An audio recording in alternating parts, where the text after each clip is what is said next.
Jarl. Chapter 1. Chef sat facing the crowd of supplicants on a plain, three-legged stool.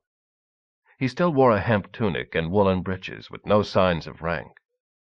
But in the crook of his left arm rested the whetstone scepter taken from the mound of the old king. From time to time Chef ran a thumb gently over one of its cruel, carved, bearded faces, as he listened to the witnesses. "And so we took the case to King Edmund at Norwich, and he judged it in his private chamber. He had just returned from hunting and was washing his hands. God strike me blind if I lie. And he decided that the land should come to me for 10 years and then be returned." The speaker, a middle-aged thane of Norfolk, years of good living swelling his gold-mounted belt, hesitated for a moment in his tirade, unsure whether the mention of God might not count against him in a Wayman court of doom. "Have you any witnesses to this agreement?" Chef asked. The thane, Leofwin, puffed out his cheeks with grotesque pomposity, not used to being questioned or contradicted, evidently. "Yes, certainly. Many men were in the king's chamber then. Wulfhun and Withelm, and Edrich the king's thane. But Edrich was killed by the pagan, was killed in the great battle, and so was Wulfhun. And Withelm has since died of the lung sickness. Nevertheless, things are as I say." Leofwin ended defiantly, glaring round him at the others in the court. Guards, attendants, his accuser, others waiting for their cases to be heard and decided. Chef closed his one eye for a moment, remembering a far-off evening of peace in the fen with Edrich, not so very far from here in space. So that was what had happened to him. It might have been guessed. He opened it again and stared fixedly at Leofwin's accuser. "Why?" he said gently. "Why does what King Edmund decided seem to you unjust in this case? Or do you deny that what this man says is what the king decided?" The accuser, another middle-aged thane of the same stamp as his opponent, blanched visibly as the Jarl's piercing gaze fell on him. This was the man all Norfolk knew, who had begun as a thrall in Emneth, who had been the last Englishman ever to speak to the martyred king, who had appeared, God only knew how, as leader of the pagans, had dug up the horde of Redwald, defeated the Boneless One himself, and somehow had gained the friendship and support of Wessex as well. Who could tell how all that had come about? Dog's name or no, he was a man too strange to lie to. "No," said the second thane. "I do not deny that was what the king decided, and I agreed to it as well. But when it was agreed, the understanding behind the decision was this, that after 10 years' time the land in question should revert from Leofwin to my grandson, whose father was also killed by the pagans. That is to say, by the men from the north. In the state in which it was in the beginning. But what this man has done—" Indignation replaced caution in his voice. "What Leofwin has done ever since is to ruin it. He has cut the timber and planted no more. He has let the dikes and the drains go to ruin. He has turned ploughland into a water meadow for hay. The land will be worth nothing at the end of his lease." "Nothing?" The complainant hesitated.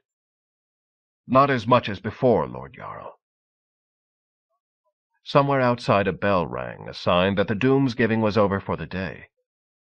But this case must be decided. It was a hard one, as the court had heard already at tedious length, with debts and evasions of them going back for generations, and all the parties in the case related to each other. Neither of the men present today was of much consequence. Neither had seemed of special note to King Edmund, which was why they had been allowed to live on their estates when better men like Edrich had been called to service and to death. Still, they were Englishmen of rank, whose families had lived in Norfolk for generations, the sort of people who had to be won over. It was a good sign that they had come to the new Jarl's court for judgment. "This is my doom," said Chef. "The land shall remain with Leofwin for the rest of his 10-year lease." Leofwin's red face brightened into a beam of triumph. "But he shall render an account of his gains each year to my thane at Lynn, whose name is—" "Bald," said a black-robed figure standing by a writing desk to Chef's right. "Whose name is Bald. At the end of the 10 years, if the gain on the property seems more than is reasonable to Bald, Leofwin shall either pay the extra gain for the whole 10 years to the grandson in this case, or else he shall pay a sum to be fixed by Bald, equal in value to the worth the land has lost during his stewardship, and the choice shall be made by the grandfather, here present today." One face lost its beam, the other brightened. Then both faces took on an identical expression of anxious calculation. "Good," thought Chef. "Neither is altogether happy. So they will respect my decision." He rose. "The bell has struck. The doomsgiving is over for today." A babble of protest, men and women pushing forward from the waiting ranks. "It will begin again tomorrow. You have your tally sticks? Show them as you enter, and cases will be heard in proper order." Chef's voice rose strongly above the babble. "And all mark this. In the court of the way there is neither Christian nor pagan, neither Wayman nor Englishman. See, I bear no pendant. And Father Boniface here," he pointed to the black-robed scribe, "priest though he is, he bears no cross. Justice here does not depend on faith. Mark it and tell it. Now go. The hearing is over." The doors at the back of the room swung open. Attendants began to urge the disappointed litigants outside into the spring sunshine. Another, the hammer sign stitched neatly onto his gray tunic, waved the two disputants of the last case over toward Father Boniface, to see the Jarl's doom written out twice and witnessed, one copy to remain in the Jarl's scriptorium, the other to be torn carefully in two and divided between the litigants, so that neither could present a forgery at some future court. Through the rear doors there stalked a massive figure, head and shoulders above the people pushing out, in mail and cloak, but unarmed. Chef felt the lonely gloom of judgment suddenly lighten. "Bron, you are back. You come just at the right moment, when I am free to talk." Chef felt his hand gripped in one the size of a quart tankard, saw his own beaming smile answered. "Not quite, Lord Jarl. I came 2 good hours ago. Your guards would not let me through, and with all those halberds waving and never a word of Norse among the lot of them, I had not the heart to argue." "Ha! They should— No. My orders are to let no one interrupt Court of Doom except for news of war. They did right, but I am sorry I did not think to make an exception for you. I would have liked you to attend the court and say what you thought of it." "I heard." Bron jerked a thumb behind him. "The head of your guards there was a catapultier, and knew me, though I did not know him. He brought me good ale, excellent ale, after a sea voyage, to wash out the salt, and told me to listen through the door." "And what did you think?" Chef turned Bron about and strolled with him through the now cleared doorway into the courtyard outside. "What did you think of the Jarl's assembly?" "I am impressed. When I think of what this place was like 4 months ago, mud everywhere, warriors snoring on the floor for lack of beds, never a kitchen in sight and no food to cook in it. And now, guards, chamberlains, bakeries and brew-houses, woodwrights fixing shutters and gangs painting everything that doesn't move, men to ask your name and business, and writing it down when you tell them." Then Bron frowned and looked about, lowered his enormous voice to an unpracticed whisper. "Chef, Lord Jarl, I should say. One thing. Why all these black robes? Can you trust them? And what in the name of Thor is a Jarl doing, a lord of warriors, listening to a couple of muttonheads arguing about drains? You'd be better off shooting catapults, or in the forge even."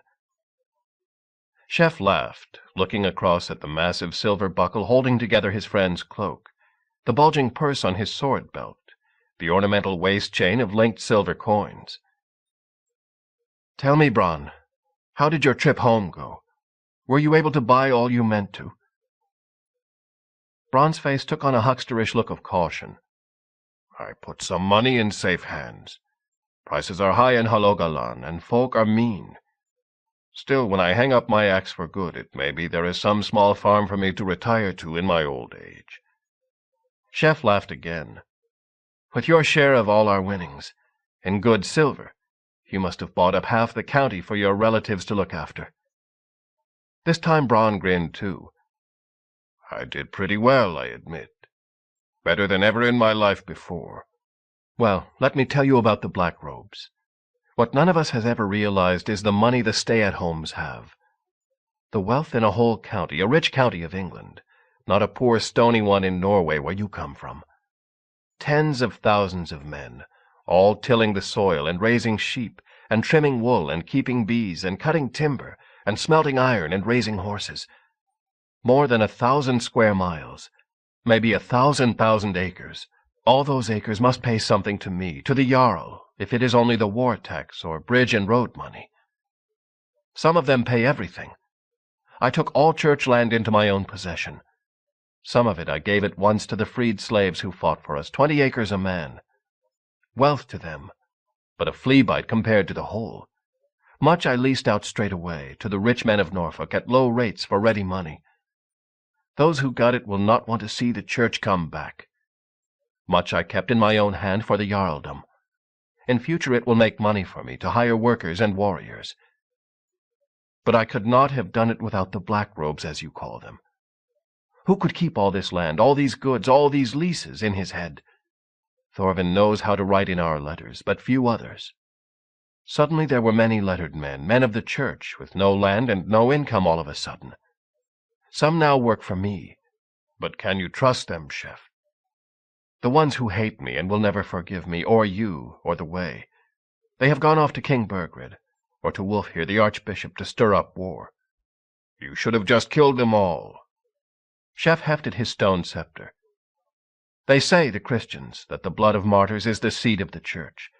I believe them. I make no martyrs. But I made sure that the angriest of those who left knew the names of those who stayed. The ones who work for me will never be forgiven. Like the rich thanes, their fate now depends on mine. They had come to a low building within the stockade that ran round the Jarl's burg, its shutters open to the sun.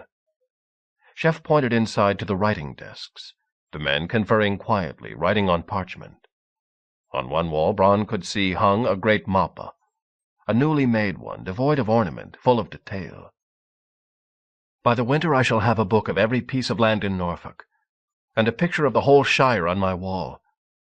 By next summer not a penny will be paid for land without my knowledge, and then there will be wealth such as even the church has never seen. We can do things with it that have never been done before. If the silver is good, said Bronn dubiously. It is better than up north. I have been thinking this. It seems to me that there is only so much silver in this country, in all the kingdoms of the English put together, and there is always the same amount of work for it to do. Land to buy, things to trade. Now, the more that there is locked up in the coffers of the church, or traded for gold, or made into precious things that do not move, the more the less that is left. No, the harder the less that is left. Chef floundered to a halt, neither English nor Norse adequate to explain what he meant. What I mean is, the church took too much out of the northern kingdom and put nothing back. That is why their coins were so bad. King Edmund was less kind to the church, and so money here was better. Soon it will be the best. And not only the money will be the best, Bronn. The young man turned to face his massive colleague, his one eye glittering. I mean this shire of Norfolk to be the best and the happiest land in the whole of the northern world. A place where everyone can grow from child to greybeard in safety. Where we can live like people, not like animals scratching for a living. Where we can help each other. Because I have learned another thing, Bronn, from Ordloff the Reeve of Bridlington, from the slaves who made my mappa and led us to the riddle of Edmund. It is something the way needs to know. What is the most precious thing to the way of Asgard? New knowledge, said Bronn, automatically clutching his hammer pendant. New knowledge is good. Not everyone has it. But this is just as good, and it can come from anywhere. Old knowledge that no one has recognized. It is something I have seen more clearly since I became the Jarl. There is always someone who knows the answer to your question, the cure for your need. But usually no one has asked him. Or her. It may be a slave, a poor miner, an old woman, a fisher reeve, a priest. When I have all the knowledge in the county written down, as well as all the land and the silver, then we shall show the world a new thing. Bronn, on Chef's blind side, glanced down at the taut tendons in the neck, the young man's trimmed beard now sprinkled with gray. What he needs, he thought, is a fine, active woman to keep him busy. But even I, Bronn the champion, even I dare not offer to buy him one. That evening, as the wood smoke from the chimneys began to mix with the gray twilight, the priests of the Way met within their courted circle. They sat in the wort-yard, the garden of a cottage outside the Jarl's stockade, in a pleasant smell of apple sap and green growth. Thrushes and blackbirds trilled vigorously about them. "He has no idea of the real purpose of your sea trip?" asked Thorvin. Bronn shook his head. "None. But you passed the news." "I passed the news, and I got the news.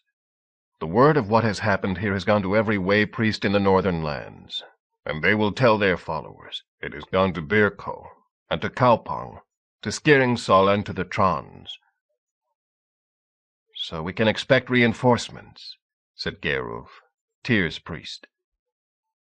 "With the money that has been taken home, and the tales every skald is telling, you can be sure that every warrior of the Way who can raise a ship will be here looking for work, and every priest who can free himself as well. There will be many who take the pendant in hope also. Liars, some of them, not believers. But they can be dealt with. There is a more important matter." Bronn paused, looking round the circle of intent faces. "In Kaupang, as I came home, I met the priest Viglake." "Viglake of the many visions?" asked Farman tensely. "Even so. He had called a conclave of priests from Norway and from the South Swedes. He told them, and me, that he was disturbed." "What about?" "Many things. He is sure now, as we are, that the boy chef is the center of the change. He has even thought, as we have, that he may be what he said he was when he first met you, Thorvin. The one who will come from the north." Bronn looked round the table to meet the eyes fixed on him. "And yet if that is true, the story is not what any of us expected, not even the wisest.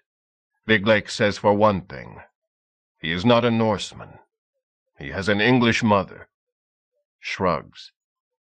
"Who hasn't?" asked Vestmund. "English, Irish. My grandmother was a Lapp." "He was brought up a Christian, too. He has been baptized." This time grunts of amusement. "We've all seen the scars on his back," said Thorvin. "He hates the Christians just as we do. No, he doesn't even hate them. He thinks they are fools." "All right. But this is the sticking point. He has not taken the pendant. He has no belief in us. He sees the visions, Thorvin, or so he has told you. But he does not think they are visions of another world. He is not a believer." This time the men sat silent, eyes turning slowly to Thorvin. The Thor priest rubbed his beard. "Well, he is not an unbeliever either.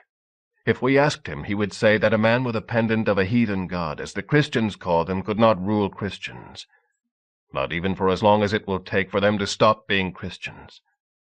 He would say that wearing a pendant is not a matter of belief.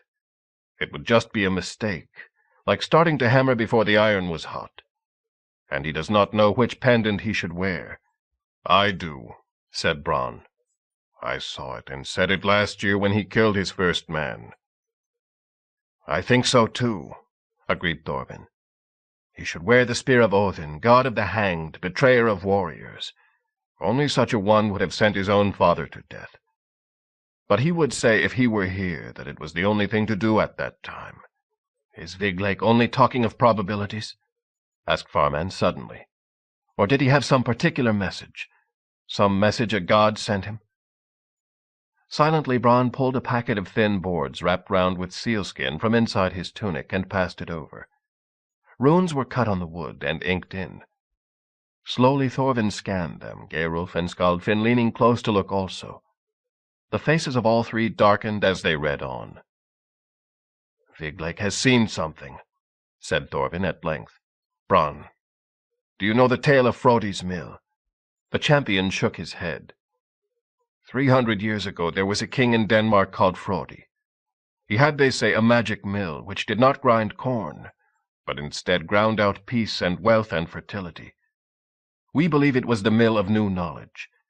To grind the mill he had 2 slaves, 2 giant maidens called Fenya and Menya. But so anxious was Frodi to have continuing peace and wealth for his people, that no matter how much the giantesses begged for rest, he denied it to them. Thorvind's deep voice broke into sonorous chant. "You shall not sleep," said Frodi the king, "longer than the time it takes a cuckoo to answer another, or an errand lad to sing a song as he steps on his way." So the slaves grew angry and remembered their giant blood, and instead of grinding peace and wealth and fertility, they began to grind out flame and blood and warriors. And his enemies came on Frodi in the night and destroyed him and his kingdom, and the magic mill was lost forever. That is what Viglake has seen. He means one can go too far, even in hunting new knowledge, if the world is not ready for it. One must strike while the iron is hot, but one can also blow the bellows too long and too furiously. A long pause. Reluctantly, Bronn got ready to reply. "I had better tell you," he said, "what the Jarl, what Chef Sigvardsson told me this morning of his intentions. Then you must decide how this fits Viglake's visions." A few days later, Bronn stood staring at the great stone now sunk into the meadow, near the spot where the muddy causeway from Ely debouched into the fields outside March. On it was carved a curling ribbon of runes, their edges still sharp from the chisel. Chef touched them lightly with his fingertips. "What they say is this. I composed it myself, in verse in your language, as Geirulf taught me. The runes read, 'Well he left life, though ill he lived it. All scores are settled by death.' At the top is his name, Sigvard Jarl." Bronn grunted doubtfully. He had not liked Sigvard, and yet the man had taken the death of his one son well, and there was no doubt he had saved his other son and the army of the Way by enduring his last night of torture.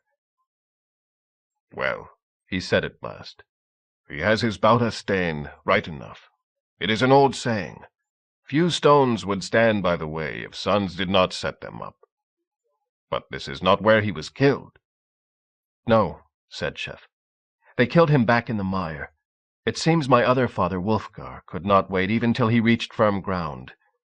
His mouth twisted, and he spat on the grass.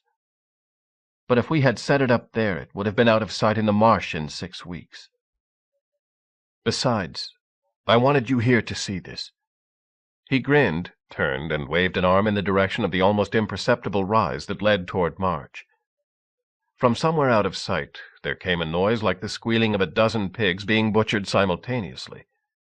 Bronn's axe flicked from the ground as his eyes darted round for a lurking enemy, an attacker. Into sight, from down the deeply rutted track, came a column of bagpipers, 4 abreast, cheeks puffed. As his alarm receded, Bronn recognized the familiar face of Quicka, the former slave of St. Guthlocks at Crowland, in the front rank. "They are all playing the same tune," he bellowed over the din. "Was that your idea?" Chef shook his head and jerked a thumb at the pipers. "Theirs. It's a tune they made up. They call it the Boneless Boned." Bronn shook his head in disbelief. English slaves mocking the champion of the North himself. He had never thought. Behind the pipers, a score of them, stepped a longer column of men clutching halberds, their heads hidden in shining, sharp-rimmed helmets, each man wearing a leather coat with metal plates stitched onto it, and a small round targe strapped to his left forearm. They must be English too, Bronn thought, as they marched on.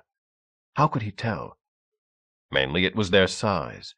Not a man much above 5.5 feet, and yet many of the English ran to size and strength as well, to look at the hulks whom Bronn had seen fighting to the last round their lord King Edmund. No, these were not only Englishmen, but poor Englishmen. Not thanes of the English, not carls of the army, but churls, or slaves. Slaves with arms and armor. Bronn looked at them in skepticism and disbelief. All his life he had known the weight of mail, known the effort needed to swing an axe or a broadsword. A fully armed warrior might need to carry, and not just to carry, to wield, 40 or 50 pounds weight of metal. How long could a man do that? For the first man whose arm weakened in a battle line would be dead. In Bronn's language, to call a man the Stout was a valued compliment. He knew 17 words for man of small size, and all of them were insults. He watched the pygmies tramp by, 200 of them.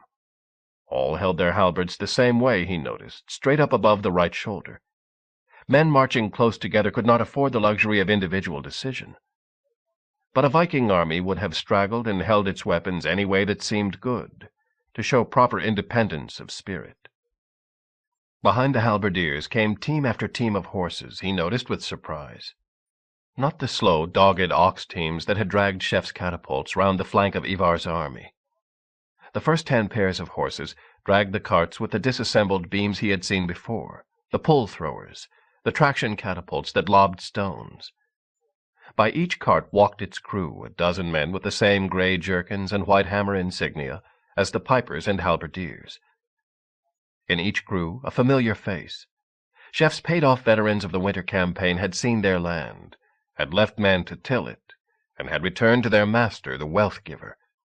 Each one now captained a crew of his own, recruited from the slaves of the vanished church.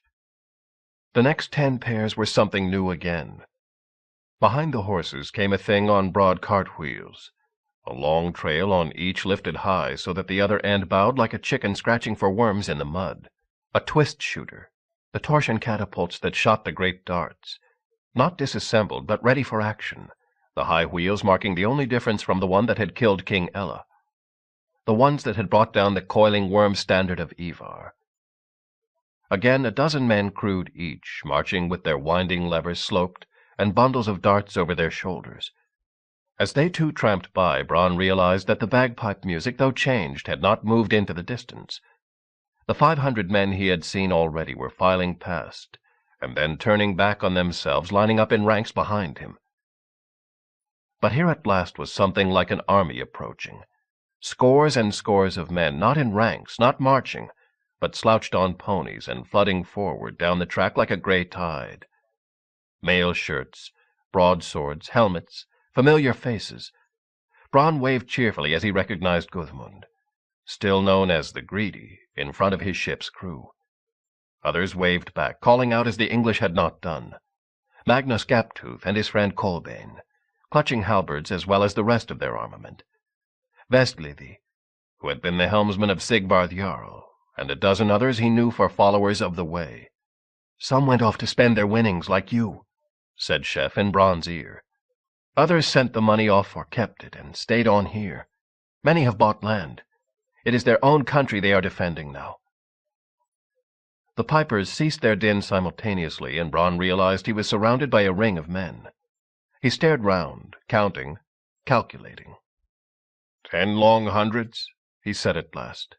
Half English, half Norse? Chef nodded. "What do you think of them?" Bronn shook his head.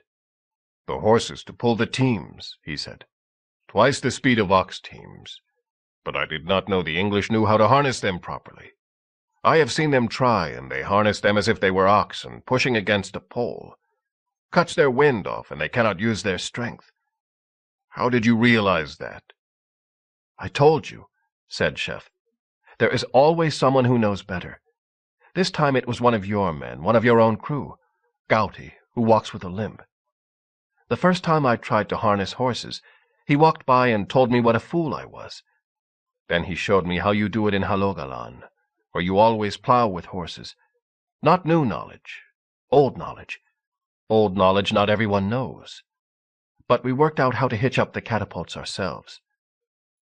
"Well and good," said Bronn. "But answer me this. Catapults or no catapults, horse teams or no horse teams. How many of your English are fit to stand in a battle line against trained warriors? Warriors half their weight again and twice their strength. You cannot make front fighters out of kitchen boys. Better to recruit some of those well-fed thanes we saw, or their sons." Chef crooked a finger, and 2 halberdiers hustled a prisoner forward. A Norseman, bearded, pale-faced beneath windburn, a head taller than his 2 escorts. He held his left wrist awkwardly in his right hand, like a man whose collarbone is broken. The face was half familiar. A man whom Bronn had seen once at some forgotten campfire when the Viking army had still been as one. "His 3 crews tried their luck raiding our lands near the Yare 2 weeks ago," Chef remarked. "Tell them how you got on." The man stared at Bronn with a kind of plea. "Cowards. Wouldn't fight us fair," he snarled. "They caught us coming out of our first village. A dozen of my men down with great darts through them before we could see where they were coming from. When we charged the machines, they held us off with the big axes. Then more of them came round from behind. After they had dealt with us, they took me along. My arm was broken, so I could not lift shield. To see them attack the ships we had left offshore. They sank one with the stone throwers. 2 got away." He grimaced.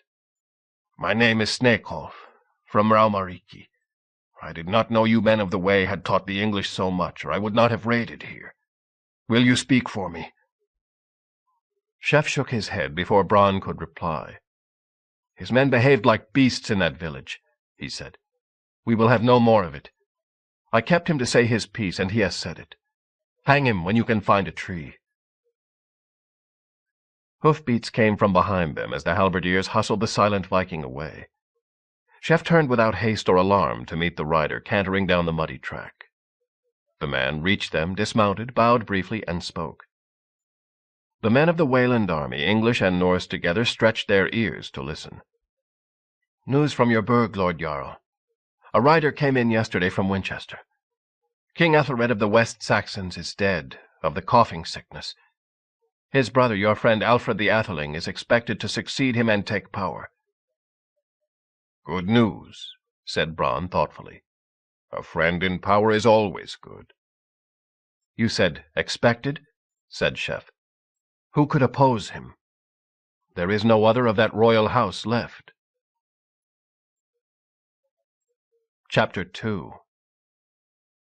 The young man stared out from a narrow window in the stone.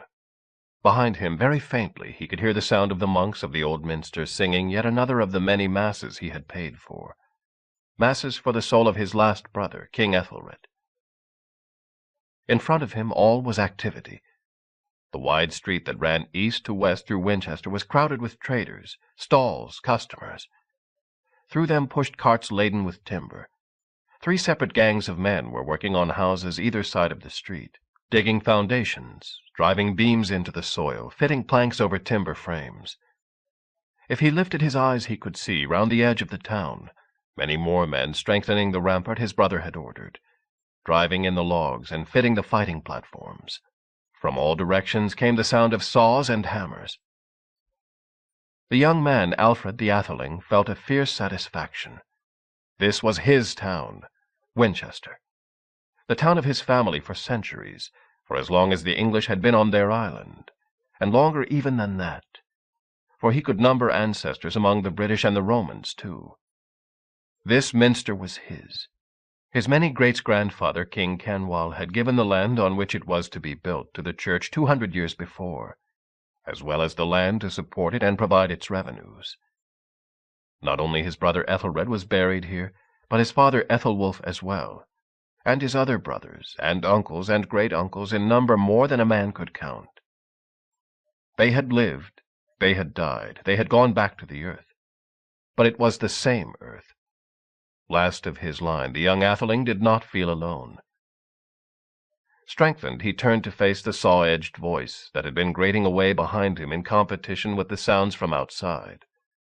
The voice of the Bishop of Winchester, Bishop Daniel. "What was that you said?" demanded the Atheling. "If I come to be king?" "I am the king. I am the last of the house of Cerdic, whose line goes back to Woden. The Witena the meeting of the councillors, elected me without debate. The warriors raised me on my shield. I am the king." The bishop's face set mulishly. "What is this talk of Woden, the god of the pagans? That is no qualification for a Christian king. And what the Witan do, what the warriors do, that has no meaning in the eyes of God." You cannot be king till you have been anointed with the holy oil like Saul or David. Only I and the other bishops of the realm can do that. And I tell you, we will not. Not unless you satisfy us you are a true king for a Christian land. To prove this, you must cease your alliance with the church despoilers. Remove your protection from the one they call the sheaf. Make war on the pagans of the way." Alfred sighed. Slowly he walked across the room. He rubbed with his fingers at a dark stain on the wall, a mark of burning. "Father," he said patiently, "you were here 2 years ago. It was the pagans then who sacked this town, burned every house in it, stripped this minster itself of all the gifts my ancestors had put in it, drove off all the townfolk and priests they could catch to their slave marts. Those were true pagans. And it was not even the great army that did it, the army of the sons of Ragnar, of Sigurd the Snake-Eye, and Ivar Boneless. It was just a troop of marauders. That is how weak we are, or were.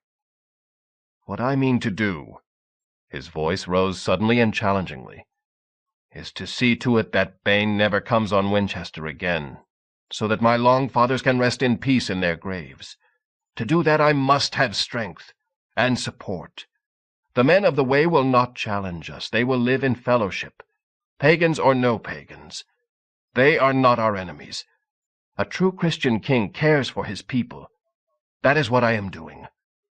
Why will you not consecrate me?" "A true Christian king," said the bishop slowly, carefully.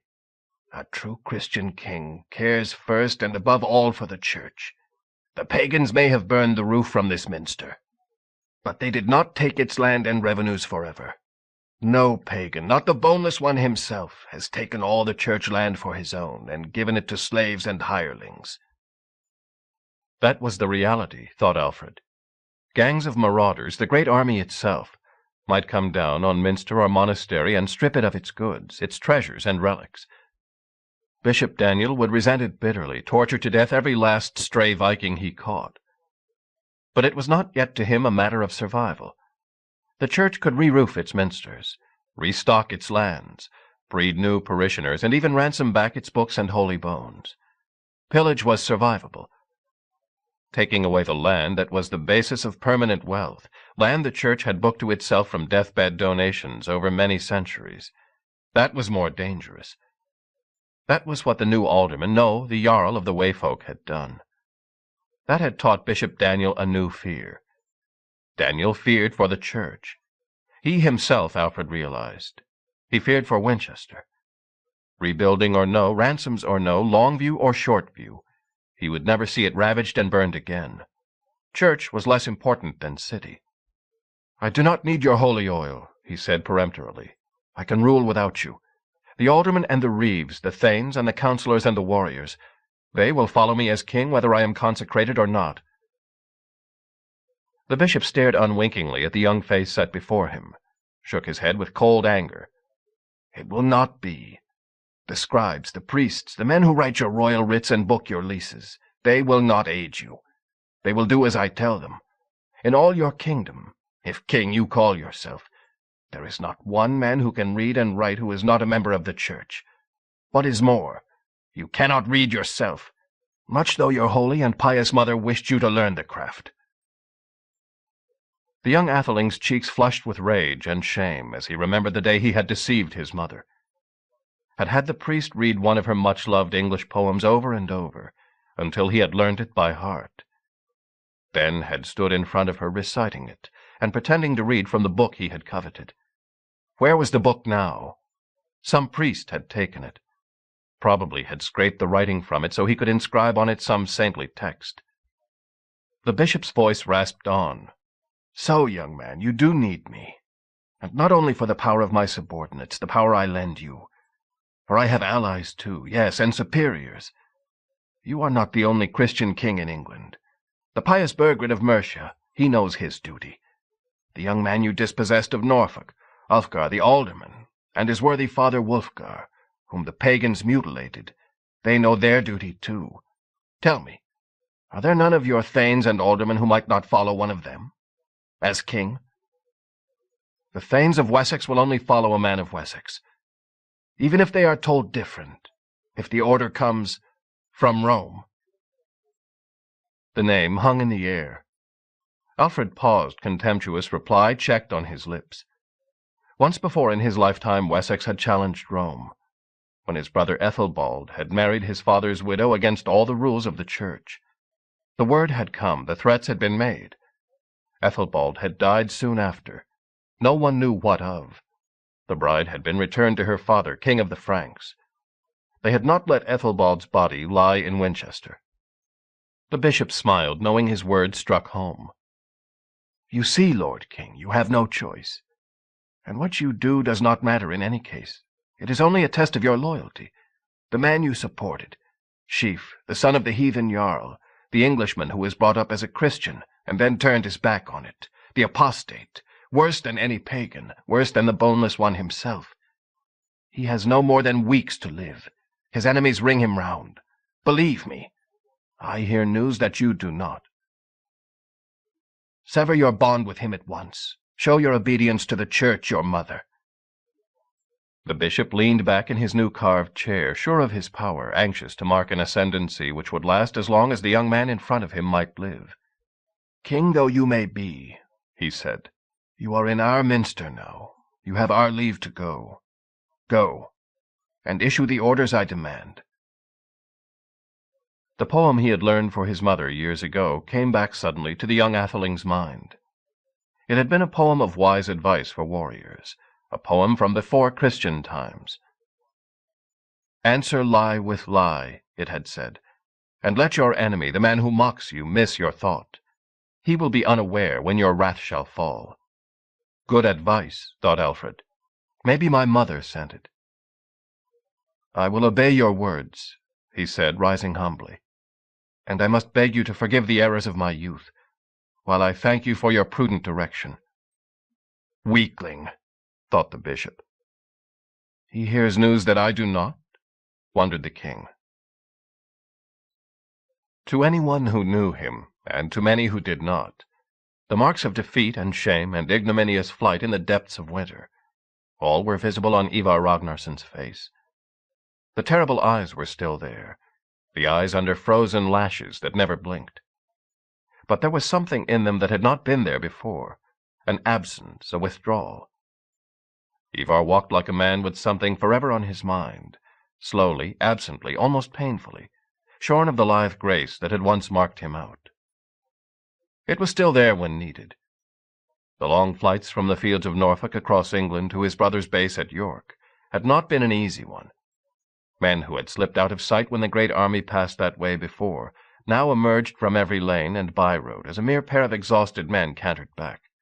Ivar and the faithful horse-swain Hamal, who had ridden to save him from the way. At least 6 times the pair had been ambushed by angry peasants, local thanes, and the border guards of King Burgred. Ivar had dealt contemptuously with them all. Before the pair were out of Norfolk, he had slashed the heads from 2 churls driving a farm cart, taken their leather jackets and blanket coats, handed them to Hamal without a word. By the time they reached York, his kills had been beyond count. 3 trained warriors at once could not stand against him, reported Hamal to a curious, fascinated audience. He means to prove he is still the champion of the North. Takes a lot of proving now, his audience muttered, the Carls of the army talking freely as was their right. Go with 20 long hundreds, come back with 1 man. He can be beaten. That was what Ivar could not forget. His brothers plying him with hot mead in front of the fire in their quarters by the minster, they had seen it. Seen, too, that their brother, never safe, now could not be trusted at all in any matter that required calculation. It had not broken their famous unity. Nothing ever would. But now, whenever they talked among themselves, there were 3 and 1, where once there had been 4. They had seen the change the first night. Silently their eyes had met. Silently they did what they had done before, telling none of their men, not admitting it even to each other. They had chosen a slave girl from the Dales, wrapped her in a sail, gagged and bound her, thrust her into Ivar's quarters at dead of night, while he lay, unsleeping and expectant. In the morning they had come and taken away in the wooden chest they had used before what remained. Ivar would not run mad for a while, not fall into the berserk mood. Yet no sensible man felt anything but fear in his presence. "He's coming," called a monk poised at the entrance to the great workshop where the minster men of York toiled for their allies turned masters. The slaves sweating at forge, vice, or rope walk redoubled their efforts. Ivar would kill the man he saw standing still. The scarlet cloak and silver helmet stalked through the doorway, stood glaring round.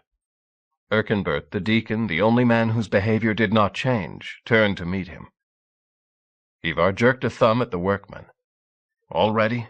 Ready now." He spoke the jargon mixed of English and Norse that the army and the churchmen had learned that winter. "Enough of both to try. The dart-throwers, the stone-throwers. See." Erkenbert clapped his hands. Immediately the monks shouted orders. Their slaves began to wheel and tug at a line of machines. Ivar watched them, his face blank. After his brothers had taken the chest away, he had lain without moving for a day and a night, his cloak over his face. Then, as every man in the army knew, he had stood up, walked to the door of his room, and screamed to the sky, "Sigvardsson did not beat me. It was the machines." Since then, since he had called for Erkenbert and the learned ones of York to obey his wishes, the forge din had not ceased. Outside the workshop, the slaves set up the dart-thrower, identical to the one that had broken the first assault on York, inside the minster precinct itself, training across a furlong of open space to the far wall. There a dozen churls hung a great straw target. Others wound feverishly on the new forged cogs. "Enough!" Erkenbert himself stepped across, checked the alignment of the barbed javelin, fixed Ivar with his eye, handed him the thong attached to its iron toggle. Ivar jerked it. The toggle flew sideways, clanging unnoticed from his helmet, the line rising and falling in the air, a monstrous thump. Before the eye could follow it, the dart was buried deep, quivering in its straw bed. Ivar dropped the string, turned. The other. This time the slaves tugged forward a strange machine. Like the twist shooter, it had a wooden frame of stout beams. This time the cog wheels were not on top, but at the side. They twisted a single rope, embedded in its strands a wooden rod. At the end of the rod, a heavy sling, its pouch just clearing the ground. The rod quivered against its retaining bolt as the slaves turned the levers. "This is the stone-thrower," declared Erkenbert. "Not like the one that broke my ram." The deacon smiled with satisfaction. "No, that was a great machine that threw a boulder. But many men were needed to move it, and it could shoot only once. This throws smaller stones. No man has made such a machine since the days of the Romans. But I, Erkenbert, the humble servant of God, I have read the words in our Vegetius, and have built this machine. The onager it is named. That is, in your tongue, the wild ass." A slave placed a 10-pound rock in the sling, signed to Erkenbert. Again the deacon passed a thong to Ivar. "Pull the bolt," he said. Ivar jerked the string. Faster than sight, the great rod leapt forward like a great swinging arm. Stopping with a crash against a padded beam, the entire weighted frame jumped from the ground. The sling whirled round far faster than Chef's self-designed stone-throwers. Like a streak, the rock flashed across the minster yard, never rising, not lobbed, but hurled. The straw target billowed into the air, slowly collapsed on its slings. The slaves cheered once in triumph. Slowly Ivar turned to Erkenbert. "That is not it," he said. "The machines that rained death on my army, they threw high in the sky." He lobbed a pebble upward. "Not like this." He hurled another at a pecking sparrow. "You have made the wrong machine." "Impossible," said Erkenbert. "There is the great machine for sieges, and this one for men. None other is described in Vegetius." "Then those bastards of the way have made a new thing, one not described in your book." Erkenbert shrugged his shoulders, unconvinced. Who cared what this pirate said? He could not even read, still less read Latin. "And how fast does it shoot?" Ivar glared at the slaves twirling their levers. "I tell you, I saw the stone-throwers hurl another while the first was still in the air. This one is too slow. But it strikes hard. No man can resist it." Ivar stared thoughtfully at the fallen target. Suddenly he whirled, yelled orders in Norse. Hammal and a handful of companions sprang forward, pushed the slaves out of the way, and heaved the cumbrous, tense-wound machine round. "No!" shouted Erkenbert, pushing forward. Ivar's arm clamped irresistibly round his throat. A wire-muscled hand forced his mouth shut. Ivar's men pushed the machine round another foot, hauled it back a trifle as their leader ordered. One hand still effortlessly holding the limp deacon off the ground. Ivar jerked the string a third time. The giant door of the minster, oak beams nailed across each other in double ply, held fast over all with iron bands, exploded in all directions, splinters flying in slow arcs across the yard.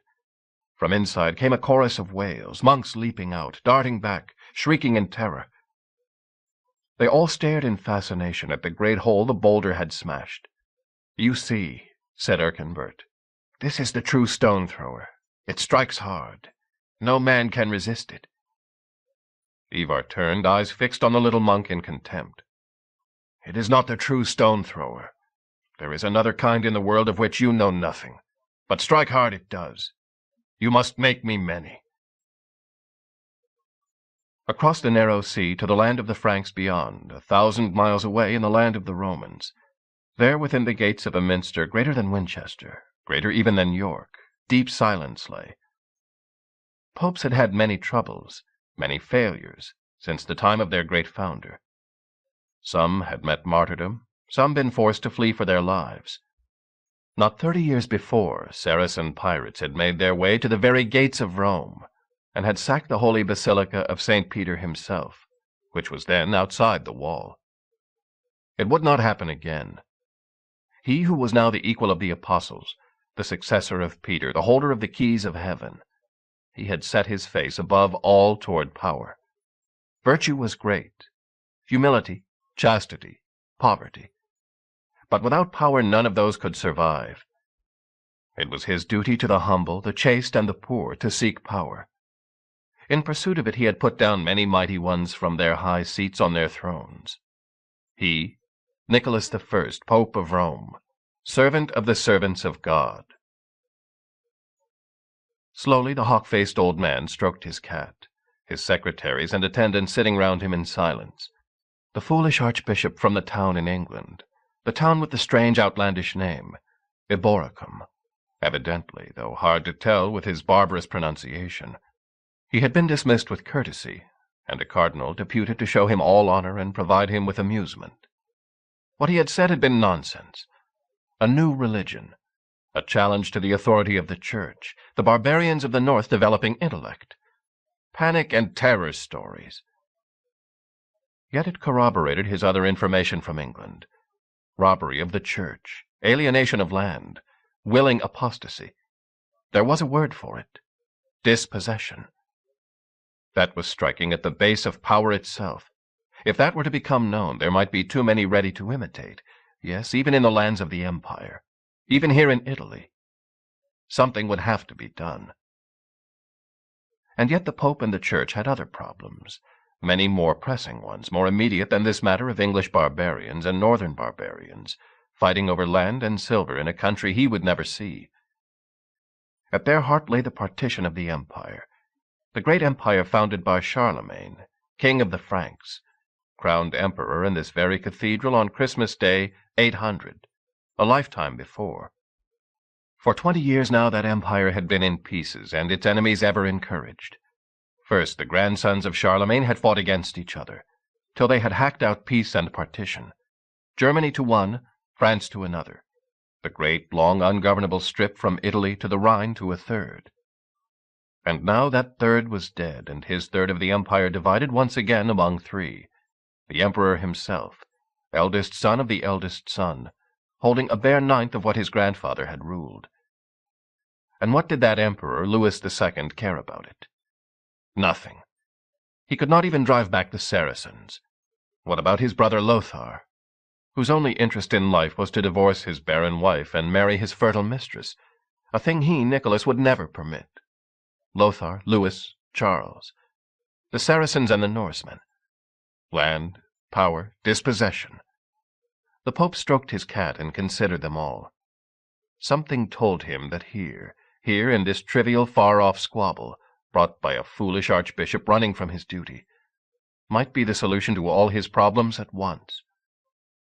Or was the prickle he felt one of fear, an alert to the tiny black cloud that would grow and grow? The Pope cleared his dry old throat with a noise like a cricket creaking. The first of his secretaries dipped his pen instantly. To our servants Charles the Bald, King of the Franks, to Louis, King of the Germans, Louis, Emperor of the Holy Roman Empire, Lothar, King of Lotharingia, Charles, King of Provence. You know their titles, Theophanes. To all these Christian kings, then, we write in the same way. Know, beloved, that we, Pope Nicholas, have taken thought for the greater security and the greater prosperity of all our Christian people. And therefore we direct you, as you will have our love in the future, to work together with your brothers and your kinsmen, the Christian kings of this empire, to this effect. Slowly the Pope outlined his plans for common action, for unity, for a distraction from civil war and the tearing apart of the empire, for the salvation of the Church and the destruction of its enemies, even, if what Archbishop Wolf here had said were true, its rivals.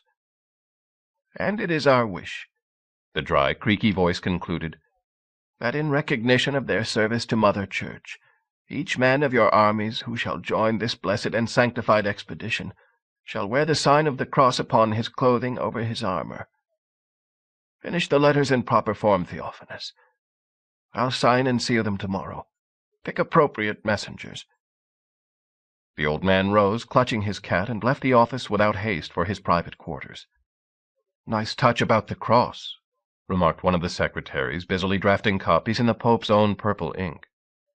Yes, he got it from what the Englishman said, about the pagans wearing a hammer in mockery of the cross. The touch they'll really like, said the senior secretary, sanding vigorously, is the bit about prosperity. He's telling them if they do what they're told, they can loot all Anglia, or Britannia, whatever it's called. Alfred wants missionaries? Said Chef incredulously. His very word. Missionarii. In his excitement, Thorfinn betrayed what Chef had come to suspect, that for all his scorn of Christian learning, he knew something of their sacred tongue, the Latin. It is the word they have long used for the men they send to us, to turn us to the worship of their God. I have never before heard of a Christian king asking for men to be sent to his country, to turn them to the worship of our gods. And that is what Alfred wants now? Chef was dubious. Thorfinn, he could see, for all his belief in calm and self-control, was carried away by the thoughts of the glory this would bring him and his friends among the followers of the Way. Yet it did mean something, he was sure, and not what it seemed. The atheling Alfred whom he had met took no interest in pagan gods, and had, as far as he could tell, a deep belief in the Christian one. If he was calling now for missionaries of the Way to be sent into Wessex, it was for a deeper reason. A move against the Church, that was certain. You could believe in the Christian God and hate the Church that his followers had set up. But what did Alfred think he had to gain? And how would that Church react? My fellow priests and I must decide which of our friends are to go on this mission. No, said Chef. His favorite word again, observed Braun from his chair. Do not send any of your own college. Do not send Norsemen. There are Englishmen now who know well enough what you believe. Give them pendants. Instruct them in what must be said. Send them into Wessex. They will speak the language better and will be more easily believed. As Chef spoke, he stroked the carved faces on his scepter. Braun had noted this before, that Chef did this now when he was lying. Shall I tell Thorfinn, he thought, or shall I tell Chef so that he can lie better when need be? Thorfinn rose from his stool, too excited to sit. There is a holy song, he said, that the Christians sing. It is called Nunc Dimittis, a song that says, Lord, you may let your servant die, for he has seen his purpose fulfilled. I have a mind to sing it myself. For more hundreds of years than I can count, this church of theirs has spread, across first the southern and then the northern lands. They think they can conquer all of us. Never before have I heard the Church giving up what once it won." "They have not given up yet," said Chef. "The king asks you to send missionaries. He cannot say they will get a hearing or make the folk believe." "They have their book, we have our visions," cried Thorvin. "We shall see which is the stronger." From his chair Bronn's bass joined in. "The Jarl is right, Thorvin. Send freed slaves of the English to do this task." "They do not know the legends," protested Thorvin. "What do they know of Thor or Njörð, of the legends of Frey and Loki?" "They do not know the sacred stories or the hidden meanings within them."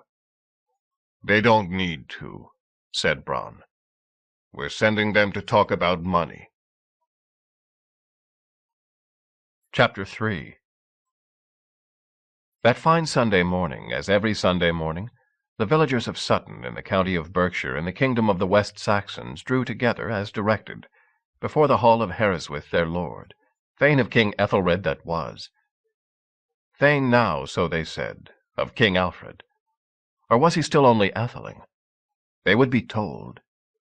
Their eyes roved as they counted each other, assessing who was present, whether any had dared to test the orders of Herreswith, that all should be present, to attend the church 3 miles off, and learn the law of God which stood behind the laws of men. Slowly the eyes turned the same way. There were strangers in the little cleared space before the Lord's timber house. Not foreigners, or not obvious foreigners. They looked exactly like the 40 or 50 other men present, churls and slaves and churls' sons, short, ill-dressed in grubby wool tunics, unspeaking, 6 of them together. Yet these were men who had never been seen in or near Sutton before, something unprecedented in the heart of the untraveled English countryside. Each leaned on a long stout stave of wood, guarded with strips of iron, like the handle of a war-axe, but twice the length. Without seeming to, the villagers drew away from them. They did not know what this novelty meant, but long years had taught them that what was new was dangerous, till their lord had seen and approved or disapproved. The door of the timber house opened, and Herreswith marched out, followed by his wife and their gaggle of sons and daughters. As he saw the lowered eyes, the cleared space, the strangers, Herreswith stopped short, left hand dropping automatically to the handle of his broadsword. "Why are you going to the church?" called out one of the strangers suddenly, his voice sending the pigeons pecking in the dirt into flight. "It's a fine day. Wouldn't you rather sit in the sun, or work in the fields if you need to? Why walk 3 miles to Drayton and 3 miles back, and listen to a man tell you you must pay your tithes in between?" "Who the hell are you?" snarled Herreswith, striding forward. The stranger stood his ground, called out loudly so all could hear. His accent was strange, the villagers noticed. English, sure enough, but not from here, not from Berkshire, not from Wessex. "We are Alfred's men. We have the king's word and leave to speak here. Whose men are you? The bishop's?" "The hell you're Alfred's men," grunted Herreswith, freeing his sword. "You're foreigners. I can hear it." The strangers remained braced on their staves, unmoving. "Foreigners we are, but we have come with leave to bring a gift. The gift we bring is freedom, from the church, from slavery." "You'll not free my slaves without my leave," said Herreswith, his mind made up. He swung his sword backhand in a horizontal cut at the nearer stranger's neck. The stranger moved instantly, hurling his strange metal-ribbed staff straight up. The sword clanged on the metal, rebounded out of Herreswith's unpracticed hands. The thane crouched, groping for the hilt, eyes darting from one stranger to the other. "Easy, lord," said the man. "We mean you no harm either. If you'll listen, we'll tell you why our king has asked us to come here, and how we can be his men and foreigners at once." Nothing in Herreswith's make-up urged him to listen or to compromise. He straightened, the sword again in his hand, and lashed out forehand at the knee. Again the staff blocked it easily. As the thane recovered his blade, the man he had attacked stepped forward and pushed him back with the staff across his chest. "Help me, you men!" bellowed Herreswith at the silent watchers, and charged forward, shoulder dropped and sword ready this time for a disemboweling thrust. "Enough," said one of the other men he faced, thrusting a staff between his legs. The Thane crashed down, started to scramble again to his feet. From his sleeve, the first man jerked a short, limp canvas cylinder, the slave-taker's sandbag. He swung once to the temple, crouched, ready to swing again. As Harriswith fell forward on his face to lie unmoving, he nodded, straightened, tucked the sandbag away, beckoned to the Thane's wife to come and treat him. "Now," said the stranger, turning to his fascinated but still unmoving audience, "let me tell you who we are, and who we were. We are men of the way, from the North folk. But this time last year we were slaves of the church, slaves to the great minster of Ely. Let me tell you how we became free." The slaves in the crowd, maybe a dozen of the 50 men there, and the same proportion of women, exchanged frightened glances. "And to the freemen here," went on Sibba, once slave of the minster of Ely, then catapultier in the army of the Way, veteran of the victory over Ivar the Boneless himself. "To the freemen here we will say how we were given our own land. 20 acres each," he added, "free of toll to any lord, except the service we owe to Chef Jarl. And the service we give freely, mark you, to the Way. 20 acres, unburdened. Is there any freeman here who can claim as much?" This time the freemen in the crowd looked at each other, a low growl of interest rising. As Harriswith was dragged away, head lolling, his tenants edged closer to the new arrivals, ignoring the broadsword left forgotten in the dirt. "How much does it cost you to follow Christ?" began Sibba. "Cost you in money? Listen, and I will tell you." "They're everywhere," the bishop's bailiff reported. "Thick as fleas on an old dog." Bishop Daniel's brows knitted at his servant's levity, but he held his tongue. He needed the information. "Yes," the bailiff went on. "All men from Norfolk, it seems, and all claiming to be freed slaves. It makes sense. See, your grace, we have 1,000 slaves just on our own estates here round Winchester, and in the Minster and shires. The man you speak of, the new Jarl, as the heathens call him, he could have sent 3,000 slaves in here to spread his word from Norfolk alone if he sent them all." "They must be caught," Daniel grated, "rooted out like corn-cockle from amid the wheat." "Not so easy. The slaves won't hand them over, nor the churls, from what I hear. The Thanes can't catch 'em. If they do, they defend themselves. They never travel in less than pairs.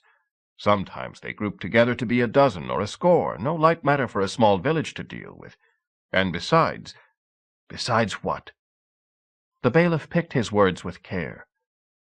"What these incomers say, lies it may be, but what they say, is that they have been summoned in by the King Alfred, the Atheling Alfred.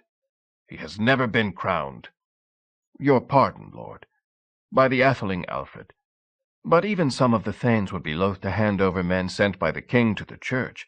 They say this is a quarrel among the great ones, and they will not interfere." And many would side with the Atheling, last of the great line of Cerdric, against the church anyway, thought the bailiff. But he knew better than to say it. Liar and deceiver, thought the bishop. Not a month ago, and the young prince had sat in that very room, eyes down like a maiden, apologizing and begging for direction. And he had left the room to call instantly for help from the unbelievers. And now he was gone, no one knew where, except that rumors came of his appearance in this part or that of Wessex, appealing to his thanes to deny the church, to follow the example of the North folk and the creed they called the Way. It did not help that he continued to protest that he remained a believer in Christ. How long would belief last without the land and the money to support it? And if things continued as they were, how long would it be before some messenger or some army appeared at the very gates of the minster, ordering the bishop to surrender his rights and his leases?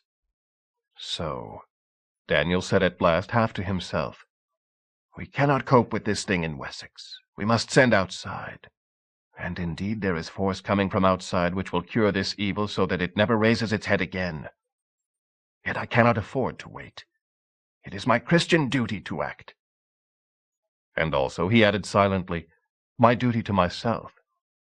A bishop who sits quiet and does nothing, how will he seem to the Holy Father in Rome, when the moment comes to decide who shall bear rule for the Church in England?" "No," the bishop went on. The heart of the trouble comes from the North folk. Well, what the North folk caused, the North folk must cure. There are some who still know their Christian duty." "In Norfolk, lord?" asked the bailiff doubtfully. "No, in exile. Wulfgar the cripple and his son. The one lost his limbs to the Vikings, the other lost his shire, and King Burgred, too, of Mercia. It was nothing to me, I thought, who should rule East Anglia, Mercia, or Wessex. But I see now, better that the pious Burgred should have the kingdom of Edmund the Martyr than it should go to Alfred. Alfred the Ingrate, I name him. Send in my secretaries. I will write to them all, and to my brothers of Lichfield and Worcester. What the Church has lost, the Church will win back." "Will they come, lord?" asked the bailiff. "Will they not fear to invade Wessex?" "It is I who speaks for Wessex now, and there are greater forces than either Wessex or Mercia astir. All I offer Burgred and the others is the chance to join the winning side before it has won, and to punish insolence, the insolence of the heathens and the slaves. We must make an example of them." The bishop's fist clenched convulsively. "I will not root out this rot like a weed. I shall burn it out like a canker." "Sibba, I think we've got trouble." The whisper ran across the dark room where a dozen missionaries lay sleeping, wrapped in their blankets. Silently, Sibba joined his companion at the tiny, glassless window. Outside, the village of Stanford-in-the-Vale, 10 miles and as many preachings from Sutton, lay silent, lit by a strong moon. Clouds scudding before the wind cast shadows round the low wattle and daub houses that clustered round the Thane's timber one, in which the missionaries of the Way now slept. "What did you see?" "Something flashing." "A fire not doused?" "I don't think so." Sibba moved without speaking towards the little room that opened off the main central hall. In there the Thane Elfstan, their host, a man who protested his loyalty to King Alfred, should be sleeping with his wife and family. After a few moments he drifted back. "They're still there. I can hear them breathing. So they're not in on it. Doesn't mean I didn't see anything. Look, there it is again." Outside, a shadow slipped from one patch of darkness to another, coming closer. In the moonlight, something flashed, something metal. Sibba turned to the men still sleeping. "On your feet, boys. Get your stuff together." "Run for it?" asked the watchman. Sibba shook his head. "They must know how many of us there are. They wouldn't attack if they weren't confident they could deal with us. Easier to do that outside than dig us out of here. We must try to break their teeth first." Men were scrambling to their feet behind him, groping for their breeches, buckling belts. One man undid a pack, began to haul from its strange metallic shapes. The others queued in front of him, clutching the long pilgrim staves all had carried openly. "Force them down hard," grunted the packman, struggling to push the first halberd head on its socket over the carefully designed shaft. "Move fast," said Sibba. "Then, Bertie, you take 2 men to face the door, one either side of it. Wilfie, you at the other door. The rest, stay with me, see where we're needed." The movement and the clanking of metal had brought the Thane Elfstan from his bed. He stared wonderingly. "Men outside," said Sibba. "Not friendly. Nothing to do with me. We know. Look, Lord, they'll let you out, if you go now." The Thane hesitated. He called to his wife and children, dressing hastily, spoke to them in a low voice. "Can I open the door?" Sibba looked round. His men were ready, weapons prepared. "Yes." The Thane lifted the heavy bar that held closed the main double doors, and pushed them both open together. As he did so, a groan came from outside, almost a sigh. There were many men out there, poised for a rush. But now they knew they had been seen. "My wife and children! Coming out!" shouted Elfstan. Quickly the children slipped through the door, his wife scurrying after them. A few feet beyond she turned, beckoned frantically to him. Her husband shook his head. "They are my guests," he said. His voice rose to a shout, addressing the ambushers outside. "My guests and the guests of King Alfred. I do not know who are these thieves in the night within the bounds of Wessex, but they will hang when the king's reeve catches them." "There is no king in Wessex," shouted a voice from outside. "And we are men of King Burgred. Burgred and the church. Your guests are vagabonds and heretics, slaves from outside. We have come to collar and brand them." Suddenly the moonlight shone on dark shapes moving together out of the cover of houses and fences. They did not hesitate. It would have been easier to catch their enemies sleeping, but they had been told what their enemies were. Released slaves, lowest of the low. Men who had never been taught sword-play, who had not been conditioned from birth to war, who had not felt the bite of edges over the linden shield.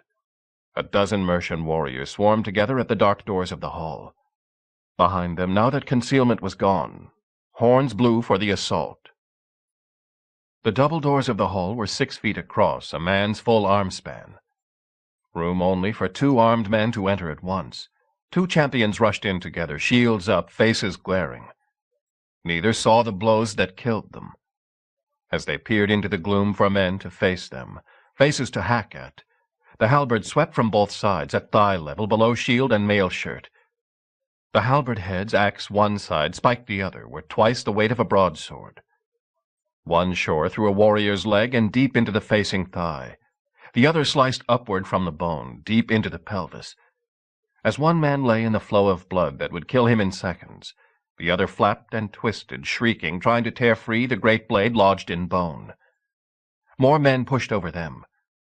This time spear points met them from in front, driving through wooden shields and metal rings, hurling men back into the confusion of the doorway, groaning from belly wounds.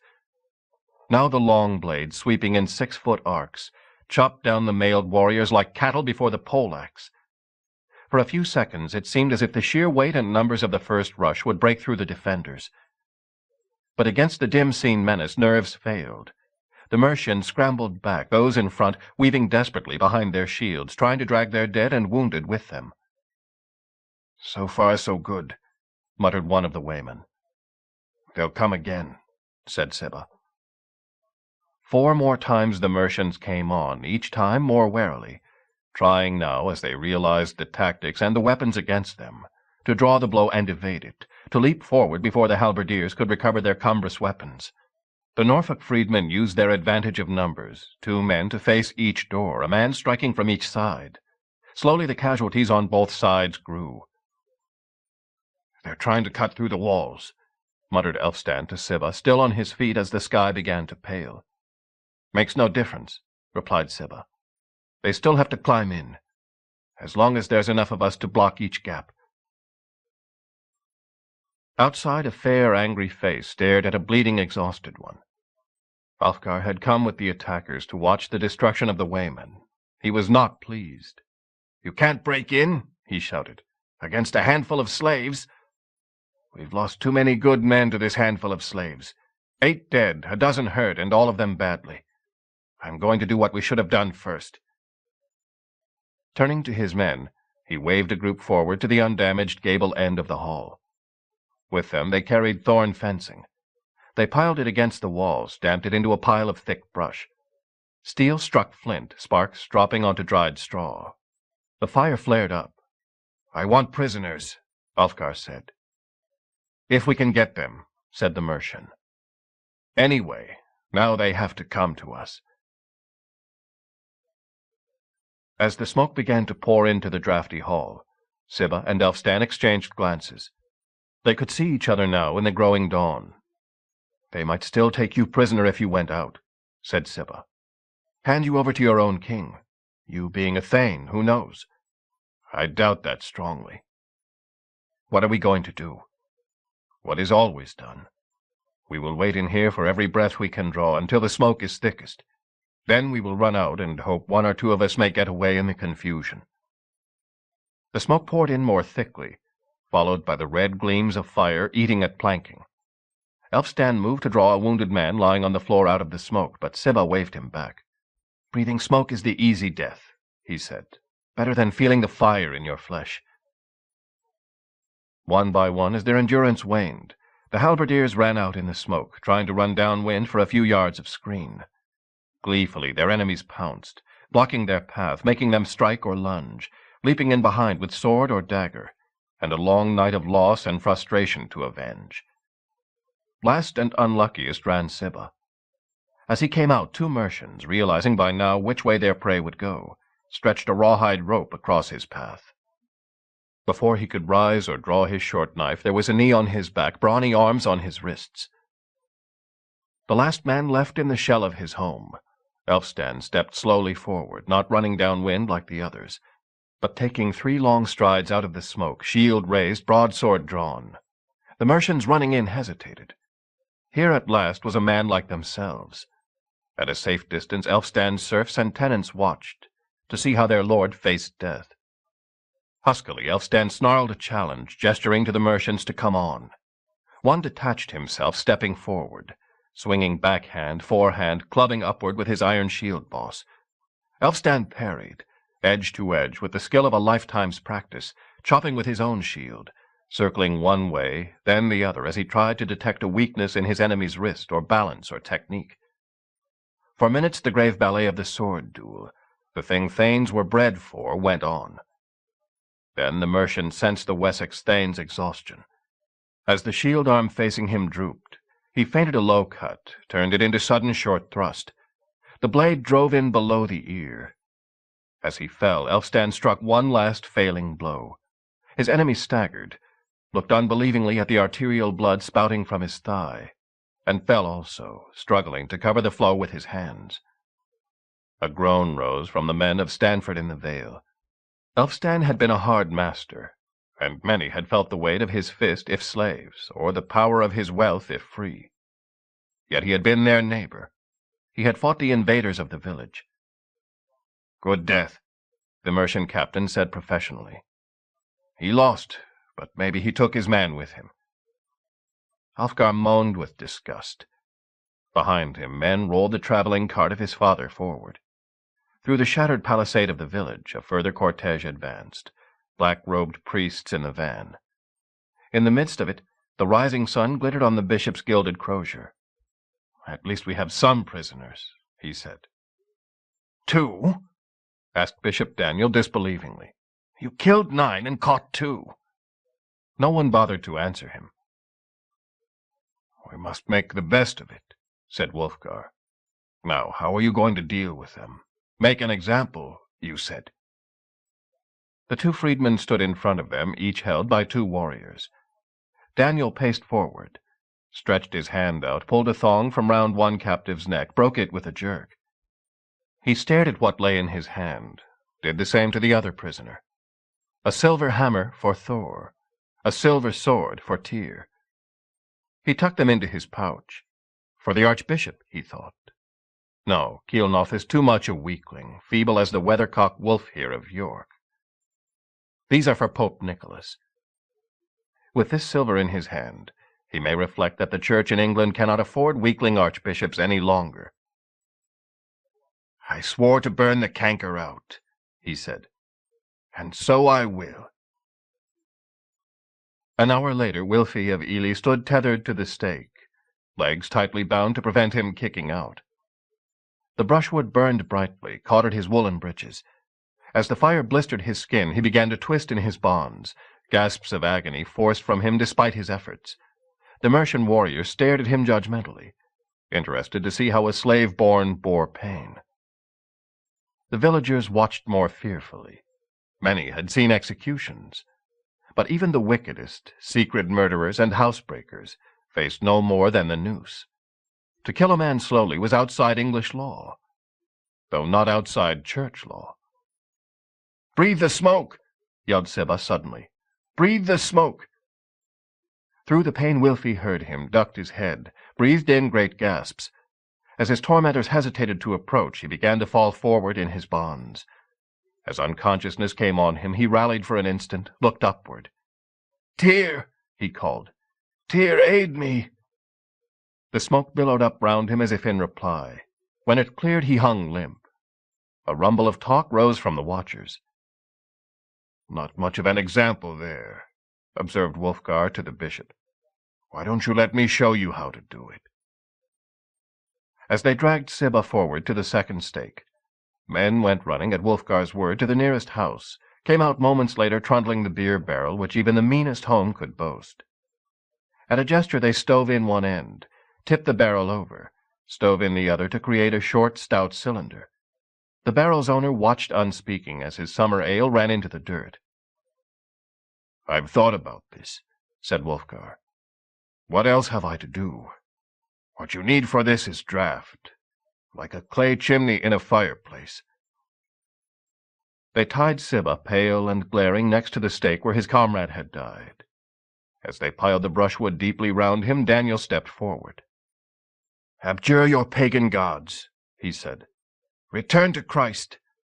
I will shrive and absolve you myself, and you will be stabbed mercifully before you burn." Sibba shook his head. "Apostate!" yelled the bishop. "What you feel now will only be the start of everlasting burning. Mark this!" He turned and shook a fist at the villagers. "His pain is what you will all suffer forever. What all men must suffer forever, if not for Christ. Christ and the Church that keeps the keys of heaven and hell." At Wulfgar's direction they lowered the barrel over stake and condemned man together, struck sparks to the brush and fanned the blaze. The tongues of flame reached in, were sucked upward as the air burned out above them, leapt savagely at the body and face of the man inside. After a few moments the shrieking began, continued, growing louder. A slow smile began to spread across the face of the limbless trunk that watched from its padded upright box. "He's saying something," snapped Daniel suddenly. "He's saying something. He wants to recant. Put the fire out. Pull the brush away." Slowly the burners raked back the blaze. Approaching cautiously, they wrapped cloths round their hands and lifted the smoldering barrel high over the stake. Beneath it lay charred flesh, teeth showing white against blackened face and scorched lips. Flame had shriveled Sibba's eyeballs and was forced deep into his lungs as his body gasped for breath. He was still conscious. His face lifted as the archbishop approached, aware through its blindness that it was again in open air. "Recant now," shouted Daniel for all to hear. "Make a sign, any sign, and I will cross you and send your soul without pain to doomsday." He bent forward under his mitre to catch any word that burned lungs could pronounce. Sibba coughed twice and spat the charred lining of his throat into the bishop's face.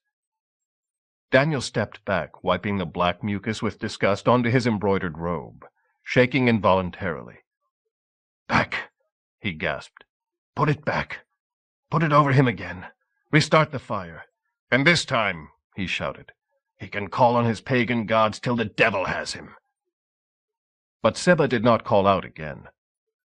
As Daniel raved and Wulfgar grinned at his confusion, as the warriors slowly moved in to pull the fire in on the bodies and spare the need for burial pit, two men slipped away from the back of the crowd, unseen by any except their silent neighbors. One was Elfstan's sister's son. The other had seen his home destroyed in a battle not of his concern.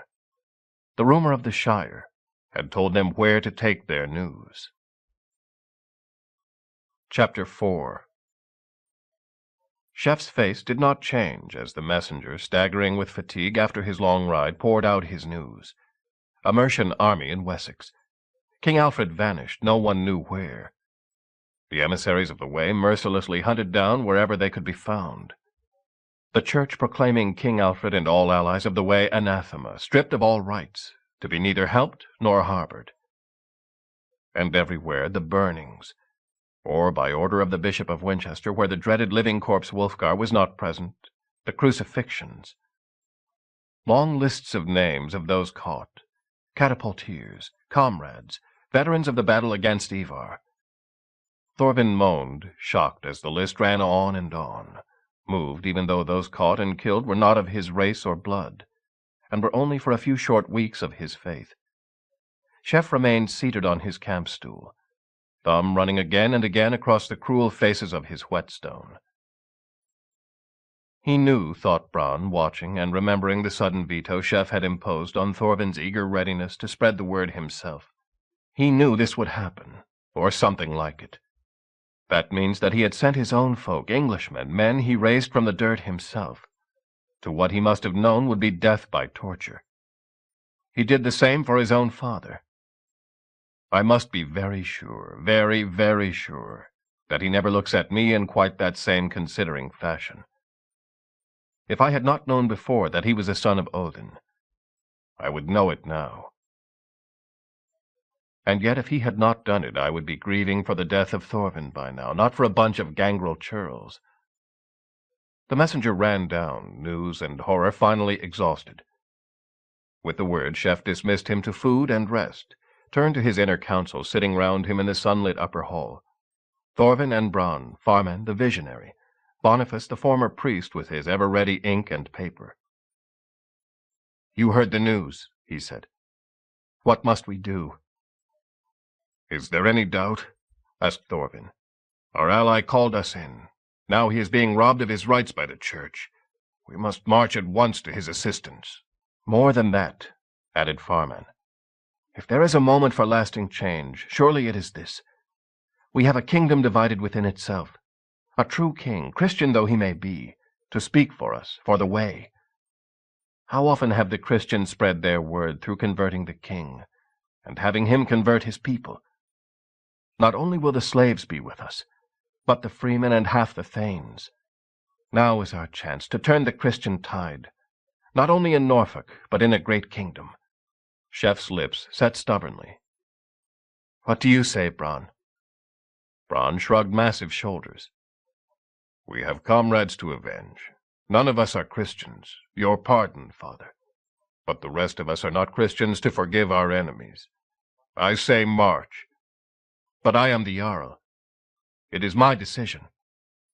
Slowly heads nodded. "What I think is this. When we sent the missionaries, we stirred up the wasp's nest, and now we are stung. We should have foreseen it." "You did foresee it," thought Bronn to himself. "And I stirred up another when I took the Church's land. I have not been stung for that yet, but I expect it. I foresee it. I say let us see where our enemies are before we strike. Let them come to us." "And let our comrades lie unavenged?" growled Bronn.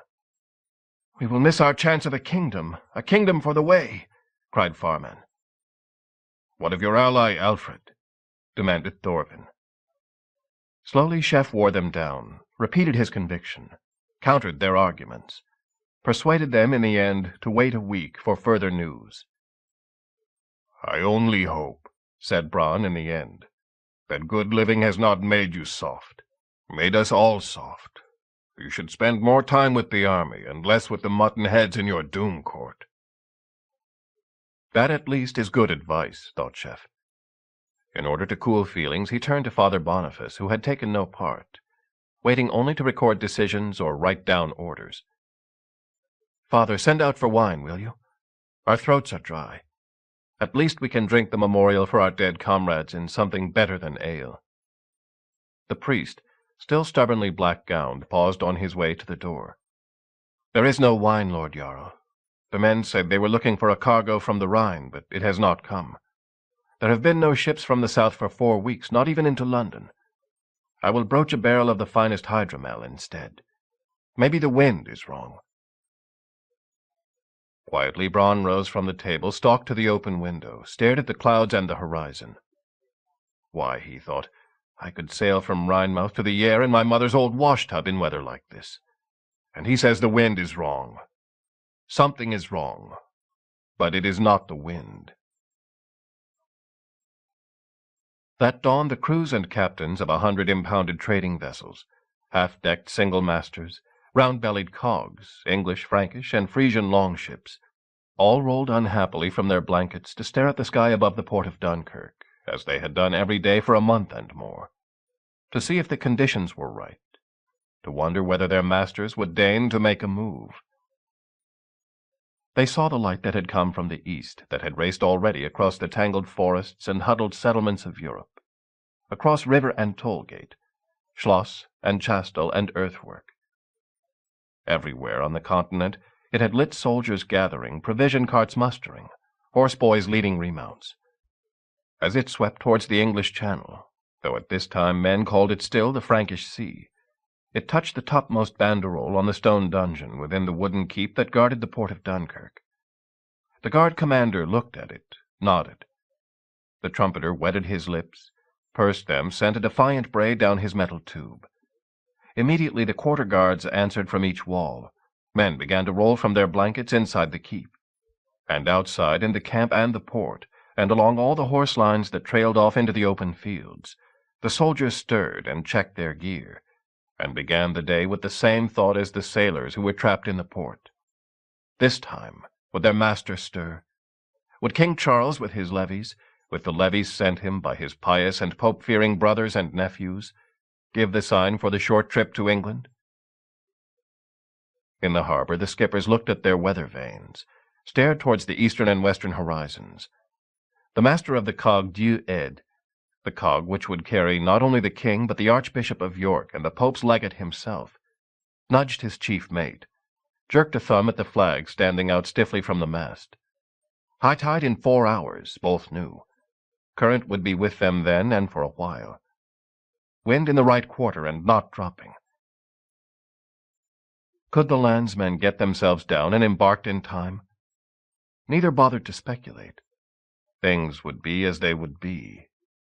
But if the king of the Franks, Charles, nicknamed the Bald, if the king seriously wanted to obey the instructions of his spiritual lord the Pope, unite the old dominions of his grandfather Charlemagne, and plunder the wealth of England in the name of holiness, then he would never get a better chance. As they watched the flag in the wind, they heard half a mile off in the dungeon trumpets blaring again. Not for dawn, but for something else. And then, faintly, carried on the southwest wind, the noise of cheering, soldiers acclaiming a decision. Without wasting words, the captain of the Dieu Aide jerked a thumb at the derricks and the canvas slings, tapped the hatches of the cog's one hold. Get the hatches off. Get the derricks over the side. We'll need them for the horses, the war horses, the destriers of France. The same wind that dawn blew across the bows of the 40 dragon boats cruising down the English coast from the Humber, almost in their teeth, making it impossible to rig sail. Ivar Ragnarsson in the prow of the first boat did not care. His oarsmen were rowing at their paddling stroke, which they could keep up for 8 hours a day if need be, grunting in unison as they heaved their oars through the water, feathering with the ease of long practice, continuing their conversations with a word or two, as they swept them back, dipping and heaving again. Only in the first 6 boats was there extra work for the men. In each, 1.5 tons of dead weight squatted, carefully stowed before the mast. The onagers of Erkenbert, all the forges of York Minster, had been able to turn out in the weeks Ivar had given them. Ivar had raged furiously about the weight, demanded that they be lightened. Impossible, the Black Archdeacon had replied. This is the way they are drawn in Vegetius. More convincingly, lighter models had knocked themselves to pieces in a dozen shots. The kick of the wild ass that gave these machines their name came when the throwing arm struck the crossbeam. If there were no crossbeam, the stone would not be hurled out with its astonishing force and velocity. A light crossbeam, however padded, would crack. Ivar's meditations were interrupted by loud retching from behind him. Each onager was served by a dozen slaves from the minster, in command of them all, torn deeply against his will from the studies and library of the minster, Erkenbert himself. Now one of the lubbers had succumbed to the long North Sea swell, and was vomiting his heart out over the side. The wrong side, naturally, so that the meager contents of his stomach blew back over the nearest rowers, provoking shouts and curses, disruption of the long automatic rowing stroke. As Ivar stepped toward the disturbance, hand dropping to the gutting knife at his belt, Hummel, the horse swain, the man who had saved Ivar from the lost battle at March, moved quickly. The slave grasped the man by the scruff of his neck. A violent blow across the side of the head, repeated as Hummel heaved the wretched man off his feet, and flung him across the thwarts to the lee side, there to retch in peace. "We'll have the hide off him tonight," said Hummel. Ivar stared unblinkingly for a moment, knowing well what Hummel was doing. Decided to leave it for the moment. Turned back to his thoughts in the prow. Hummel caught the eye of one of the rowers, mimed wiping sweat from his brow. Ivar killed a man a day now, on average, mostly from the valueless slaves of the minster. At that rate they would have no one left to wind a machine at all by the time they met the enemy. And no one could be sure who Ivar would turn on next, He could be diverted sometimes by sufficient cruelty. Thor send that we meet the enemy soon, thought Hummel. The only thing that will cool Ivar's temper for good is the head and balls of the man who bested him, Chef Sigvard's son. Without that, he will destroy everyone around him. That is why his brothers have sent him out this time on his own, with me as his nursemaid, and the Snake-Eye's foster father to report. If we don't meet the enemy soon, thought Hummel, I am going to desert the first chance I get. Ivar owes me his life, but he is too mad to pay. And yet if he takes his rage out in the right quarter, something tells me there are fortunes yet to be gained, here in the rich kingdoms of the south. Rich and ripe to fall. It's a bugger, said Oswy, once slave to St. Ethelthryth of Ely, now captain of a catapult team in the army of Norfolk and the Way. There were nods of agreement from his crew as they looked thoughtfully at their much-loved, but not quite trusted artillery piece. It was one of the torsion catapults, the wheeled twist shooters. Every man in the crew was desperately proud of it. They had given it a name weeks before, Dead Level. They had polished every wooden part of it many times over, yet they were afraid of it. "You can count the turns you give to the cogwheels," said Oswy, "so it don't tighten too much." "And I put my head right down on the ropes every time and listen to 'em," said one of his mates, "till I can hear they're in tune like a harper's harp strings. But she'll still bloody well break one day when you don't expect it. They always do. Break one or two of us for breakfast." A dozen heads nodded gloomily. "What we need are stronger wooden arms," said Oswy. "They're what goes." "Wrap 'em with rope." "No, that would work loose." "I used to work in the forge at my village," the newest member of the team said hesitatingly. "Maybe if they had iron supports." "No, those wooden arms bend a bit," said Oswy firmly. "They have to. Anything iron would stop them doing that." "Depends on the iron. If you heat and reheat and hammer it the right way, the iron turns into what my old master called steel. But it's steel that bends a bit, not soft like bad iron, but with spring in it. Now, if we put a strip of that along the inside of each of the arms, it would bend with the wood, and stop them flying apart if the wood broke." Thoughtful silence. "What about the Jarl?" asked a questioning voice. "Yes, what about the Jarl?" came another voice from behind the half-circle. Chef, strolling round the camp in response to Bronn's advice, had seen the cluster of intent faces and had walked silently up to overhear. Consternation and alarm. Swiftly the group of catapulteers rearranged itself so that their newest member was left in the center, to face the unpredictable. Ud here's got an idea," said Oswy, also shifting responsibility. "Let's hear it." As the new recruit, first hesitatingly, then fluently and with confidence, began to describe the procedure of making mild steel, Chef watched him. An insignificant little man, even smaller than the others, with weak eyes and a stoop. Any one of Bronn's Vikings would have dismissed him immediately as useless to an army, not worth his rations even as a latrine digger. Yet he knew something. Was it new knowledge? Or was it old knowledge, something many smiths had always known, given the right conditions, but had been unable to pass on except to an apprentice? "This steel bends, you say," said Chef, "and springs back? Not like my sword." He drew from its sheath the fine Baltic sword Bronn had given him, made like his own self-forged and long-lost weapon of mixed strips of soft iron and hard steel. "But made in one piece. Springy all the way through?" The little man nodded firmly. "All right." Chef thought a moment. "Oswy, tell the camp marshal you and your team are off all duties. Tomorrow morning go to Thorvin's forge with as many men as you need to help, and start making strips the way you say. Fit the first pair to dead level and see if they work. If they do, fit them to all the machines. And when it's done, I want to see some of this new metal. Make some extra strips for me." Chef walked away as the horns blew to douse fires and to mount the night guard. Something there, he thought. Something he could use. And he needed something to use. For in spite of the newfound confidence of Thorvin and his friends, he knew that if they just repeated what they had done before, they would be destroyed. Every stroke teaches its own counter, and he had enemies everywhere, in the south and in the north, in the church and among the pagans. Bishop Daniel, Ivar, Wulfgar and Ulfgar, King Burgred. They would not stand up to be shot at a second time. He did not know what would come, but it would be unpredictable. It was vital to be unpredictable in reply.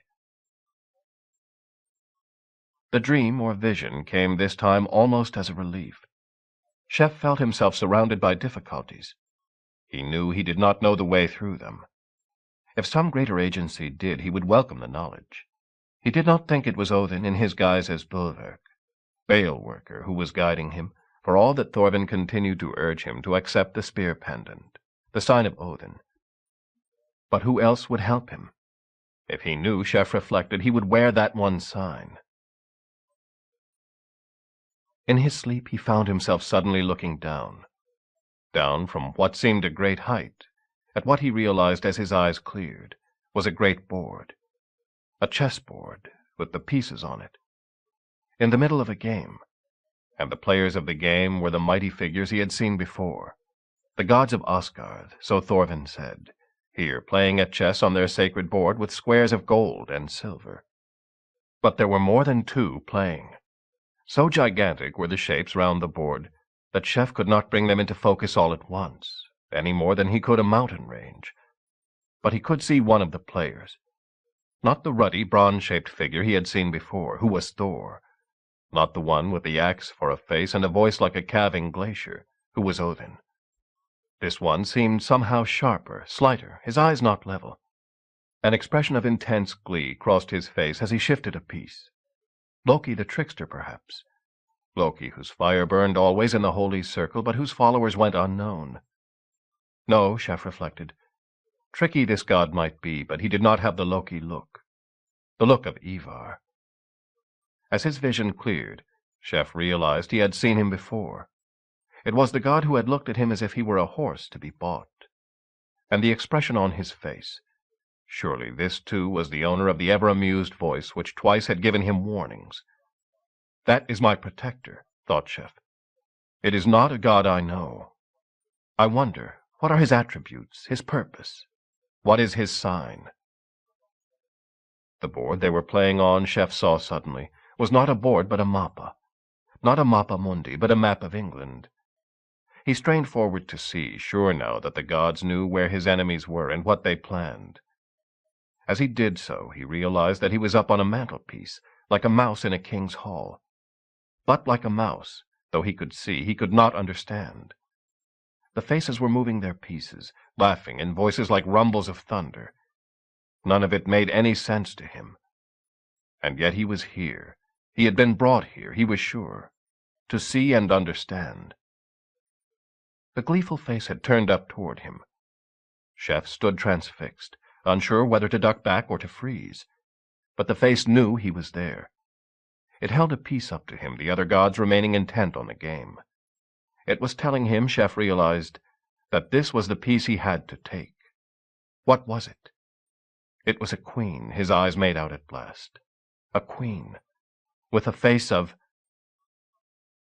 The unknown god looked down, waved an arm dismissively.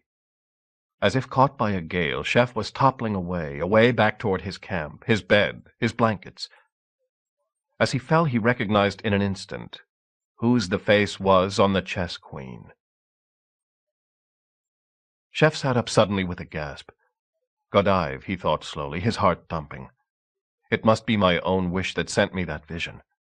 How could a girl affect the map of the contending enemies? Outside Chef's sleeping chamber, noise and upheaval. Horses stamping, booted feet striding toward him, past the cries of his bower thanes. Pulling on a tunic, Chef opened the door before the boots reached him. Facing him was a familiar figure, the young Alfred, still crowned with a golden circle, still as fresh-faced and full of nervous energy as before, but with a new grimness in his eyes. "I gave you this shire," he said without preamble. "I think now I should have given it to the other one, your enemy, Ulfgar and his crippled father. For between the two of them and my traitor bishops and King Burgred my brother-in-law, they have hounded me out of my kingdom." Alfred's expression changed, showed a sudden weariness and defeat. "I am here as a suppliant, driven out of Wessex. No time to rally my loyal thanes. The army of Mercia marching on my heels. I saved you. Will you now save me?" As Chef collected his thoughts to reply, he heard more running feet coming from outside the circle of torches round Alfred.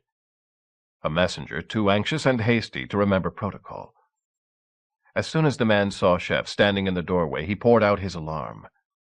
"Beacons, Lord Jarl! Beacons for a fleet at sea. 40 ships at least. The men on watch. They say it can only be Ivar."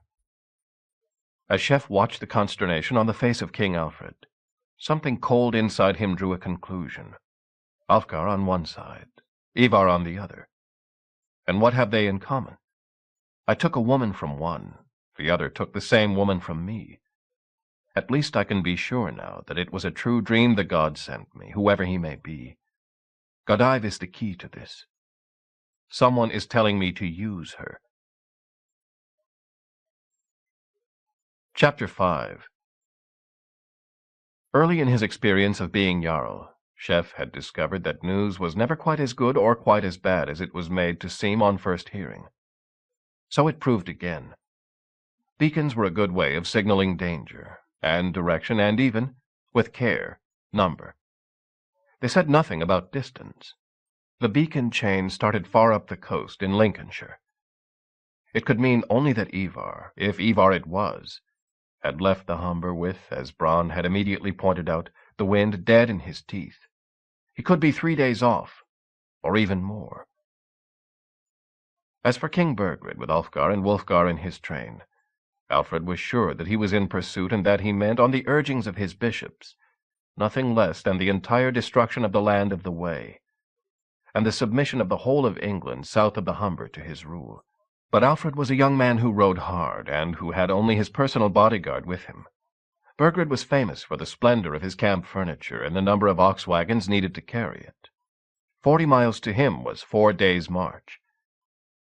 Chef might expect a heavy stroke from each of his enemies, not a sudden one. It would have made no difference in any case. As Chef dealt with the immediate necessities of the situation, he thought only of what he knew he must do, and who he could trust in this situation to help him. There was only one answer to the latter. As soon as he could get rid of all his council members on one errand or another, he slipped through the gates of his burg, sent back the troubled guards who had tried to accompany him, and made his way as unobserved as possible through the crowded streets surrounding it. Hunt was, as he expected, busy in his booth, treating a woman whose evident terror at the sight of the Jarl suggested a guilty conscience. A drab or a hedge witch. Hunt continued to treat her as if she were a thane's lady. Only after she had gone did he sit down by his friend, unspeaking as usual. "We saved Godive once," said Chef. "Now I am going to do it again. I need your help. I cannot tell anyone else what I am doing. Will you help?" Hunt nodded, hesitated. "I'll help you any time, Chef, but I have to ask. Why have you decided to do this now? You could have tried to get Godive back any time the last few months, when there was far less on your mind." Chef coldly wondered once more how much he could safely say. Already he knew what he needed Godive for, as bait. Nothing could enrage Ulfgar more than knowing Chef had stolen her away. If he made it seem like an insult from the Way, Ulfgar's allies would be drawn in.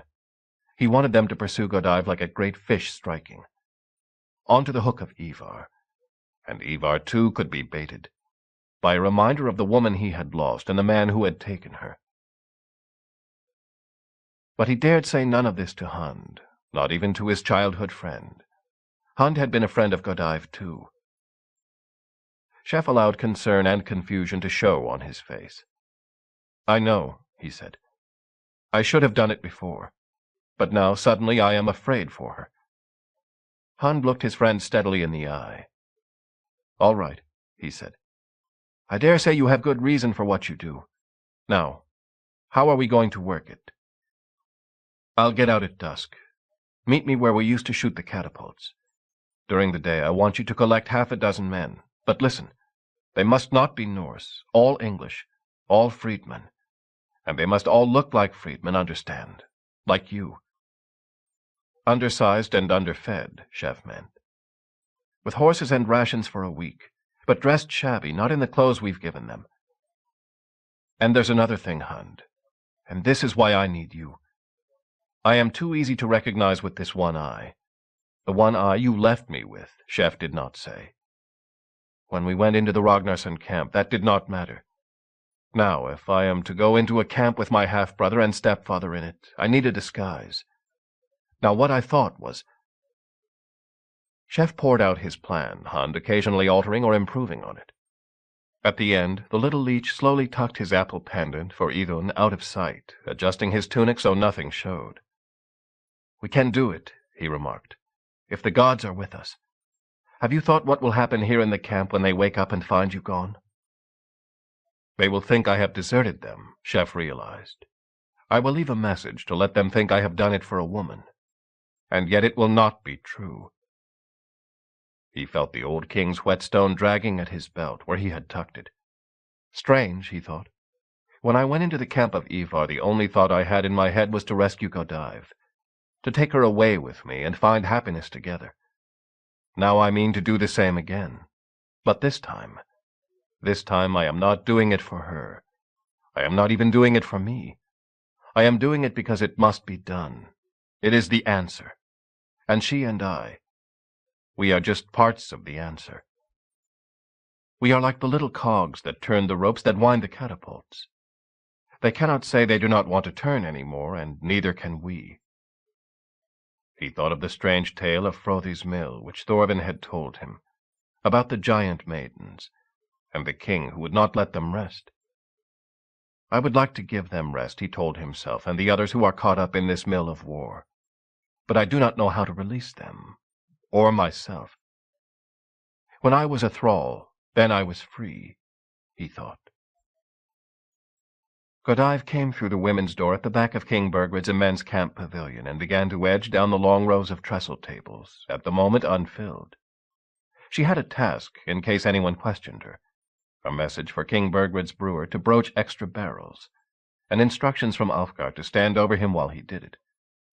Actually, she had had to get out of the stifling atmosphere of the women's quarters before her heart burst with fear and grief. She was no longer the beauty she had been. The other women she knew had noticed, were talking among themselves about what had happened to her, talking with malicious pleasure at the fall of a favorite. They did not know what the causes were. They must know that Ulfgar beat her with increasing fury and frenzy as the weeks went by, beat her with the birch on her bare body till the blood ran and her shift stuck to her morning after morning. Such things could not be done quietly. Even in the timber hall of Tamworth, Burgred's capital, some noise carried through the planks and panels. In the tents where King spent the summer, the campaigning months. But though they heard, and though they knew, there was no one who would help her.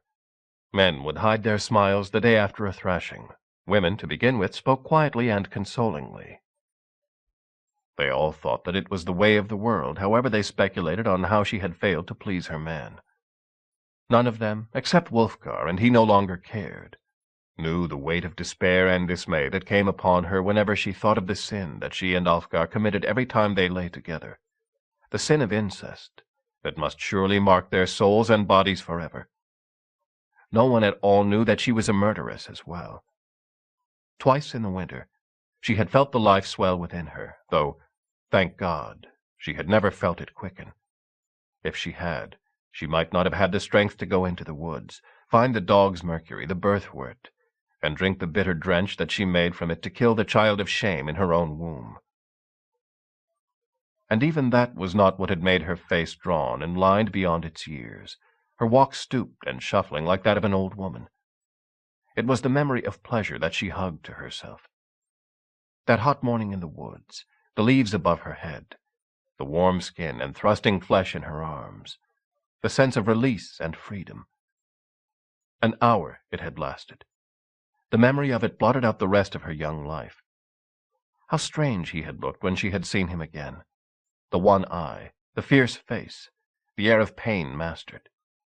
The moment he handed her back, Godive's eyes dropped lower, and she half ran across the space kept clear outside the pavilion, crowded now with Burgred's personal guard, his hearth band, and with the 100 officers and errand runners of the Mercian army marching stolidly on Norfolk at their king's command.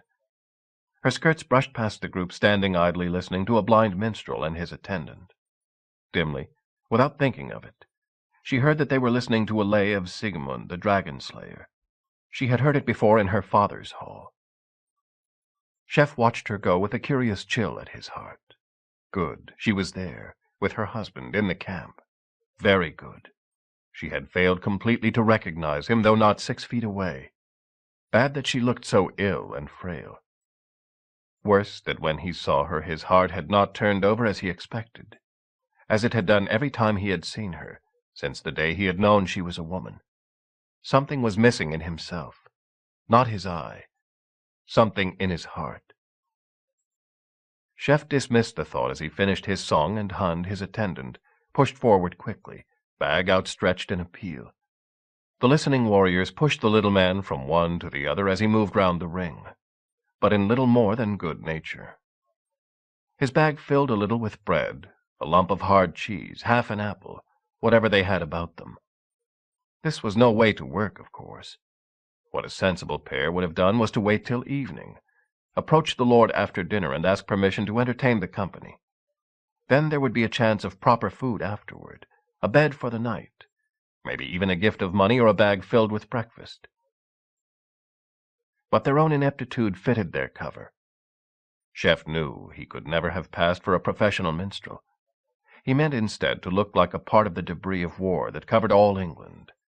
A younger son crippled in battle, cast out by his lord, turned away as useless by his family, and now trying to keep from starvation by singing memories of glory. Hund's skill had created a story on Chef's body that anyone could read by looking at him. First, he had carefully and artistically painted a great scar on Chef's face, the slash mark of an axe or a sword across the eyes. Then he had bandaged the fake scar with the filthy rags of an English army leech, letting only the edges of it hint at what lay underneath. Then he had splintered and strapped Chef's legs beneath his wide breeches, so that it was impossible for him to bend a knee, and finally, as a refinement of torment, strapped a metal bar to his back to prevent any free movement. "You dropped your guard," he had said. "A Viking hit you across the face. As you fell forward, you got the back of an axe or a war hammer that crushed your spine. Now your legs can only trail behind you as you hobble on crutches. That's your story." But no one had ever asked Chef his story. No experienced warrior needed to. Another reason that the Mercian companions did not bother to interrogate the cripple and his meager attendant was that they were afraid. Every warrior knew that such a fate one day might be his own. Kings and lords might keep a few cripples, pensioners, as signs of their own generosity or out of some family feeling. But gratitude or care for the useless were too expensive luxuries for a land at war. The ring of listeners turned to other interests.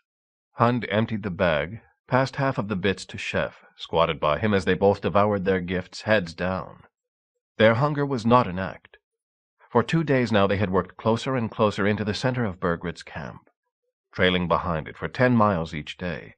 Chef slumped on a stolen donkey, living only on what they could pick up, sleeping each night in their clothes in the cold dew. "You saw her," muttered Chef. "When she comes back I will throw her the sign," replied Hund. Neither spoke again. They knew this was a moment of critical danger.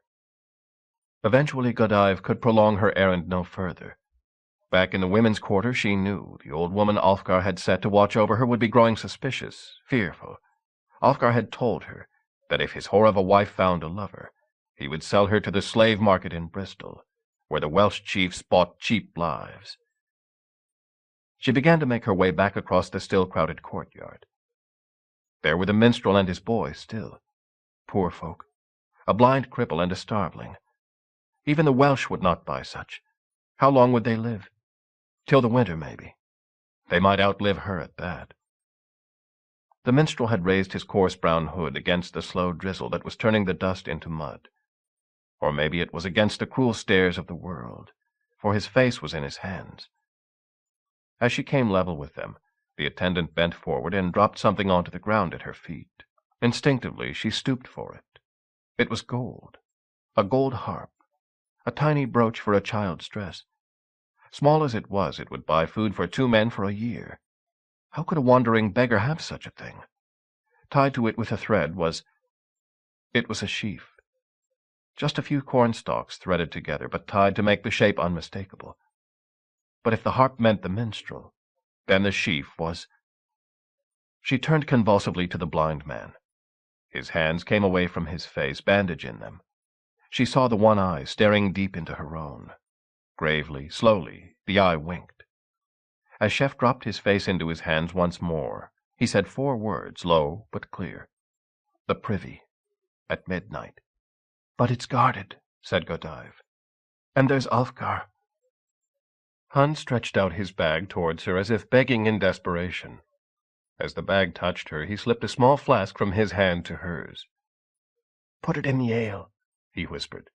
"Whoever drinks it will sleep." Godive jerked back convulsively. As if rejected, Hun sank back. The minstrel dropped his face once more into his hands, as if too far gone in despair to look up.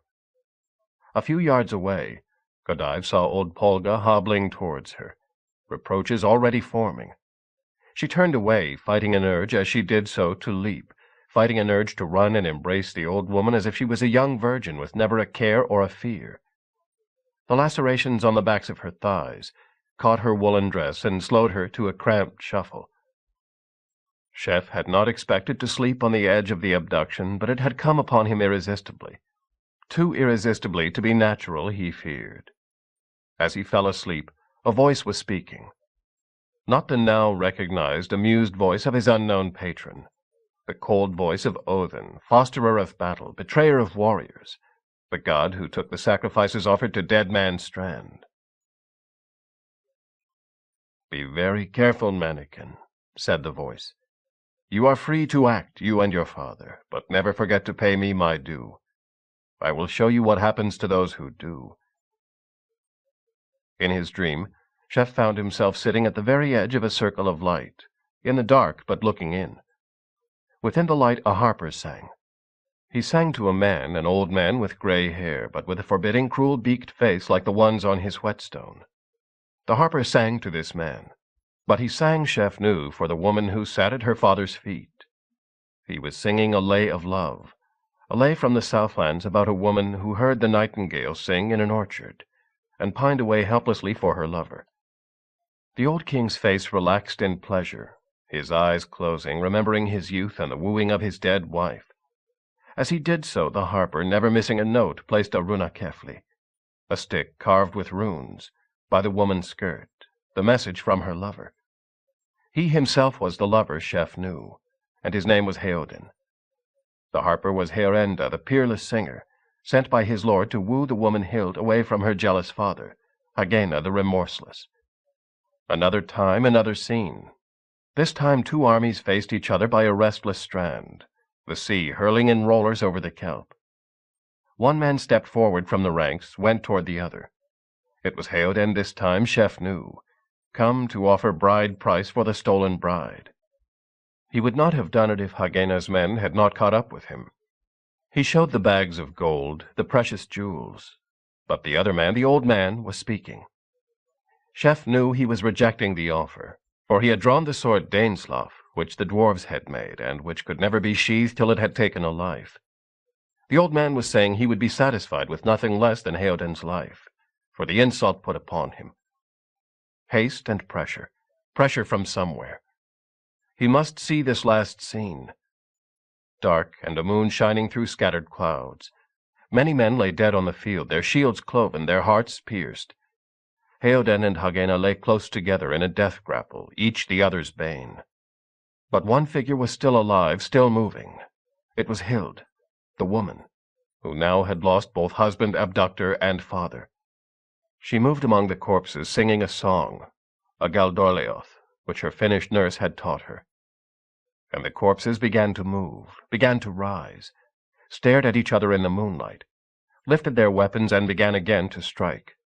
As Hild shrieked in rage and frustration, her lover and her father ignored her, faced each other, began again to hack, to chop at the splintered shields.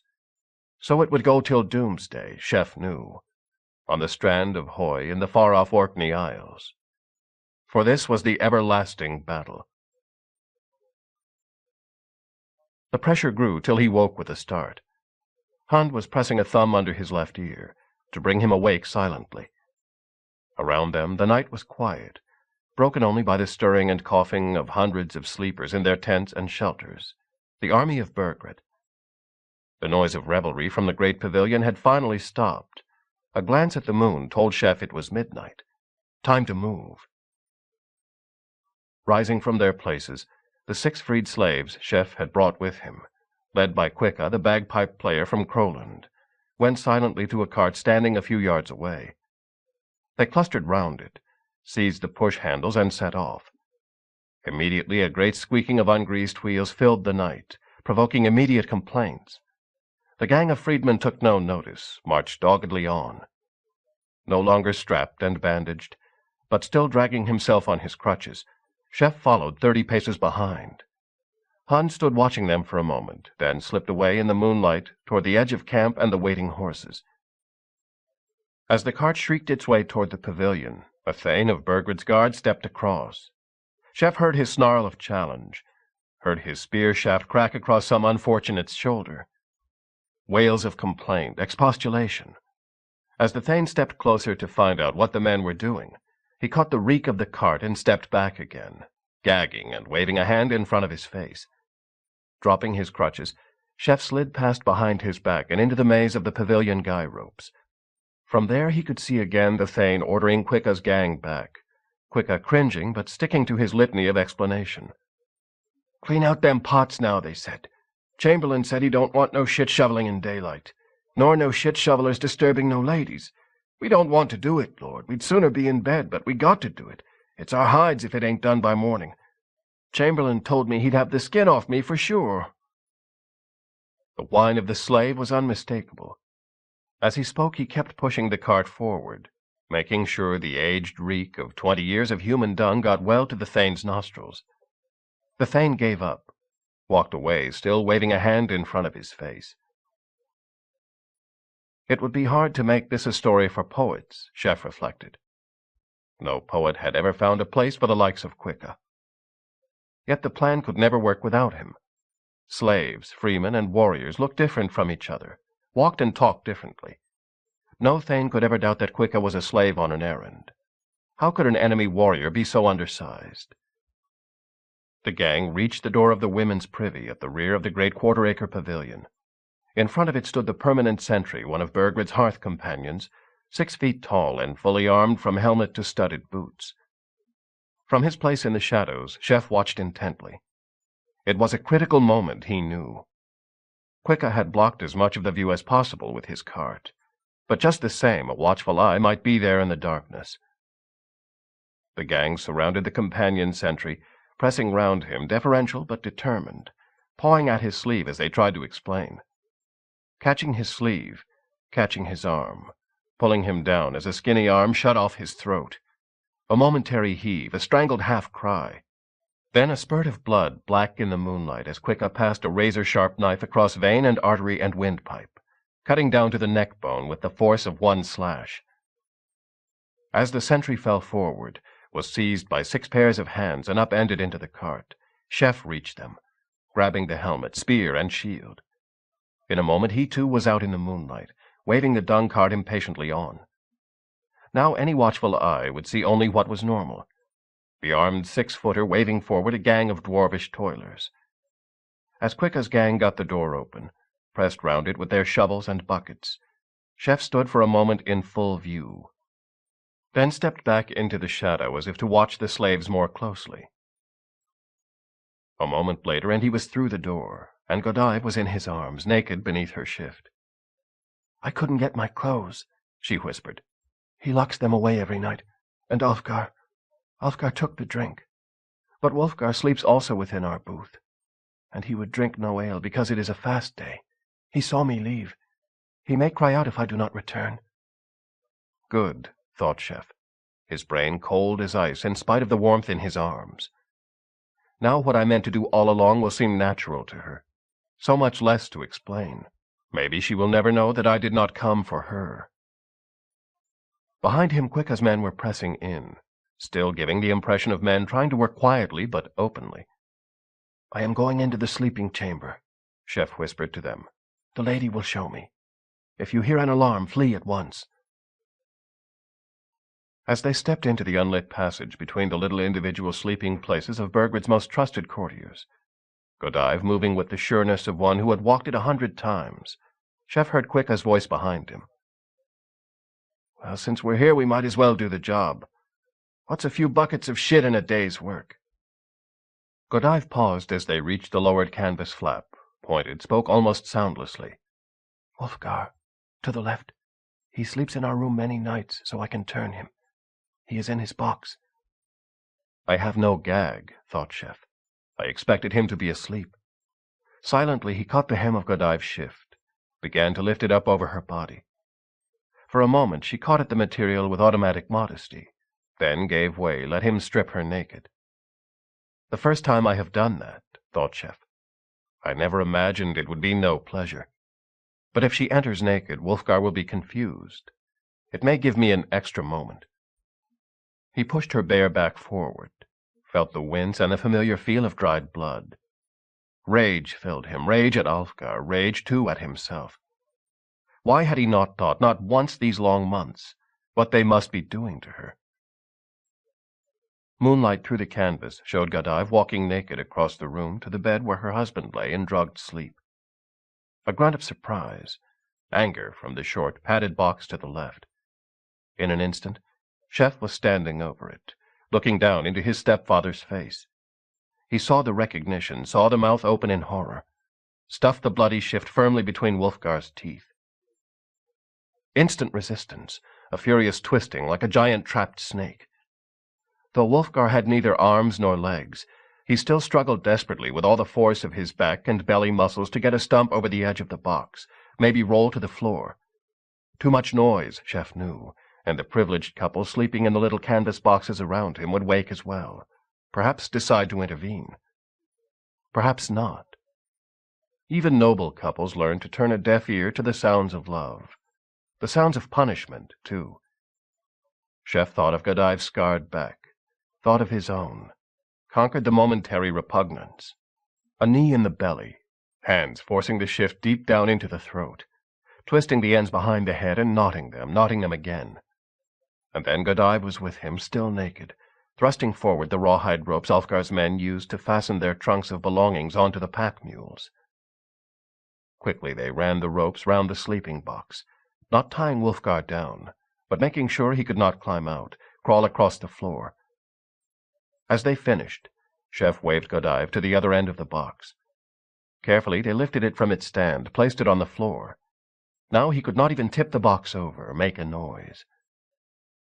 The short struggle over, Chef took 2 paces across to the big bed, looked down at Ulfgar asleep in drugged slumber in the moonlight. His mouth hung open, a steady snore coming from his throat. Still a handsome man, Chef recognized. He had had Godive these 12 months and more. He felt no urge to cut his throat. He needed Ulfgar still, for the plan, and yet a gesture. A gesture would make the plan work better. Godive was coming forward in gown and mantle now, recovered from the box where Ulfgar had locked them. In her hand she held her little seamstress's scissors, a look of set determination on her face. Quietly Chef blocked her, forced a hand down. He touched her back, looking inquiringly. She pointed to a corner. There it was, the bundle of birch twigs, fresh ones without blood. He must have been planning to use them later. Chef straightened Ulfgar on his bed, folded his hands on his chest, placed the birch bundle between them. He moved over to where Wulfgar lay in the rays of the moon, eyes bulging, staring up with an unreadable expression. Terror? Disbelief? Could it be remorse? A memory came to Chef from somewhere. The 3 of them, Chef and Godive and Ulfgar, small children, playing excitedly at something. Bulliers, maybe, the game with the plantain shoots. where each child took it in turn to cut at the other shoot with their own, till the head of one or the other came off. And Wulfgar watching, laughing, taking a turn himself. It was not his fault he was a Heimnar. He had kept Sheff's mother, not repudiated her as he might. He had watched his son flog his daughter half to death. Slowly, making certain Wulfgar saw every movement, Sheff took the borrowed silver pendant from his pouch, breathed on it, polished it, laid it on Wulfgar's chest. The hammer of Thor. Silently the two slipped from the room, headed through the darkness for the door to the privy, guided by the muffled sounds of scraping and clanking. A problem occurred to Sheff suddenly. He had not thought of this in advance. A noble lady, gently bred and brought up. There was only one way out for her. Quicka and his gang could walk out, protected by the obviously shameful nature of their task, and their own size and gait, the unmistakable marks of the slave-born. He could seize the spear and shield again and walk with them, complaining loudly, if need be, about the shame of a noble thane escorting a shit-cart to see the slaves did not steal or loiter. But Godive. She must needs go in the cart, in her gown, with a dead body and 20 buckets of human dung. As he got ready to explain to her, to speak of necessity, apologize, to promise a bright future, she stepped ahead of him. "Get the lid off," she snapped to Quicka.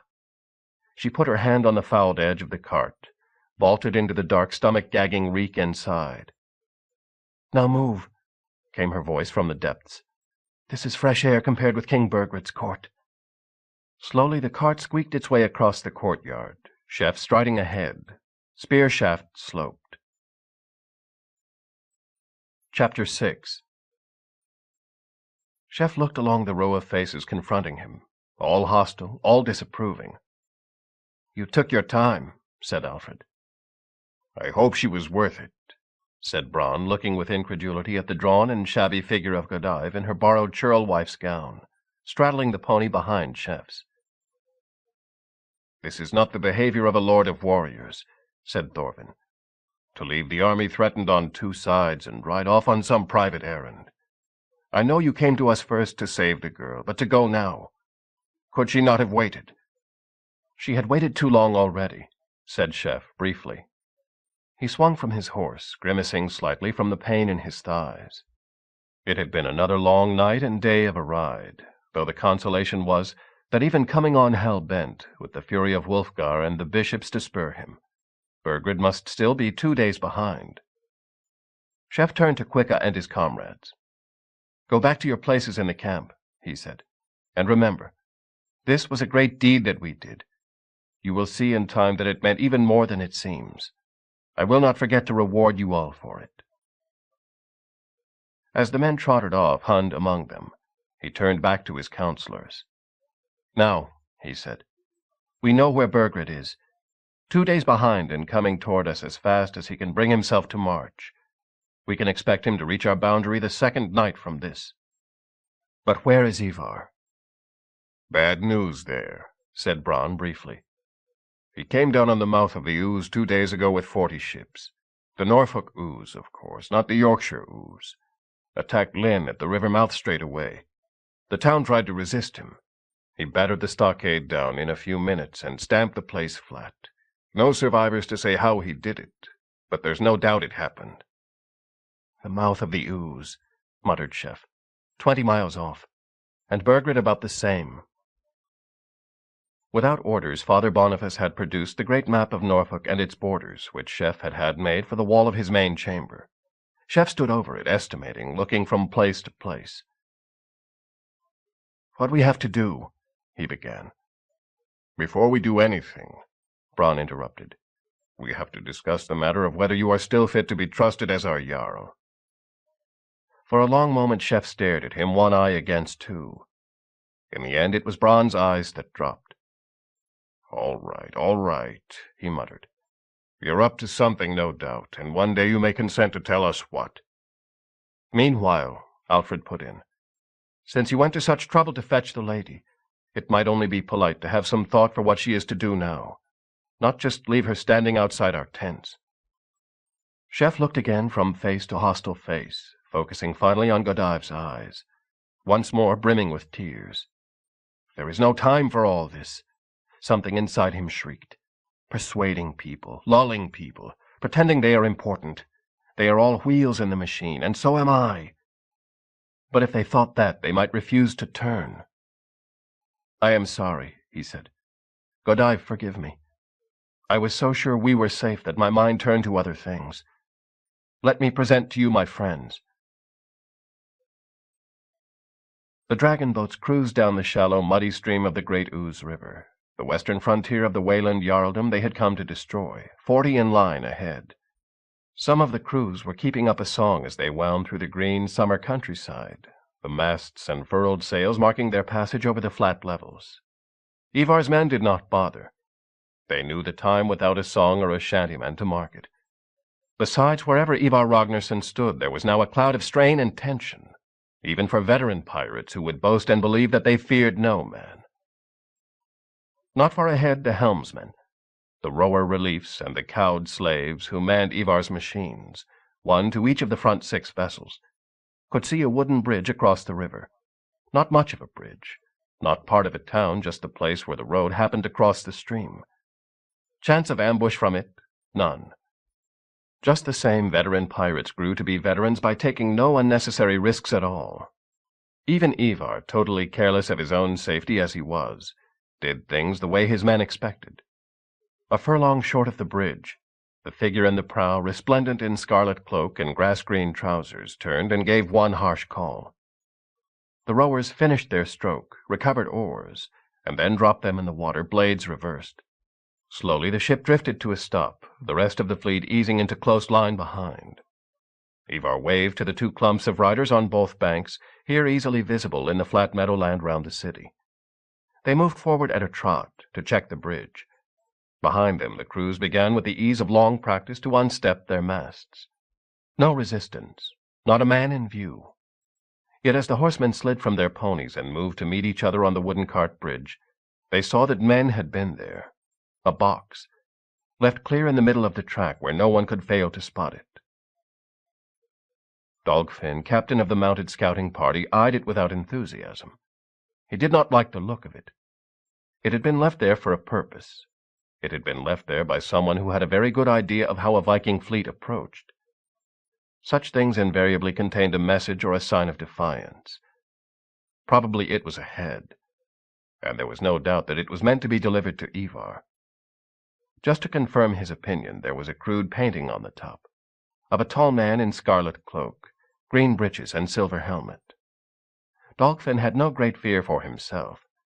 He was Sigurd Ragnarsson's own foster-father, sent by the Snake-Eye himself to keep an eye on his insane relative. And if Ivar had any lingering concern for what any man thought, it was for his elder brother. Just the same, Dogfinn had no particular relish for the scene that was likely to erupt. Someone would suffer for it, that was sure. Dogfinn remembered the scene many months before, when Vigabron had dared and taunted the Ragnarssons together with the news of their father's death. Good material for a tale, he reflected. Yet things had not turned out so well afterward. Had Bronn, perhaps plain man though he seemed to be, foreseen what would follow? And if so, what of this?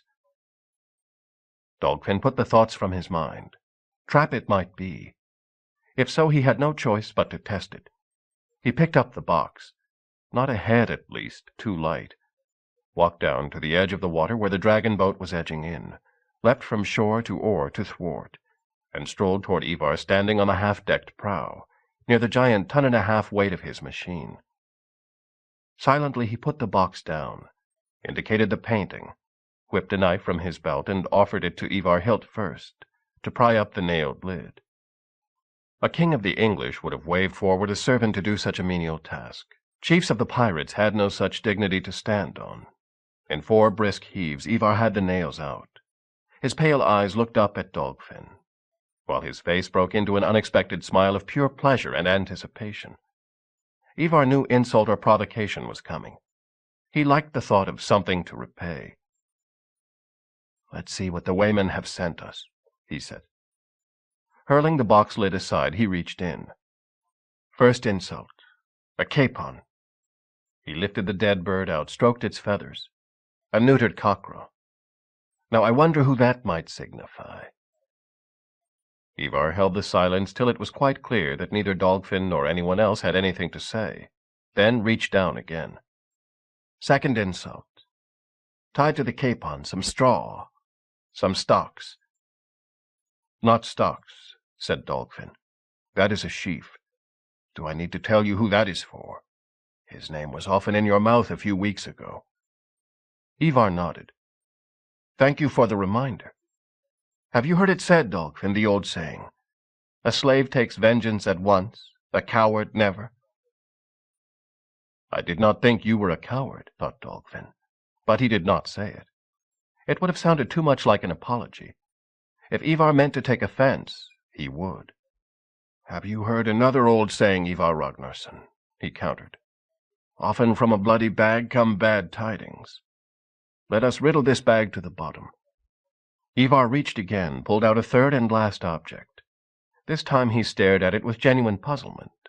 It was an eel, the snake-like fish of the marshes. "What is this?"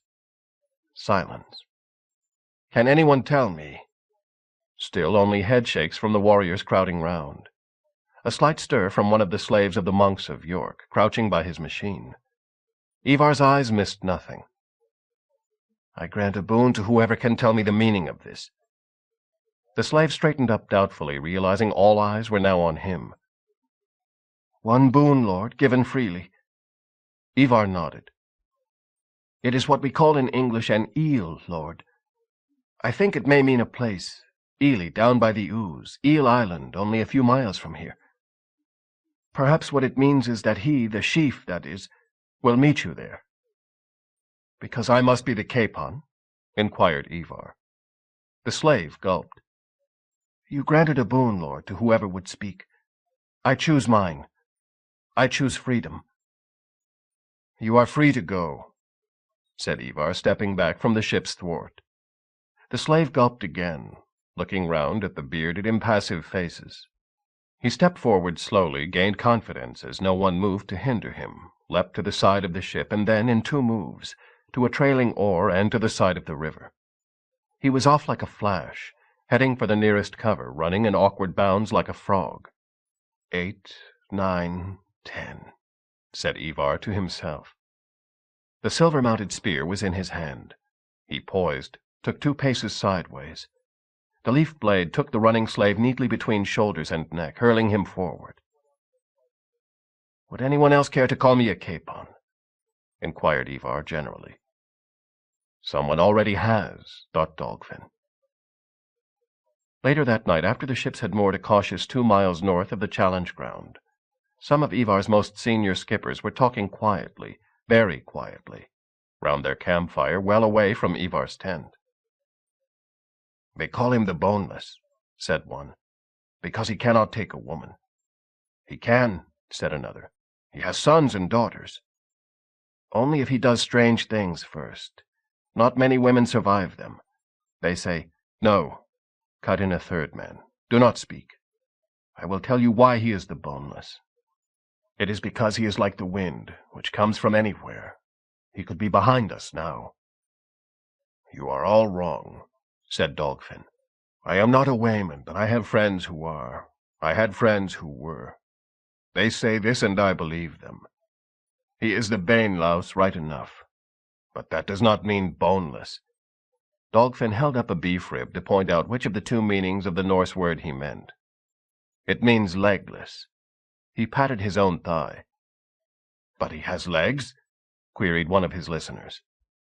"On this side he does. Those who have seen him in the other world, the waymen, say that there he crawls on his belly in the shape of a great worm, a dragon. He is not a man of one skin, and that is why it will take more than steel to kill him."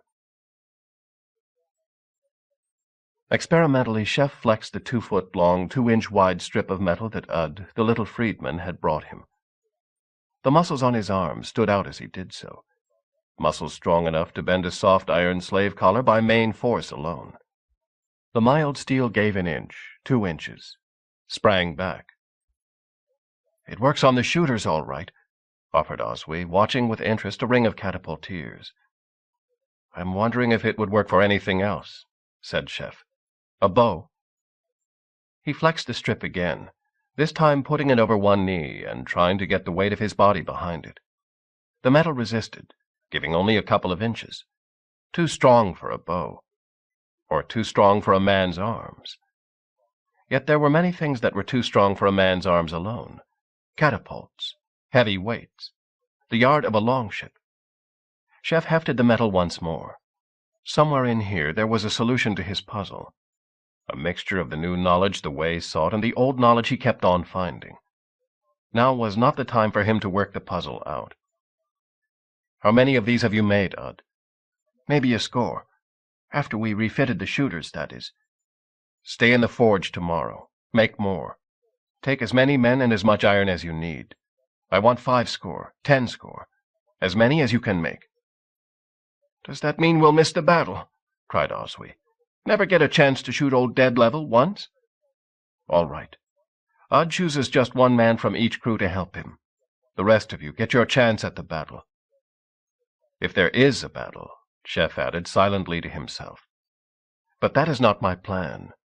Not a battle for us, at any rate. If England is the gods' chessboard, and we are all pieces in their game, then to win the game I must clear some of the pieces off the board, no matter how it looks to the others. In the early morning mist, King Burgred's army, the army of the Mark, 3,000 swordsmen and as many slaves, drivers, muleteers, and whores, prepared to continue its march in the true English fashion, slowly, grumpily, and inefficiently, but for all that with mounting expectation. Thanes wandered toward the latrines, or eased themselves onto any unoccupied spot. Slaves who had not done so the night before began to grind meal for the everlasting porridge.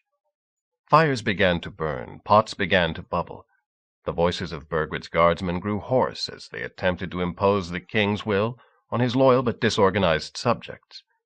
Get the bastards fed, get their bowels emptied, and get them moving, as Cuichelm the marshal endlessly repeated. Because today we move into enemy territory. Cross the Ouse, advance on Ely. We can expect a battle any time. Driven on by the fury of their king at the violation of his own pavilion, by the exhortations of their priests, and the near-incoherent rage of Wulfgar the dreaded Heimnar, the army of the Mark struck its tents and donned its armor. In the dragon boats matters went differently. A shake from the ship watch, a word from each skipper. The men were over the side in minutes, and everyone dressed, booted, armed, and ready to fight. 2 riders trotted down from the advanced pickets half a mile away, reporting noise to the west and scouts sent out. Another word, this time from Ivar, and half the men in each crew stood down immediately, to prepare food for themselves, and the others still formed up. Detachments swarmed round each of the ton-weight machines in the 6 lead ships, attaching ropes and rigging pulleys. When the word came, they would sway them up from the strengthened yards, drop each one onto its waiting carriage. But not yet. Wait till the last moment and then move fast, was the pirates' watchword. The Wayman camp, 4 miles off in dense beechwood, made no sound and showed no lights. Chef, Bronn, Thorvin, and all their lieutenants had been round again and again the day before, impressing it on the most impatient Viking and dullest ex-slave. No noise, no straggling. Stay in your blankets till you're called. Get some rest. Breakfast by units, then form up. Don't go outside the wood. Obeying his own orders, Chef lay alert in his tent, listening to the muted bustle of the army waking. Today was a day of crisis, he thought, but not the last crisis. Maybe the last one he could plan.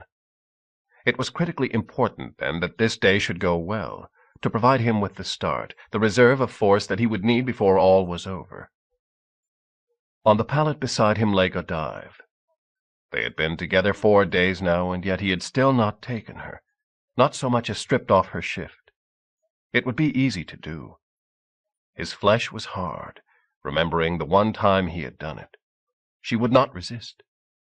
Not only did she expect it, he knew she wondered why he had not. Was he another like the Boneless? Or was he less of a man than Ulfgar? Chef imagined the cries she would make as he penetrated her. Who could blame her for crying? She still winced every time she moved. Like his, her back must be scarred forever. Yet she still had both eyes. She had never faced the mercy of Ivar, the Vapnatakkar. As he thought of the mercy of Ivar, Chef's erected flesh began to shrink. The thoughts of warm skin and soft resistance dwindled like a catapult stone going up into the sky. Something else entered him instead, something cold and fierce and long-sighted. It was not today that mattered, nor the fleeting good opinion of his men. Only the end. Stretched out, relaxed, perfectly aware of himself from crown to toe, Chef reflected on how the day might go. Hund, he decided. Time for another call on Hund. As the sun sucked up the morning mist, Ivar looked from his place with the ridge-line pickets to the familiar chaos of an English army advancing. Familiar chaos. An English army. "It's not them," said Dagfinn beside him. "Not the way folk. Not Chef Sigvardsson. Look at all the Christ stuff, the crosses and the black robes. You can hear them singing their morning massa, or whatever they call it. So either Sigvardsson's challenge was just a lie, or else there's another army hiding round here somewhere, to finish off the winners," Ivar completed for him. The grin was back on his face, pinched and painful, like a fox nibbling meat from the wolf trap. "Back to the boats?" "I think not," said Ivar. "The river's too narrow to turn 40 boats in a hurry. And if we row on, there's no certainty they won't mount and catch us. And if they do that, they can take us out one boat at a time. Even the English might manage that. No. At our Bragi boast in the Brethrabor, my brothers and I swore to invade England and conquer all its kingdoms in revenge for our father. 2 we have conquered, and today is the day for the 3rd. And Sigvardsson," prompted Dagfinn. The grin spread wider, teeth showing like a rictus. "He will have his chance. We will have to see he doesn't take it. Now get down to the boats, Dagfinn, and tell them to unload the machines. But not this bank. The far bank, understand? 100 paces back. And rig a sail over each one as if it was a tent. Have men ready to look as if they're taking them down when the English come in sight. But take them down English style. You know, as if you were 10 old gammers comparing grandchildren. Have the slaves do it." Dagfinn laughed. "You have trained the slaves to work better than that these months, Ivar." The mirth had drained completely from Ivar's face, the eyes gone as colorless as his skin. "Then untrain them," he said. "The machines on that bank, the men on this." He turned back to his survey of the army coming forward, 6 deep, banners waving, great crosses on standard carts behind its center. "And send up Hama. He will lead the mounted patrol today. I have special orders for him." From his vantage point beneath a great flowering hawthorn, Chef looked out at the developing battle. The army of the Way lay in its ranks behind and to either side of him, well spread out and under cover of wood or hedgerow. The bulky pull-throwers were still not assembled, the twist-shooters with their horse teams well to the rear. English bagpipers and Viking horn-blowers had all alike been threatened with disgrace, torment, and forfeiture of a week's ale ration, if they sounded a note. Chef was sure they had remained undiscovered. And now, as the battle seemed likely to be joined, both sides' wandering scouts would have been called into the center. So far, so good. And yet already there was a surprise. Ivar's machines. Chef had watched them being swayed from the boats, had noted the way the yards dipped and the boats heeled. Heavy objects, whatever they were, far heavier than his own. Was that how Ivar had taken Lynn? And they had been put on the wrong bank. Safer from attack, maybe, but unable to move forward if the battle shifted the other way. Nor could even Chef's keen sight see how the machines were constructed. How would they affect his plan to fight the battle? Even more, his plan not to fight the battle. Kwichelm the Marshal, veteran of many battles, would have halted the army if he could, as soon as his advance guard reported the dragon boats on the river in front of him. A Viking fleet was not what he had expected to fight. Anything unexpected should be scouted first, especially when dealing with the folk of the Way, whose many traps he remembered from the fight in the marsh when Sigvarth had died. He was not left to make the decision. Vikings and waymen were all the same to his king, enemies of decency. To Wulfgar and the bishops all were heathens. Dragon boats spread out in line, so much the better. Destroy them before they could mass together. And if they are not way folk, the young Ulfgar had added with pointed insolence, so much less to worry about. At least they will not have the machines you fear so much. Stung by the insult, aware that complex maneuvering would not work with the untrained country thanes who made up most of King Burgred's army, Cuichelm took his men over the slight ridge above the river at a brisk trot. He and his assistants well out in front, shouting their war cries and waving their broadswords for the rest to come on. The English army, seeing the hated dragon boats in front of them, each crew clumped in a wedge before its boat, cheered and came on with enthusiasm. Just so long as they don't get disheartened, thought Cuichelm, dropping back till the ranks closed round him, or get tired before the battle's even started. He settled his shield firmly on his shoulder, making no effort to lift it to guard position. It weighed a stone, 14 English pounds. The rest of his weapons and armor 3 stone more. Not too much to carry, a lot to run with, even more to wield. Through the sweat that ran into his eyes, he noted dimly the men on the far bank struggling with canvas. Not often you catch Vikings napping, he thought. It's usually us that's up last. The first volley from Erkenbert's onagers smashed 6 holes in the English battle line, each stone driving clear through the 6 deep ranks. The one aimed for the commanders in the center, conspicuous in gold and garnets and scarlet tunics, lifted a trifle high at head height. Cuichelm never felt or saw the blow that drove his head straight back till the neck bones snapped, that reaped a file of men behind him, and crashed on to bury itself in the earth just short of the cart from which Bishop Daniel was chanting an encouraging psalm. In an instant, both he and the army were headless. Most of the English warriors behind their visored helmets did not even see what had happened to their right or their left. They could see only the enemy in front of them, the enemy so tantalizingly gathered in isolated clumps and wedges, each one 40 strong in front of its ship, 5 or 10 yards between them. In a yelling wave they ran forward to beat on the Viking wedges with spear and broadsword, hacking at the linden shields, sweeping at head and leg. Braced and rested, Ivar Ragnarsson's outnumbered men strained every muscle to hold them for the 5 minutes their chief had demanded. Through the carefully measured firing lanes, the catapults launched their irresistible missiles again and again. "Something's happening already," grunted Bronn. Chef made no reply. For several minutes he had strained his one eye desperately to see what he could of the machines that were wreaking such havoc in Burgred's army. Then he fixed on one, counted his heartbeats carefully between one launch and the next. By now he had a good idea of what the weapons were. They must be torsion machines. The slow rate of shot showed that, as did the smashing effect, the swirls of men bowled over as each missile struck. They were not on a bow principle.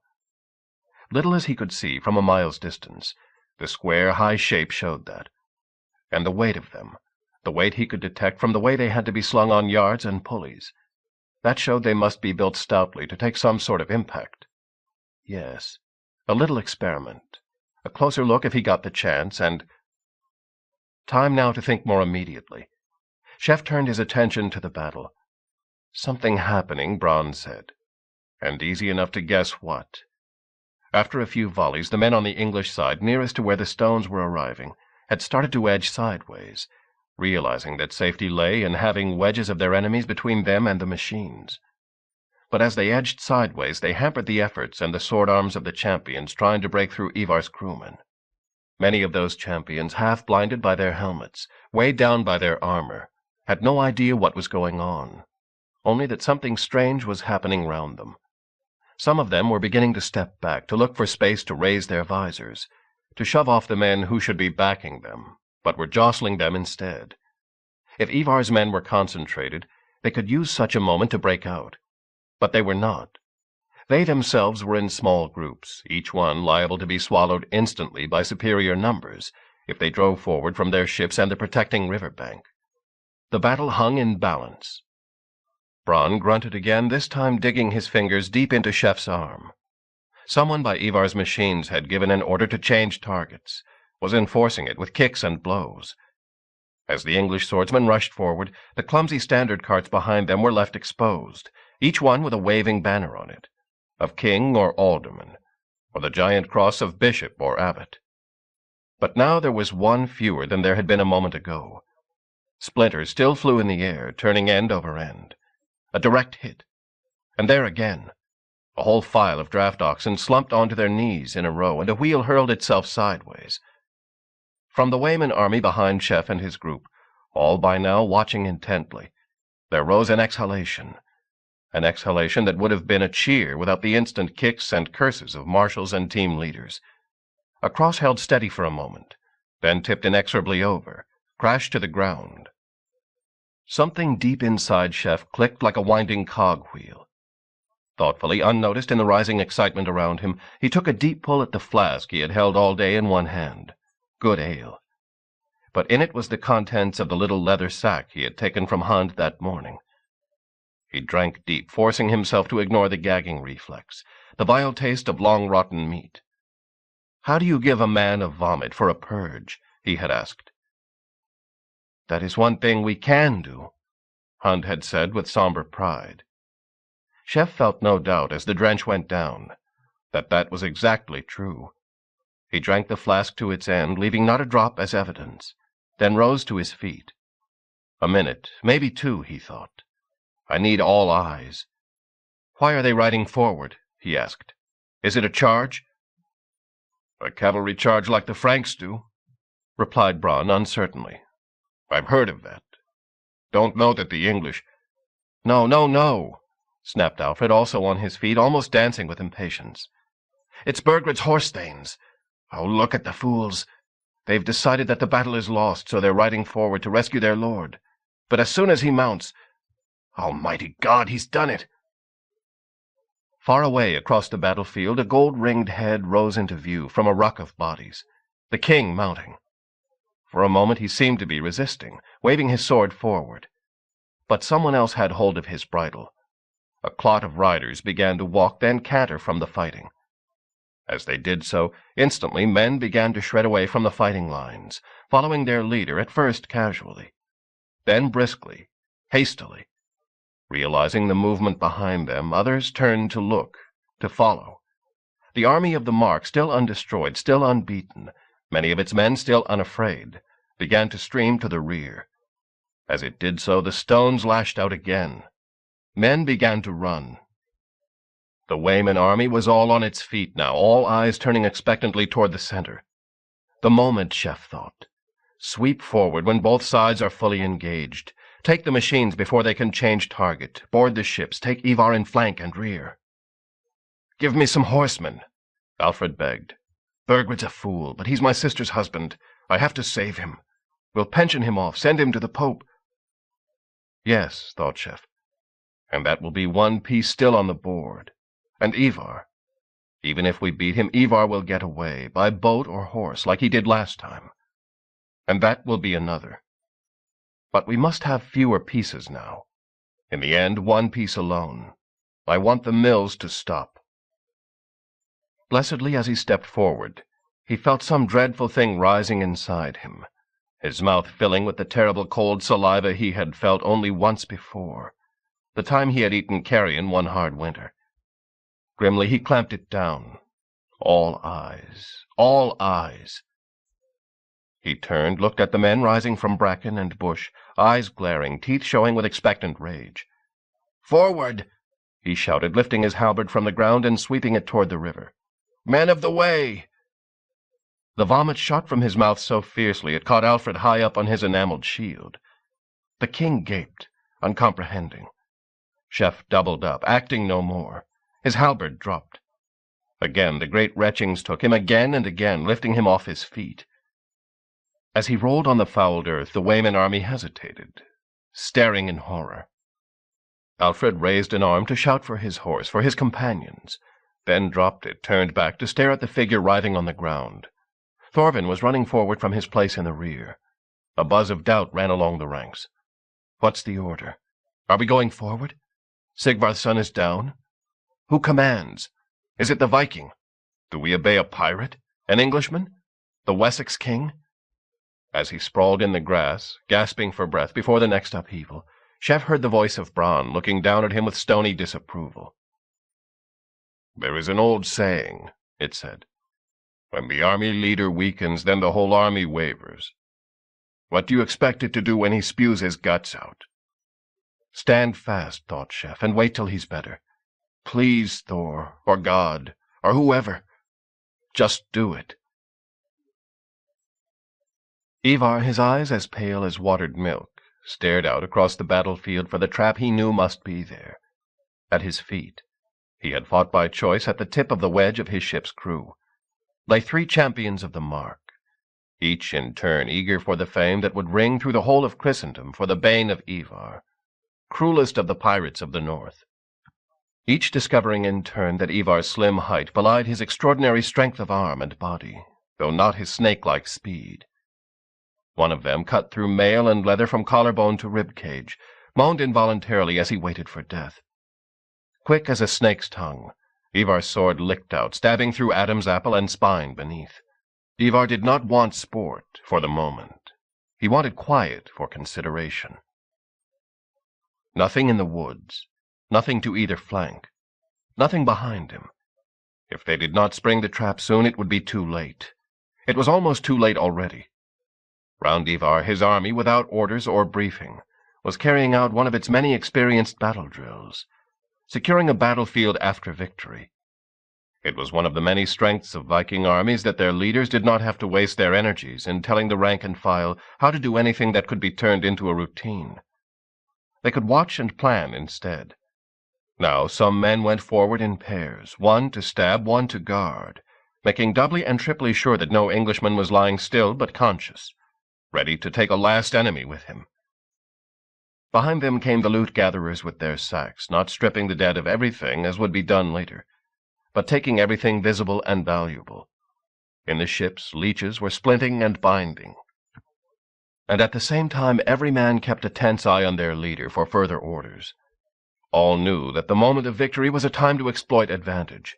They carried out their immediate tasks with savage haste. No, reflected Ivar. The trap had been set, he was sure of that. But it had not been sprung. Probably the fools got up too late, or were stuck in a marsh somewhere. He stepped forward, placed his helmet on a spear, waved it in a circle. Immediately from their concealment 1/2 mile on the downstream flank of the English army, there broke a wave of riders, legs flapping as they kicked their horses into speed, steel glinting in the morning sun on point and edge and mail. The English swordsmen, still shredding to the rear, pointed, yelled, ran faster. Fools, thought Ivar. They still outnumber Hamal up there 6 to 1. If they stood fast, formed line, they could finish him off before we got up to join in. And if we broke ranks to hurry, they could win this battle yet. But there was something about armed riders that made scattered men run without even looking over their shoulders. In any case, Hamal and the mounted patrol, 300 men, every horse that Ivar's army had been able to lay bridle on, had targets other than single fugitives. Now, after battle, was the time to destroy leaders, to ensure that kingdoms could never recover their strength again. Ivar noted with approval the swerve as 50 men on the fastest horses aimed to head off the gold-coroneted figure now being urged over the skyline by his horse-thanes. Others pounded down on the straggle of carts and standards, making laboriously for the rear. The main body was galloping hard along the ridge-line, obviously intent on the camp and the camp followers that must be there, out of sight, but only a few hundred yards the other side of the ridge. Time to join them. Time to get rich. Time for sport. Ivar felt the excitement rise in his throat. They had balked him with Ella. Not with Edmund. They would not with Burgred. He enjoyed killing kings. And afterward there would be some one of the whores. Maybe some one of the ladies, but anyway some soft, pale creature that no one would miss. And in the tumult of a sacked camp, with rape and death on every side, no one would notice. It would not be the girl that Sigvardsson had taken from him, but there would be some other. Meanwhile, Ivar turned, stepped carefully round the mess of entrails slowly spilling from the butchered man at his feet, replaced his helmet, waved his shield forward.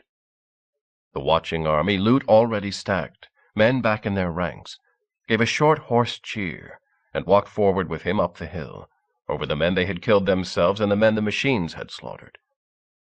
As they tramped forward, they shook out from their wedges to form a solid line 400 yards across. Behind them the ship guards already detailed watched them go. So, from its concealment in the woods a mile upstream, did the Wayman army, confused, frustrated, already bickering over the limp shape of its leader. Chapter 7. "We cannot afford to wait any longer," said Thorvin. "We must settle this matter for good, and now." "The army is divided," objected Gerulf, the priest of Tyr. "If the men see you two ride away, they will lose heart even more." Thorvin brushed the objection aside with an impatient gesture. Round him ran the cords with their holy rowan berries. The spear of Odin stood in the ground beside him, next to the burning fire of Loki. Just as the time before, only priests of the Way sat in the sacred circle, with no layman present. They meant to speak of things no layman should hear. "That is what we have told ourselves for too long," replied Thorvin. "Always there is something more important to think of than this central one. We should have solved the riddle long ago, as soon as we began to think the boy chef might indeed be what he said, the one who will come from the north. We asked the question, we asked his friend, we asked Sigvarth Jarl, who thought he was his father. When we could find no answer, we passed to other things. But now we must be sure. When he would not wear the pendant, I said, 'There is still time.' When he left the army and rode to find his woman, we thought, 'He is a boy.' Now he pretends to lead the army and leaves it in disorder. Next time what will he do? We have to know. Is he a child of Odin? And if he is, what will he be to us? Odin Allfather, father of gods and men, or Odin Bulverk, god of the hanged, betrayer of warriors, who gathers the heroes to himself only for his own purposes? Not for nothing is there no priest of Odin with the army, and few within the Way. If that is his birth, we must know. And it may be that is not his birth. There are other gods than Allfather who walk in the world." Thorvin looked meaningfully at the crackling fire to his left. "So, let me do what should have been done before. Ride to ask his mother. We know which village she comes from. It is not 20 miles off. If she is still there, I will ask her. And if her answer is wrong, then I say we must cast him off before worse befalls us. Remember the warning of Vigleik." A long silence followed Thorvin's words. Finally, Farman, the priest of Frey, broke it. "I remember Vigleik's warning, Thorvin, and I too fear the treachery of Odin. Yet I ask you to think that Odin and his followers may be as they are for a reason, to keep off worse powers." He too looked thoughtfully at the Loki fire. "As you know, I have seen your former apprentice in the other world, standing in the place of Volin the smith. But I have seen other things in that world, and I can tell you that not far from here there is far worse than your apprentice, one of the brood of Fenris himself, a grandchild of Loki. If you had seen them in the other world, you would never again confuse the two, Odin and Loki, or think that the one might be the other." "Very well," replied Thorvin, "but I ask you, Farman, to think this. If there is a war between two powers in this world, gods and giants, with Odin at the head of one and Loki at the other, how often do we see it, even in this world, that as the war goes on, the one side begins to resemble the other?" Slowly the heads nodded, even in the end Gerulf's, then Farman's. "It is decided," said Farman. "Go to Emneth. Find the boy's mother and ask her whose son hers is." Ingolf the healer, priest of Idun, spoke for the first time. "A deed of kindness, Thorvin, that may come to good. When you go, take with you the English girl Godive. She has realized in her way what we have. She knows he did not rescue her for love, only to use her as bait. That is no good thing for anyone to know." Chef had been dimly aware, through first the racking cramps and then the paralyzing weakness that succeeded them, of the leaders of his army's factions arguing. At some point, Alfred had threatened to draw sword on Bronn, an action dismissed like some great dog brushing aside a puppy. He could remember Thorvin pleading passionately for something, some rescue or expedition. But most of the day, he had been aware of nothing except hands lifting him, attempts made to get him to drink, hands holding him through the retchings that followed. Ingolf's hands sometimes, then Godive's, never Hund's. With just a fragment of mind, Shef realized that Hund feared his leech detachment might suffer if he saw too closely what he had done. Now, as the dark came on, he felt recovered, weary, ready to sleep, to wake to action. But first the sleep must come. It had the nauseous taste about it of Hund's mold and carrion draught. He was in a gully, a rocky defile, in the dark. Slowly he clambered forward, unable to see more than a few feet, lit only by a last pale light in the sky visible only many yards above his head, where the gully's jagged outline showed black against gray. He moved with agonized care. No stumble, no dislodgment of stone, or something would be on him, something no human could fight against. He had his sword in his hand, gleaming very faintly in the starlight. There was something about the sword. It had a will of its own, a fierce urge. It had already killed its creator and master, and would gladly do so again, even though he was its master now.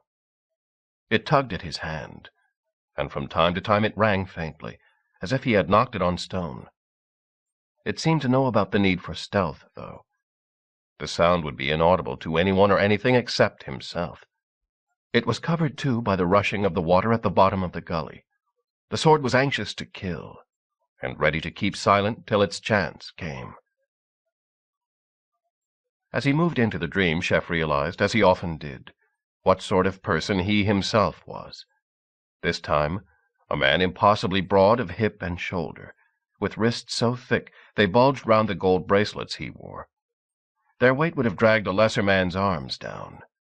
He did not notice them. The man he was frightened. His breath came short, not from the climbing, but from fear. There was a sense in his stomach of emptiness and chill. It was especially frightening to this man, Shef realized, because he had never felt such a feeling before. He did not even understand it, and could not name it. It was bothering him, but not affecting him, because this man did not know it was possible to turn back from an enterprise once begun. He had never done it before. He would never do so till the day he died. Now he was climbing beside the stream, holding his drawn sword carefully to reach the position he had decided on, and to do the thing he had planned, though his heart turned over inside him at the thought of what he must face, or not face. Even this man, Sigurd Sigmundsson, whose name would live till the end of the world, knew he could not face what he had to kill.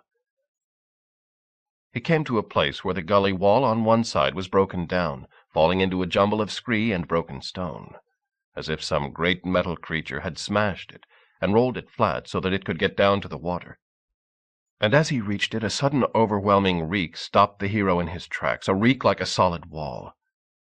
It stank of dead things, of a battlefield 2 weeks old in the summer sun, but also of soot, of burning, with some extra tang about it that attacked the nostrils, as if the smell itself would catch fire if someone struck a spark.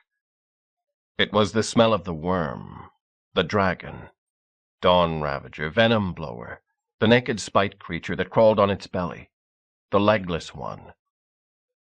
As the hero found in the jumble of stone a crack large enough to take his body and crawled inside it, he realized he had not been too early.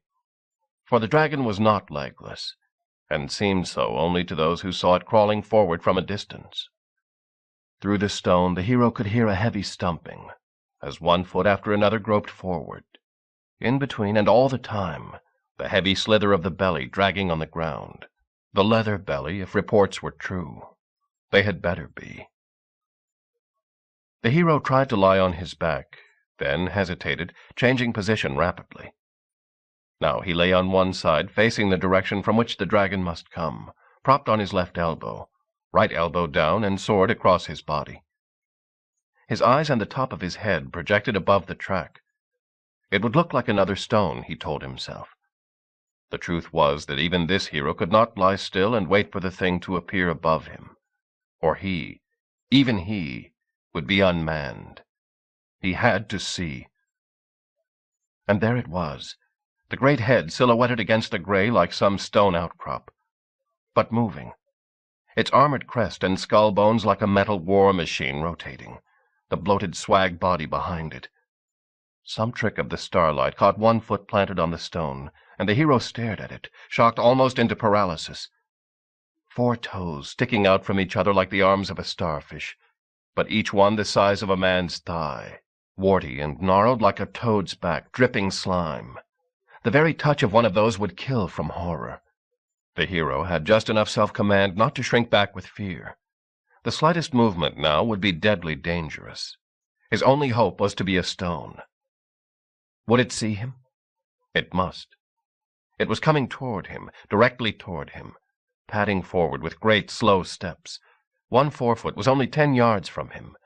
Then the other was planted on the stone almost on the lip of his crack.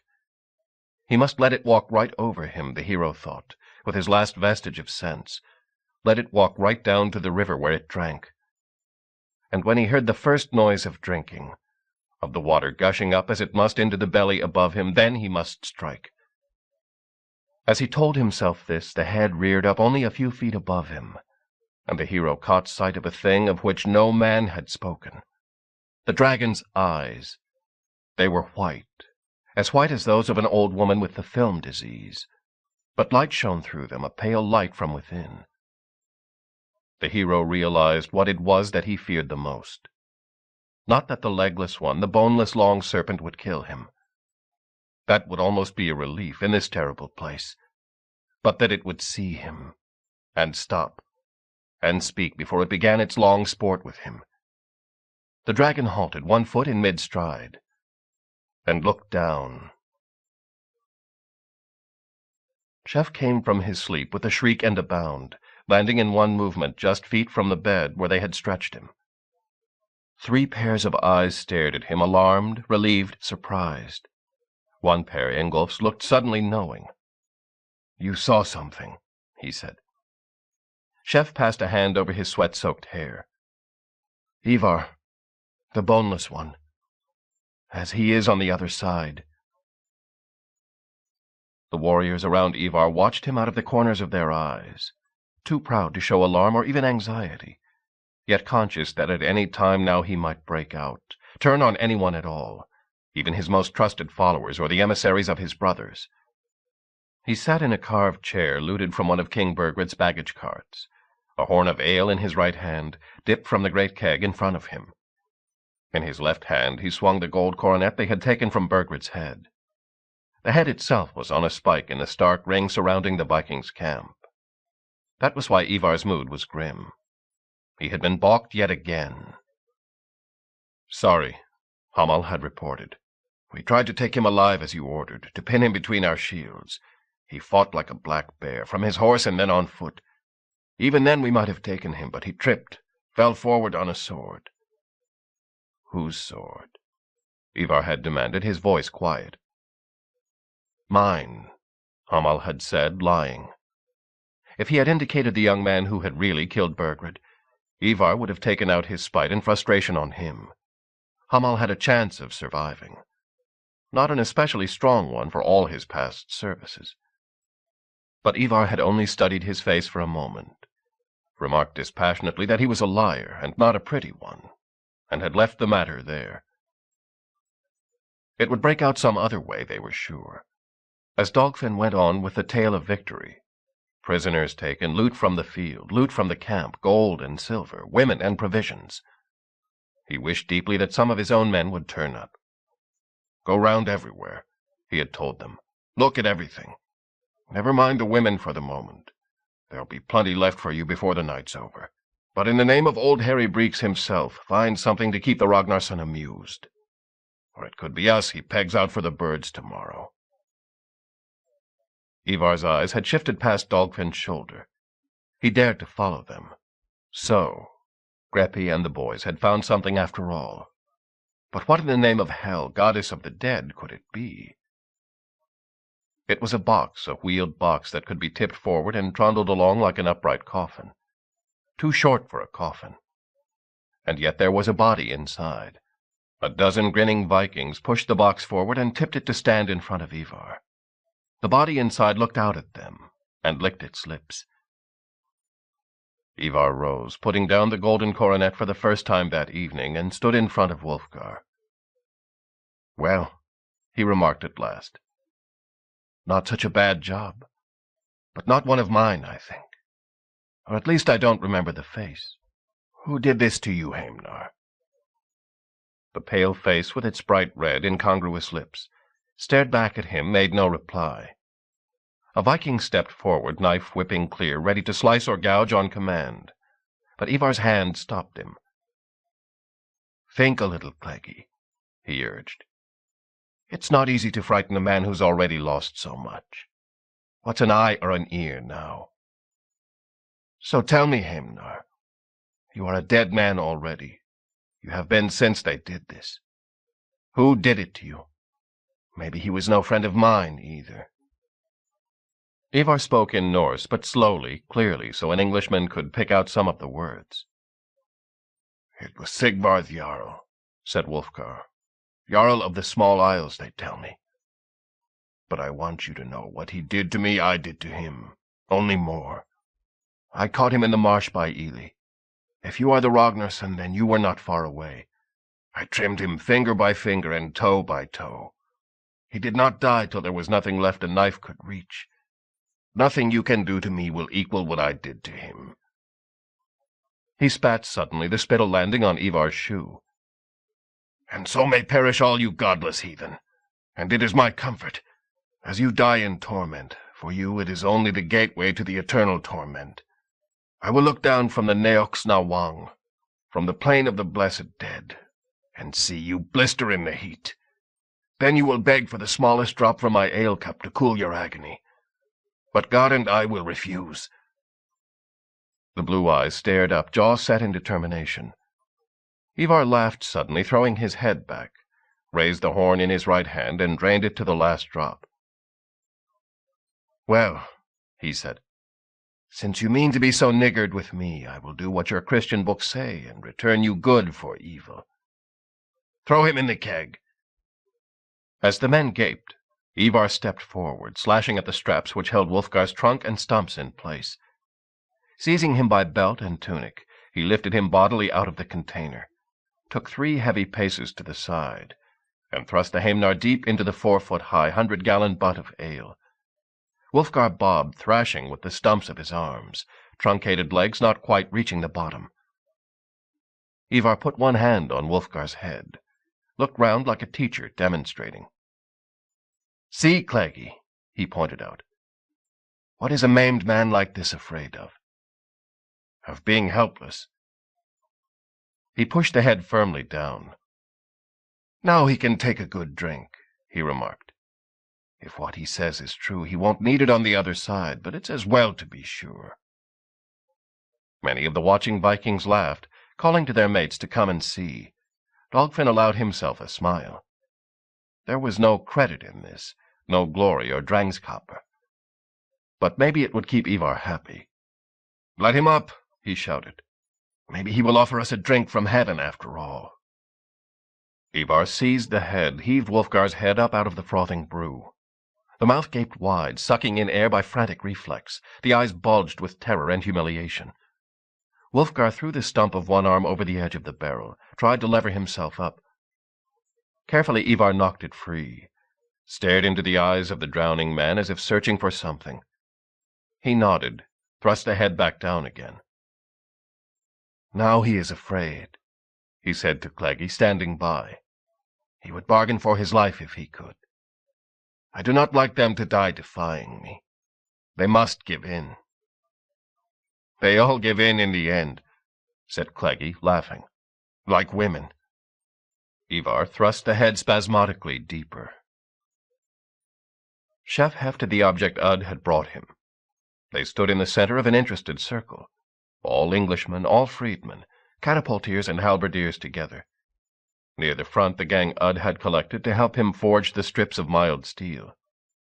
"See," Ud said, "we done what you told us. We made the strips 2 foot long.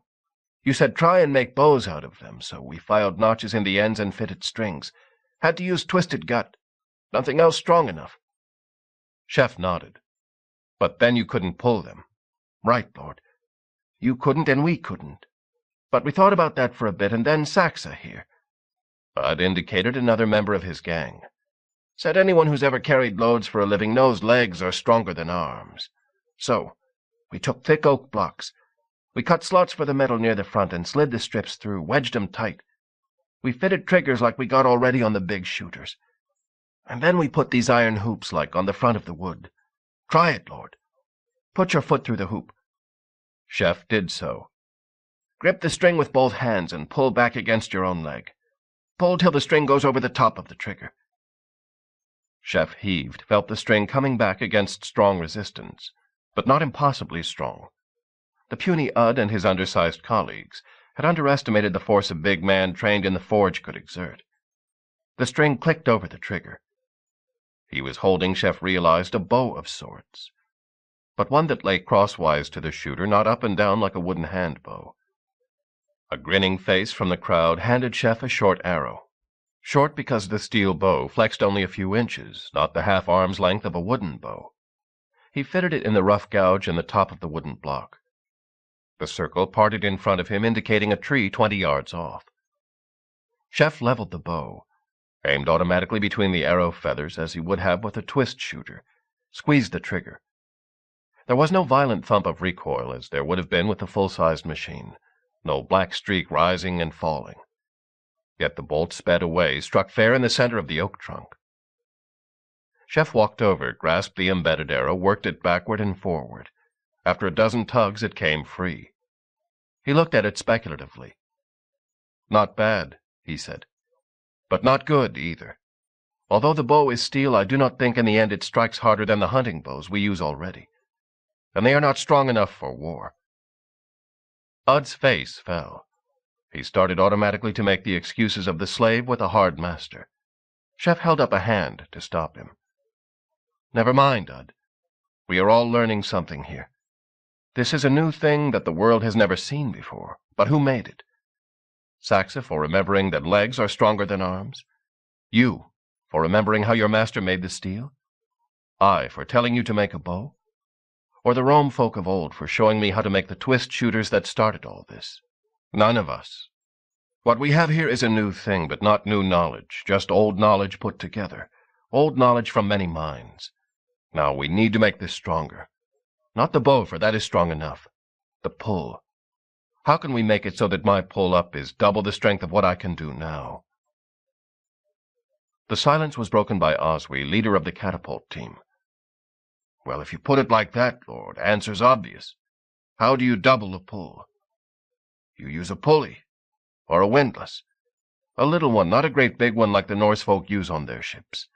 Fix it to your belt, wind on one end of the rope. Hook the other end of the rope over the bowstring, pull it up as far as you like." Chef handed the primitive crossbow back to Udd. "There's the answer, Udd. Set the trigger further back so the bow can flex as far as the steel will let it. Make a winding gear with a rope and a hook to go with every bow. And make a bow out of every strip of steel you have. Take all the men you need." The Viking, shouldering his way through the crowd, looked suspiciously at the Jarl, surrounded by a throng of midgets.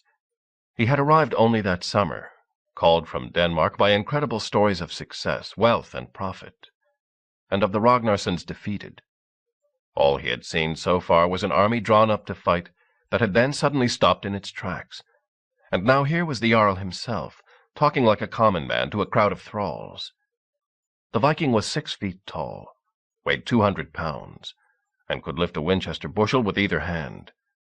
What sort of a Jarl is this, he wondered. Why does he talk to them and not to the warriors? Skrælingjar such as these will never win a battle.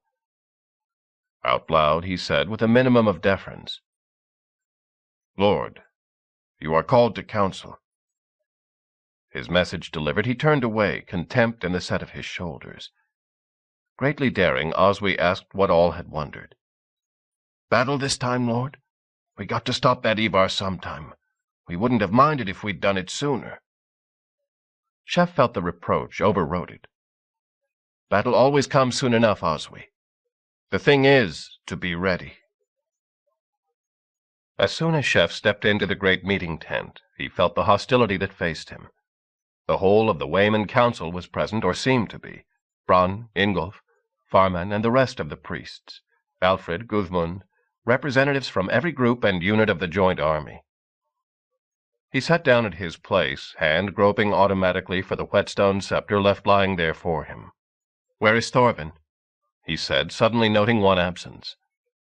Farman started to give a reply, but was immediately overridden by the angry voice of Alfred, the young king, speaking already in a fair approximation of the Anglo-Norse pidgin the Wayman army and council so often used with each other. "One man here or there does not matter. What we have to decide on cannot wait. Already we have waited too long." "Yes," rumbled Bronn in agreement. "We are like the farmer who sits up all night to watch the hen roost. Then in the morning he finds the fox has taken all his geese." "So who is the fox?" asked Chef. "Rome," said Alfred, rising to his feet to look down at the council. "We forgot the church in Rome. When you took the land from the church in this county, when I threatened to take the revenues from it in my kingdom, the church took fright. The Pope in Rome took fright." "So?" asked Chef. "So now there are 10,000 men ashore, mailed horsemen of the Franks, led by their King Charles. They wear crosses on their arms and their surcoats, and say that they have come to establish the church in England against the pagans. The pagans! For 100 years we have fought against the pagans, we Englishmen. Every year we sent Peter's pence to Rome as a token of our loyalty. I myself—" Alfred's youthful voice rose in pitch with indignation. "I myself was sent by my father to the last pope, to good Pope Leo, when I was a child. The Pope made me a consul of Rome. Yet never have we had a ship or a man or a silver penny sent into England in exchange. But the day church land is threatened, Pope Nicholas can find an army." "But it is an army against the pagans," said Chef. "Maybe us, not you." Alfred's face flushed. "You forget. Daniel, my own bishop, declared me excommunicate. The messengers say these cross-wearers, these Franks, announce on all sides that there is no king in Wessex, and they demand submission to King Charles. Till that is done, they will ravage every shire. They come against the pagans, but they rob and kill only Christians." "What do you want us to do?" asked Chef. "We must march at once and defeat this Frankish army before it destroys my kingdom. Bishop Daniel is dead or fleeing, and his Mercian backers with him. No Englishman will challenge my king right again. My thanes and aldermen are already gathering to me, and I can raise the entire levy of Wessex from every shire. If, as some say, the messengers have overcounted the strength of the enemy, then I can fight them on even terms. I will fight them on any terms, but your assistance would be greatly welcome." He sat down, looking round tensely for support. In the long silence, Bronn said one word. "Ivar." All eyes turned to Chef, sitting on his camp stool, whetstone across his knees. He still seemed pale and gaunt after his sickness, cheekbones standing out, the flesh round his ruined eye pulled in so that it seemed a dark pit. "I do not know what he is thinking," reflected Bronn, "but he has not been with us these last days. If what Thorvin says is true, about the spirit leaving the body in these visions, then I wonder if it can be that you leave a little of it behind each time." "Yes, Ivar," repeated Chef. "Ivar and his machines. We cannot leave him behind us while we march to the south. He would grow stronger. For one thing, now Burgred is dead, it will be only a matter of time till the Mercians elect a king to make peace with Ivar and save them from ravaging. Then Ivar will have their men and money to draw on, as he has already drawn on the money and the skills of York. He did not make those machines himself. So we must fight him. I must fight him. I think he and I are bound together now so that we cannot part till this is finished. But you, Lord King." The whetstone scepter was cradled in Chef's left arm, while he stroked its stern, implacable faces. "You have your own people to consider. Maybe it is best for you to march to your own place and fight your own battle, while we fight ours, each in our own way, Christian against Christian and pagan against pagan. And then, if your God and our God's will, we shall meet again and set this country on its feet." "So be it. said Alfred, his face flushing again. "I will call my men and be on my way." "Go with him, Lulla," said Chef to the leader of the halberdiers. "And you, Osmond," he added to the leader of the catapult teams. "See the king has his pick of horses and remounts for his journey south." As the only Englishman on the council left, Chef looked round at those who remained and broke into fluent rapid Norse, tinged with the thick Halogalan accent he had learned from Bronn. "What are his chances, if he fights his way, against these Franks? What do you know of them, Bronn?" "A good chance if he fights our way. Hit them when they're not looking. Catch them when they're asleep. Didn't old Ragnar himself? Bad luck to his spirit. Did he not sack their great town back in our father's day and make their king pay tribute?" "But if the king fights in the English way, with the sun high in the sky and everyone forewarned?" Bronn grunted doubtfully. "The Franks had a king in our grandfather's day. King Carl the Great. Charlemagne they call him. Even Guthfrith, king of the Danes, had to submit to him. The Franks can beat anybody given time. You know why. It's the horses. They fight on horseback. About once in a blue moon they'll be there with their saddles on and their girth straps tight and their fetlocks plaited, or whatever it is they call them. I am a sailor, not a horseman, Thor be praised. At least ships never shit on your feet. But that one day, you don't want to stand up to them. And if King Alfred's like all the other Englishmen, that's the day he'll choose. Horses on one side, devil machines on the other, said Gudmund. Enough to make anyone sick. I scrutinized Chef's face to see how he would take the challenge. "We will deal with Ivar and the machines first," he said. Chapter 8. Two figures dressed in the rags of incongruous finery cantered slowly down the green lanes of central England. Alfgar, Thane's son, once favourite of a king. Daniel, a bishop without a retinue, still a king's deadly enemy. Both had escaped with difficulty from Ivar's riders by the ooze, but had managed to end the day with a dozen guards between them, and money and rations enough to take them back in safety in Winchester. Then their troubles had begun. First, they woke one morning to find their guards had simply deserted in the night, perhaps blaming their masters for defeat, perhaps seeing no reason any longer to put up with Alfgar's caustic tongue, Daniel's outbursts of fury. They had taken the food, money, and horses with them. Striding across the fields towards the nearest church spire, Daniel had insisted that as soon as he reached a priest, his episcopal authority would provide them with mounts and supplies. They had never reached the spire. In the troubled countryside, the churls had abandoned their homes for the summer and had built themselves shelters in the greenwood. The village priest had indeed recognized Daniel's status, enough to persuade his parishioners not to kill the pair of wanderers, and even to leave Daniel his episcopal ring and cross, and the gold head of his crozier. They had taken everything else, including Alfgar's weapons and silver arm rings. After that, for 3 nights in a row, the fugitives had lain belly-pinched in the dew, cold and afraid. Yet Alfgar, like his half-brother and enemy Chef, was a child of the fen. He could make an eel-trap out of withies, could catch fish with a cloak-pin on twisted thread. Slowly the pair had ceased to hope for rescue, had learned to rely on themselves. The 5th day of their journey, Alfgar had stolen 2 horses from a poorly guarded stud, and the herd boy's knife and his flea-infested blanket as well. After that they had made better time. It had not improved their humor. At the ford of the Lee they had heard the news of the Frankish landing from a merchant disposed to be respectful to Daniel's cross and ring. It had altered their plan. "The church does not fail her servants," Daniel had declared, eyes red with rage and weariness. "I knew the stroke would fall. I did not know where or when. Now, to the glory of God, the pious King Charles has come to restore the faith. We will go to him and make our report of those he must punish, the pagans, the heretics, the slack in faith. Then the evil way-folk and the graceless adherents of Alfred will find that the quernstones of God grind slow, but they grind to the last grain." "Where do we have to go?" asked Alfgar sullenly, reluctant to follow Daniel's lead, but anxious to contact once again the side that might win, that might bring him vengeance on the ravisher, the bride-stealer, the one who had stolen first his woman, then his shire, and then his woman again. Every day he remembered a dozen times, with a shiver of shame, waking with the birch twigs in his hand and the curious faces staring down. "Didn't you hear? He took your woman. Trussed up your father with no arms or legs, but just left you to lie there. And you never woke?"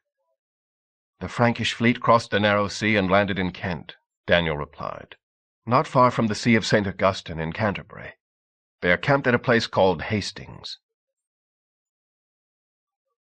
Surveying the walls of Canterbury, his base at Hastings left for a careful 6-day foray.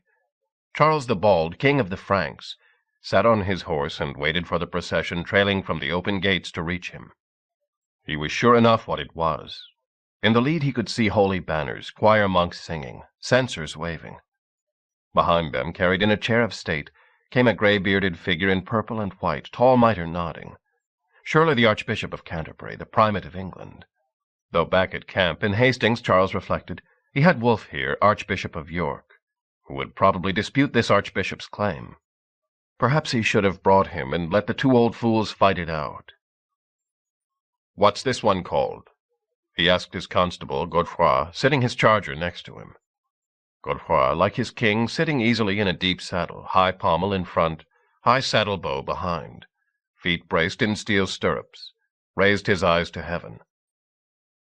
"Ciolnoth, Archbishop of Cantwarabrig." God, what a language! Finally the procession reached its goal, finished its anthem. The bearers lowered the chair. The old man stumbled out of it and stepped across to face the menacing, silent figure in front of him, metal man on armored horse. Behind him the smoke of burning villages smudged the sky. He began to speak. After a while the king raised a gauntlet, turned to the papal legate on his left, Astolfo of Lombardy, a cleric without a see, as yet. "What is he saying?" The legate shrugged. "I have no idea. He seems to be speaking English. Try him in Latin." The legate began to talk easily and fluently in the Latin of Rome, a Latin, of course, pronounced in exactly the same way as the inhabitants of that ancient city spoke their own modern tongue. Ciolnoth, who had learned his Latin from books, listened without comprehension. "Don't tell me he can't speak Latin either." The legate shrugged again, ignoring Ciolnoth's faltering attempts to reply. "The English Church, we had not known things were so bad. The priests and the bishops, their dress is not canonical. Their liturgy is out of date. Their priests preach in English because they know no Latin. They have even had the temerity to translate God's word into their own barbarous speech. And their saints! How can one venerate names like Willibrord, Kinnehelm, Frideswede even? I think it likely that when I make my report to His Holiness he will remove authority from all of them. And then this will have to become a new province, ruled from Rome, with its revenues going to Rome. I speak only, of course, of the spiritual revenues, the proceeds of tithing, of fees for baptism and burial, of payments for entry into sacred offices. As regards the land itself, the property of secular lords, that must fall to its secular rulers, and their servants." The king, the legate, and the constable exchanged looks of deep and satisfied understanding. "All right," said Charles. "Look, the greybeard seems to have found a younger priest with some grasp of Latin. Tell him what we want." As the list ran on and on, of indemnities, supplies to be provided, toll to be paid to protect the city from sack, hostages to be delivered, and laborers to start work immediately on a fort for the Frankish garrison to be installed, Ciolnoth's eyes widened with horror. "But he is treating us as defeated enemies," he stammered to the priest who translated for him. "We are not enemies. The pagans are his enemies. It was my colleague of York and the worthy Bishop of Winchester who called him in. Tell the king who I am. Tell him he is mistaken." Charles, about to turn away toward the hundreds of mailed horsemen waiting behind him, caught the tone of Ciolnoth's voice, though he did not follow the words. He was not an uneducated man by the low standards of Frankish military aristocracy. He had learned a trifle of Latin in his youth, learned, too, some of Titus Livius's stories of the history of Rome.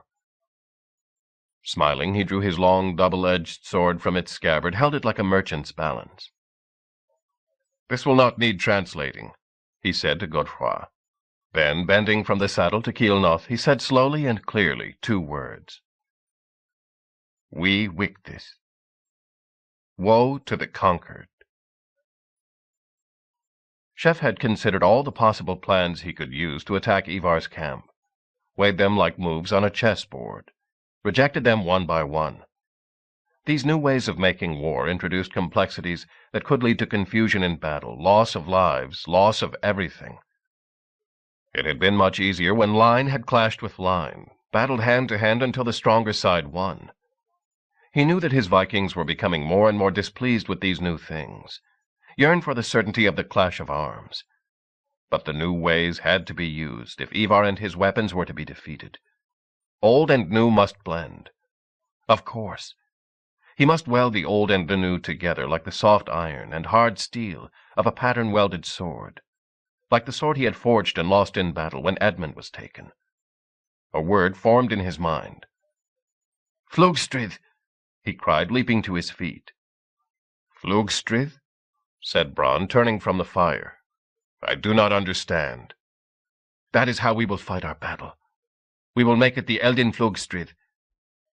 Bronn looked disbelieving. "The lightning battle?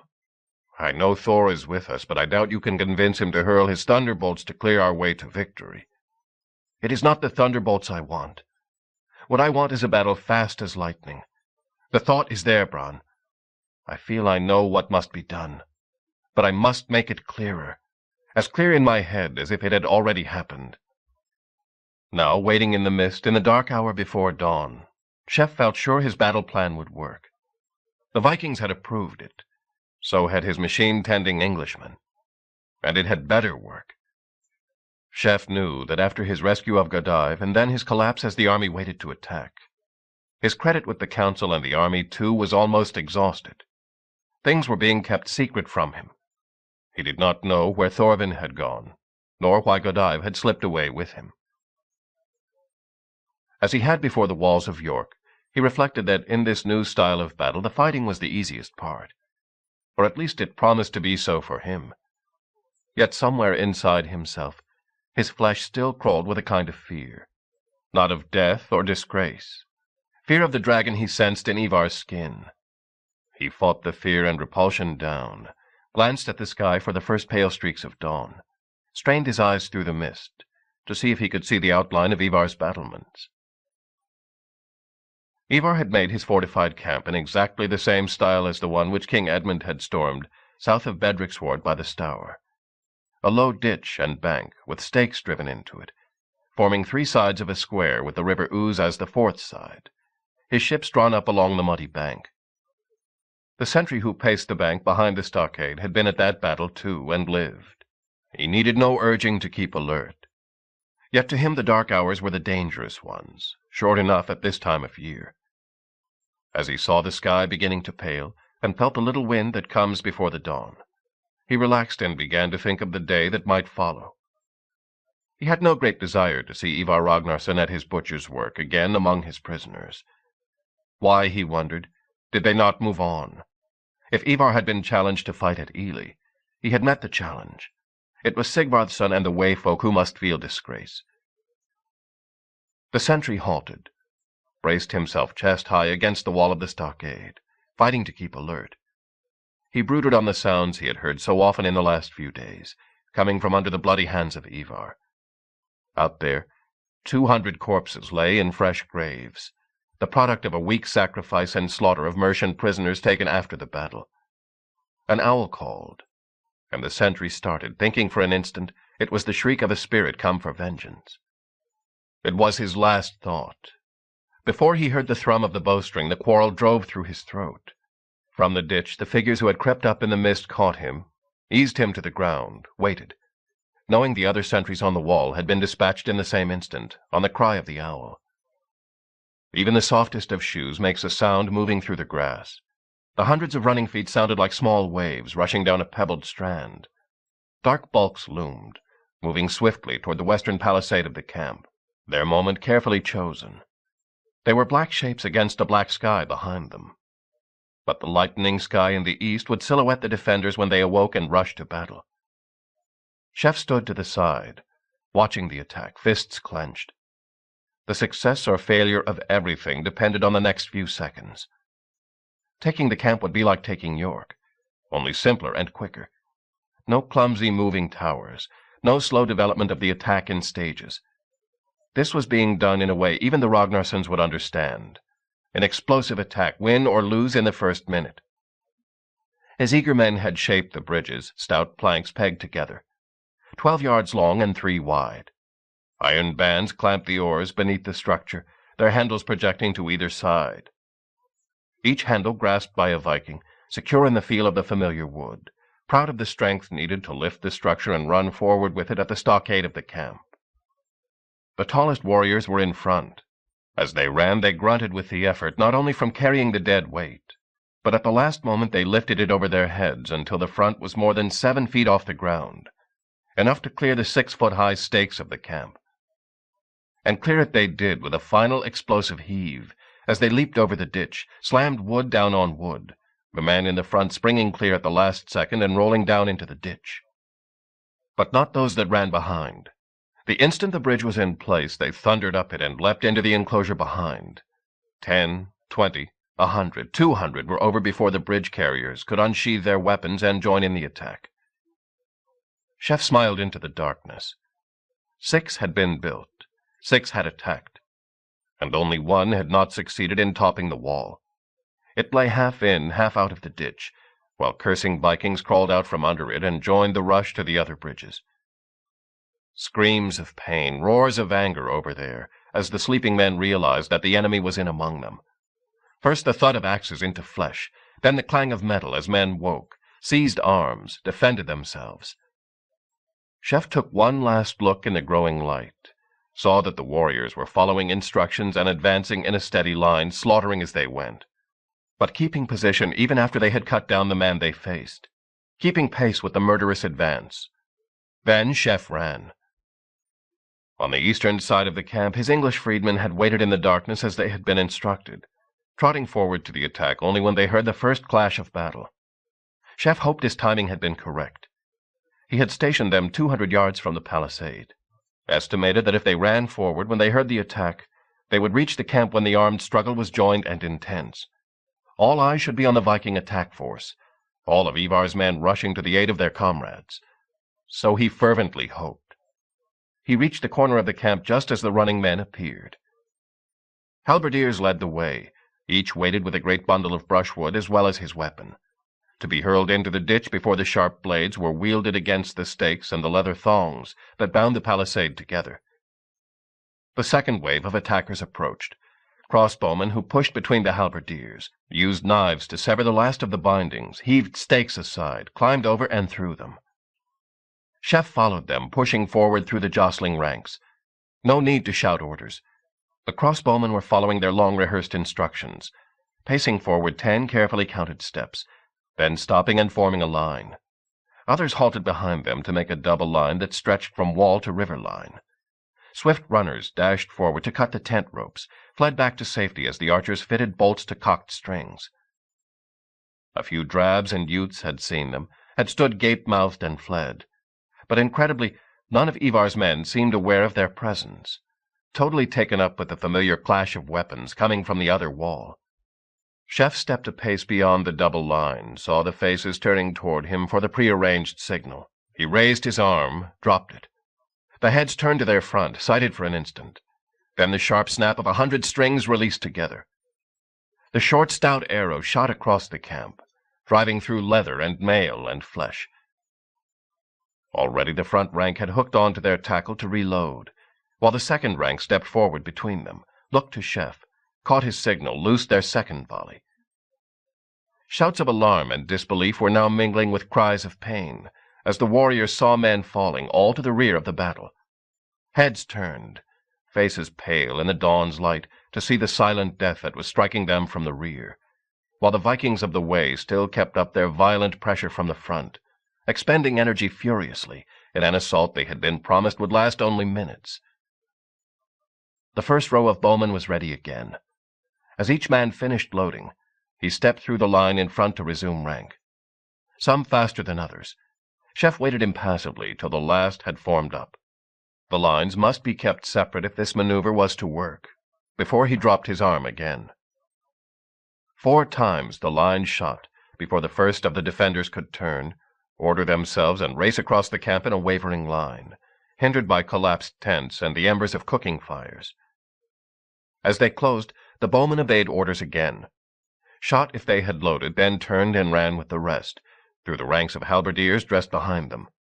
The halberdiers shifted sideways to let their fellows pass, then closed ranks again in a solid line of points. "Don't advance, just stand," shouted Chef as he followed the last of the crossbows through. Few could hear him over the growing din of war cries.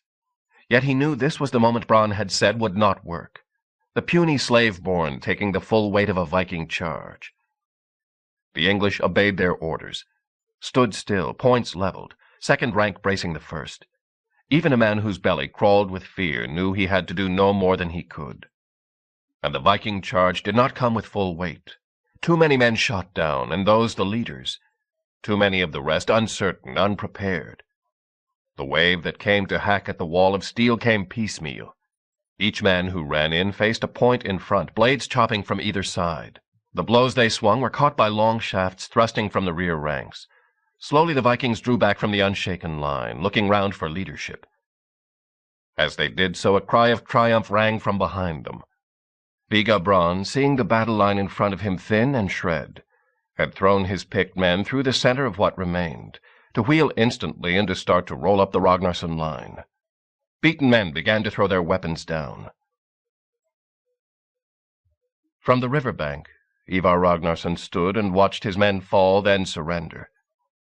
Sleeping in his ship, the Lindormer, he had rolled from his blankets too late to be more than an observer.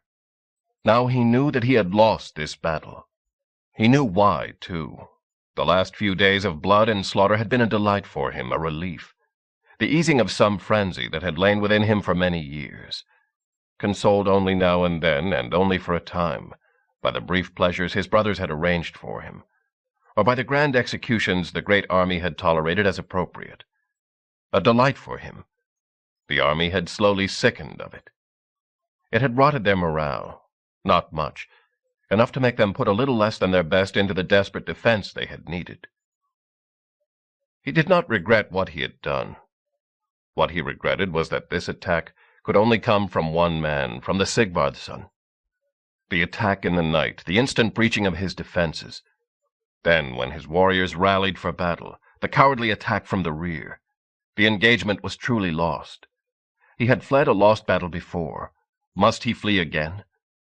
The victors were close on him, and on the other side of the river, moved across on clumsy punts and rafts 5 miles downstream, waited the 10 torsion dart-throwers, lined up wheel to wheel, guided to their position by willing local churls. As the light strengthened, the twist-shooter teams lowered their sights onto the Ragnarsson ships. On Ivar's ship, the Lindormer, the Minster slaves crouched round their machine. At the first noise of onset they had whipped the covers off it, wound and loaded. Now they hesitated, uncertain in which direction to shoot. Ivar stepped across and onto the gunwale. "Boom off," he ordered. "Leave that. Push out from shore." "Are you deserting your men already?"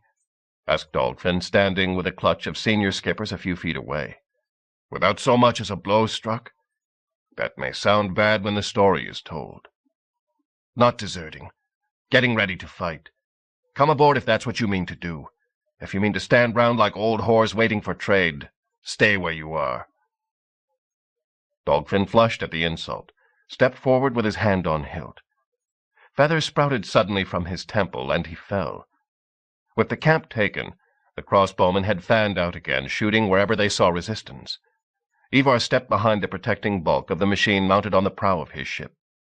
As the slaves clumsily pulled the Lindormer out into the slow current, he pointed quickly to one man still on the bank. "You, jump. Over here." Reluctantly, Erkenbert the archdeacon gathered up his black robe, leapt the widening gap of water, landed, staggering in Ivar's arms. Ivar jerked a thumb at the crossbowman, growing ever more visible in the dawning light. "More machines you did not tell me of. I suppose you will tell me they cannot exist either. If I live past today, I will cut your heart out and burn your minster to the ground." To the slaves he shouted, "Stop pushing! Drop anchor! Drop the gangplank! As the mystified slaves heaved the weighted 2-foot-wide plank from gunwale to shore, Ivar placed the stout protective beam of his machine behind him, took a firm grip on Erkenbert's right wrist, and leaned back to watch his army die. Unafraid, he had only one thought left: how to spoil his enemy's triumph, how to sour victory into failure. Firmly escorted, Chef walked forward through the chaos of the camp. His helmet was strapped on, his halberd was over his shoulder. He had not yet struck a blow or dodged one. Ivar's army was no more. The waymen were rounding up prisoners while a few survivors ran toward the river, running in 2s and 3s both ways along the bank to get away. There were not many of them, surely not enough to be a threat. The battle was won, Chef told himself, and won easily, exactly according to plan. Yet something still chilled in his belly. Too easy, he felt. Too easy. The gods demand a price for favors. What was it to be? He began to run in earnest, heading for the helmet of Bronn, now at the very tip of the wayman's advance toward the river and the ships. As he did so, a flash of color came from the mast of one of the ships, only a few yards ahead. Gold catching the first direct rays of the rising sun. It was the coiling worm. Ivar had broken out his banner. Bronn slowed to a walk as he saw Ivar standing, 1 foot on the gunwale of the Lindormer, with 6 feet of water between the ship and the bank. Ivar was fully dressed, wearing his grass-green breeches and tunic, his mail coat and silver helmet. He had thrown his scarlet cloak aside, but the polished boss of his shield caught the red light of morning. By his side stood a small man in the black robe of a Christian cleric, a look of horror on his face. As men on both sides saw the confrontation, fighting finally stopped. The Vikings on both sides, waymen and Ragnarssons, looked at each other, nodded, accepted that the battle was won and lost.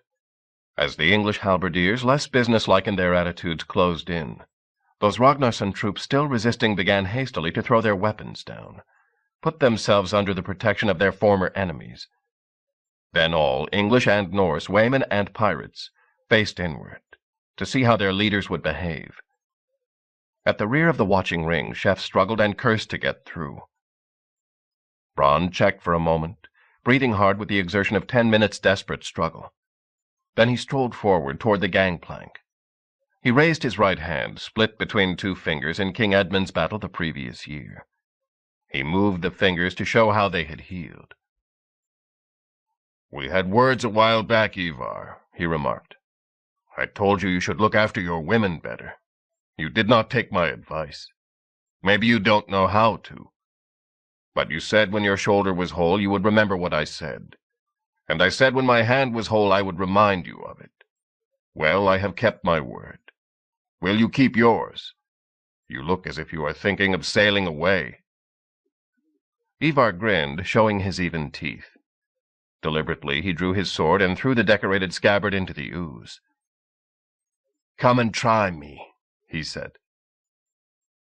"Why don't you come to fight on firm ground? No one will help me. If you win, you will have free passage back to where you stand now." Ivar shook his head. "If you are so bold, fight on my ground. Here." Ivar leapt forward onto the gangplank, took 2 steps forward. "I will take no advantage. We will both stand on the same plank. Then all can see who gives way first." A buzz of interested comment rose as the watching men grasped the situation. At first sight, the outcome of the fight looked evident. Bronn outweighed Ivar by 70 pounds at least, out-topped him by a head and more, was as skillful and experienced with his weapons. Yet everyone could see the plank flex with 1 man's weight on it. With 2, and 1 as heavy as Bronn, how would the footing feel? Would both men be awkward and clumsy? Or just one? Ivar stood braced, feet as far apart as the plank would allow, sword arm forward like a fencer, not crouched behind his shield like a warrior in a battle line. Slowly Bronn walked forward to the end of the plank. He had his great axe in one hand, a small round shield buckled to his forearm. Meditatively he unstrapped it, threw it to the ground, took his axe in both hands. As Chef finally wormed his way gasping to the front, Bronn leapt onto the plank, took 2 paces forward, and lashed suddenly backhand and upward at Ivar's face. Ivar swayed easily away, moving only the 6 inches necessary to avoid the blow. Instantly he was beneath the stroke, chopping at a thigh. The blow was beaten down with the metal-shod haft of Bronn's axe, counterstroke slashing in the same movement at the wrist. For 10 seconds the two men sent a rain of blows at each other, the cuts coming faster than the watchers could follow them, parrying, ducking, swaying their bodies to let thrust or slash go by. Neither man moved his feet. Then Bronn struck, beating a blow from Ivar upward. He took half a pace forward, leapt high in the air, and came down with his full weight on the very center of the plank. It flexed, bounced upward, hurling both men off their feet. In the air, Bronn swung the iron-shod butt of his axe at Ivar's head, connecting with a furious clang on his helmet's cheek-piece. In the same instant, Ivar recovered blade and thrust with fierce dexterity through mail and leather, deep into Bronn's belly. Bronn landed staggering, Ivar still in perfect balance. For a further instant both stood still, connected by the bar of iron between them.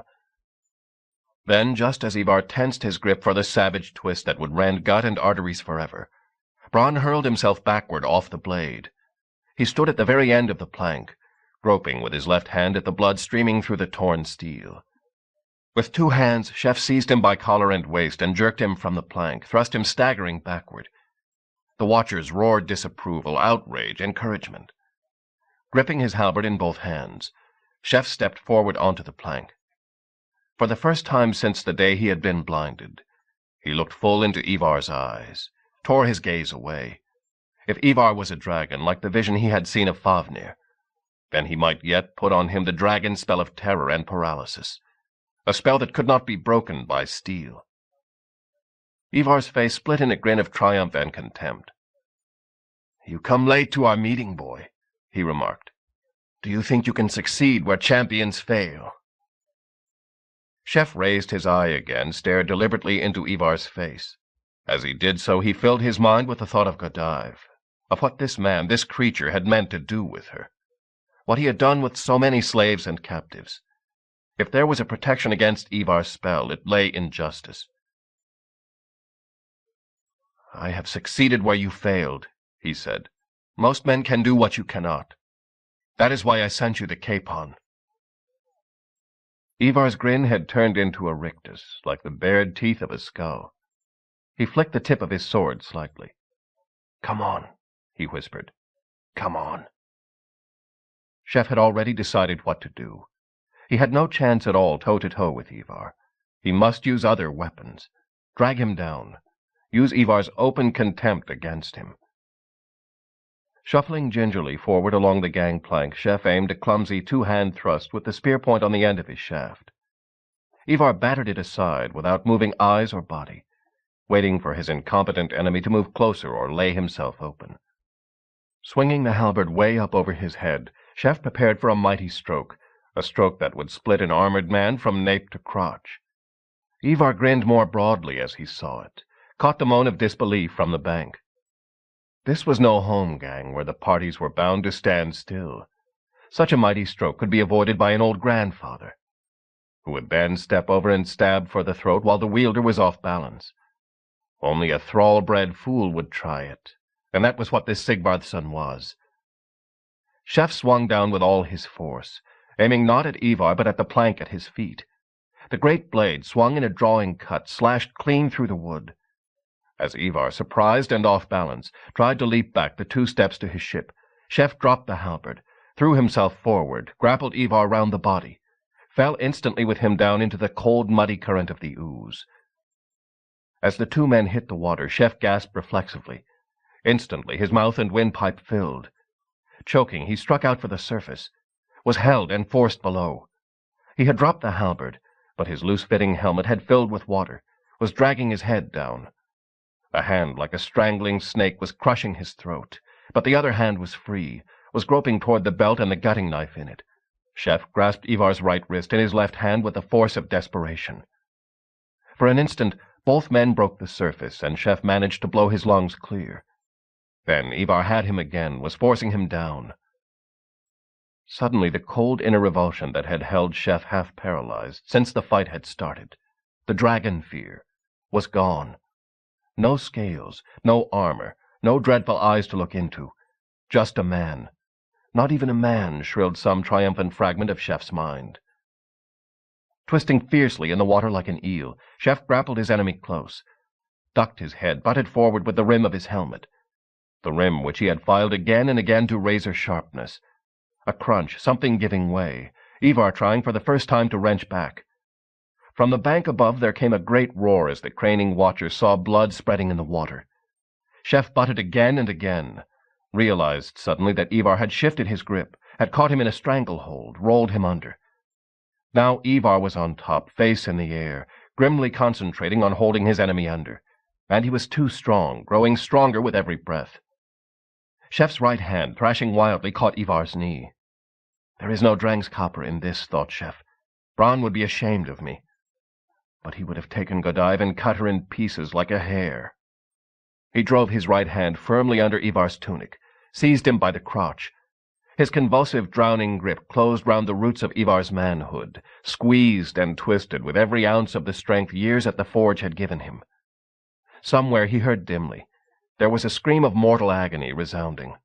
But the ooze drowned it, the muddy stream poured choking in. As Chef's straining lungs also gave way and let in the cold, rushing, heart-stopping water, he thought only the one thing. Crush! Crush! Never let go. Chapter 9. Hund was sitting by his bed. Chef stared at him for a moment, then felt the sudden bite of fear deep within him, sat up with a jerk. Ivar! Easy, easy, said Hund, pushing him back on the bed. Ivar's dead. Dead and burned to ashes. Chef's tongue felt too big for him to control. With an effort he managed to gasp, How? A difficult question, replied Hund judiciously. It could be that he drowned, or he might have bled to death. You cut his face and neck to pieces with the edge of your helmet. But personally, I think he died of pain. You would not lose him, you know. In the end, we had to cut him free. If he had not been dead before, he would have died then. Funny, Hund added reflectively. He was quite normal, you know, in body. Whatever was the matter with him and women, and Ingolf had heard many tales of it. It was in his head, nowhere else. Slowly Chef's muddled brain disentangled the questions he needed to ask. Who got me out? Ah, that was Quicka and his mates. The Vikings just stood and watched both sides. Apparently men trying to drown each other is a sport in their homeland, and no one wanted to interfere till they could see who had won. It would have been very bad manners. Fortunately, Quicka has no manners. Chef thought back to the moments before he had faced Ivar on the swaying plank, remembered the sudden shocking sight of Bronn jerking himself backward off Ivar's sword. And Bronn. Hund's face changed to an expression of professional concern. He may live. He is a man of great strength. But the sword went right into his guts. It was impossible for them not to be pierced. I gave him the garlic porridge to eat myself, and then bent down and sniffed the wound. It stank right enough. Most times that means death. This time, Ingolf did what he has done before. Cut him open, stitched the gut, put it back. But even with the poppy and henbane drink we gave to Alfgar, it was hard, very hard. He did not lose consciousness. His belly muscles are thick as cables. If the poison starts to work inside him. Chef levered his legs over the side of the bed, tried to stand up, felt an instant rush of faintness. With the relics of his strength, he fended off Hund's attempts to push him back. I have to see Bronn, especially if he is going to die. He has to tell me things about the Franks. Many miles to the south, a weary and dispirited figure crouched over the fire in the hearth of a wretched hut. Few would have recognized it as the one-time atheling of Wessex, the king that was to be. His golden circlet had gone, knocked from his helmet by the stab of a lance. His mail and shield, decorated with animal patterns, had gone too, stripped off and dropped in the intervals of desperate flight. Even his weapons were missing. He had cut his sword scabbard free to run when, finally, after a long day's slaughter, there had been no final alternative but flight or death, or surrender to the Franks. He had carried his sword drawn for miles, fighting again and again with his last few bodyguards to get free of the pursuing Frankish light cavalry. Then, as his horse died under him, he had dropped it, rolled over. When the running fight had moved past his body, and he had staggered to his feet again, there was nothing there. He had run off into the welcome dusk, and the deep, thick forest of the Kentish weald, as empty-handed as a beggar. He had been lucky to see a glimmer of light before the night came. To beg shelter in the poor, starve-acre cottage where he now crouched, watching the oatcakes on the griddle while his reluctant host secured their goats outside. Discussed, perhaps, who they should betray him to. Alfred did not think they would betray him. Even the poorest folk of Kent and Sussex knew now that it was deadly dangerous to so much as approach the cross-wearers from across the sea. They spoke even less English than Vikings, cared no more for the harm they did than pagans. It was not personal fear that bowed his shoulders, brought the tears prickling unmanfully to his eyes. It was fear for something strange at work in the world. Twice now he had met the young man chef with the one eye. The first time he had had him in the hollow of his hand. He, Alfred, atheling and commander of an undefeated army. The other, chef, at the very last end of his resources, about to be overwhelmed by the army of the Mark. That time the atheling had rescued the carle, raised him to alderman, or Jarl, as the way folk said. The second time, chef the Jarl had been the one with the undefeated army. He, Alfred, had been the fugitive and the suppliant. Yet even then not a suppliant without hope or without resources. And now how did things stand? The one eye had sent him south, said each should fight their own battle. Alfred had fought his, fought it with all the men he could gather to his banner from the eastern shires of his kingdom, men who had come willingly to fight an invader. And they had been scattered like leaves in a gale, unable to hold the terrible charge of the mailed horsemen. Alfred was sure in his heart that matters had not gone so in the battle his ally and rival had meant to fight. Chef would have won. Christianity had not entirely driven from Alfred and his countrymen the belief in something older and deeper than any gods, pagan or Christian ones. Luck. The luck of a person. The luck of a family. Something that did not change with the years, something you either had or did not have.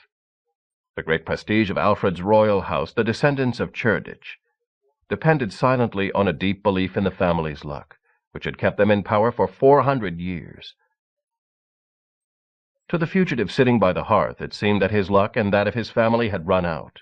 No, it had been cancelled by the luck of a stronger figure, the one-eyed man who had started as a slave, a thrall in the heathen language, who had fought his way up past the execution ground to be a carle in the great army of the north, and then up yet again, to be a Jarl. What greater proof of luck could there be? With so much of it in one man, how could there be any left for his allies, his competitors? Alfred felt the heart-chilling despair of someone who has given away the advantage in a contest, light-heartedly and without thought of consequences, only to see the advantage grow and grow, the initiative pass forever into the other's hands. In that bleak moment he felt it was over for him, for his family, for his kingdom, for England. He sniffed back a tear. Smelled as he did so the reek of charring bread. Guiltily his hand darted to the griddle, to flip the oatcakes over to cook on the other side. Too late. Burned through. Burned inedible. Simultaneously Alfred's belly cramped inside him at the realization that after 16 hours of desperate exertion there was nothing, nothing at all left to eat. And the door of the hovel opened to let in the churl and his wife, to fill the air with rage and blame. Nothing left to eat for them, either. Their last food wasted, burned by a good-for-nothing. A vagrant, too cowardly to die in battle, too lazy to do the simplest task, too proud to pay anything for the meal and shelter they had offered him. As they loaded curses on him, the worst of Alfred's punishment was the feeling that what they said was true. He could not imagine ever the slightest recovery. This was the bottom from which no one could climb. Any future there was would not be for him and his like, the Christians of England. It would be decided between the Franks and the Norse, the cross-wearers and the way-folk. Alfred walked into the shelterless night, heart breaking with despair. This time it was Chef who sat by the bed. Bronn turned his head very slightly to look at him, face gray under the beard. Chef could see that even the tiny movements needed for that caused agony, as the poison spread inside Bronn's belly cavity to fight against the strength still locked in his massive frame. "I need to know about the Franks," said Chef. "We have beaten everyone else. You were sure they would beat Alfred." Bronn's head nodded very faintly. "So what is dangerous about them? How can I fight them? I have to ask you, for no one else in the army has met them in the field and lived. Yet many say they have had years of good plunder from the Frankish kingdom. How can they let themselves be robbed and still be enemies even you would rather not face?" Chef could see Bronn trying to work out not the answer, but how to say the answer in fewest words. Finally he spoke in a gravelly whisper. "They fight among themselves. That is what has always led us in. They are no seamen, and they breed few warriors. With us, a spear, a shield, an axe, you are a warrior. With them it takes a whole village to arm one man. Mail shirt, sword and lance and helmet. But most of all the horse. Big horses. Stallions a man can hardly control. Have to learn to ride them with a shield on one arm and a lance in the other. Start when you're a baby. Only way. One Frankish lancer, no problem. Get behind him, hamstring horse. 50 of 'em, problem. 1,000. 10,000? Asked Chef. Never believed it. Aren't that many. Lot of light horsemen. Can be dangerous because they're quick. Turn up when you don't think they're near. Bronn summoned his failing energies. They'll ride over you if you let 'em, or cut you up on the march. Stick to rivers is what we do, or keep behind the stockade. To beat them in open field? Bronn shook his head faintly. Chef could not tell whether he meant impossible or I don't know. After a moment Ingolf's hand fell on his shoulder, urged him out. As he came blinking from the tent into daylight, Chef found himself once more besieged with problems.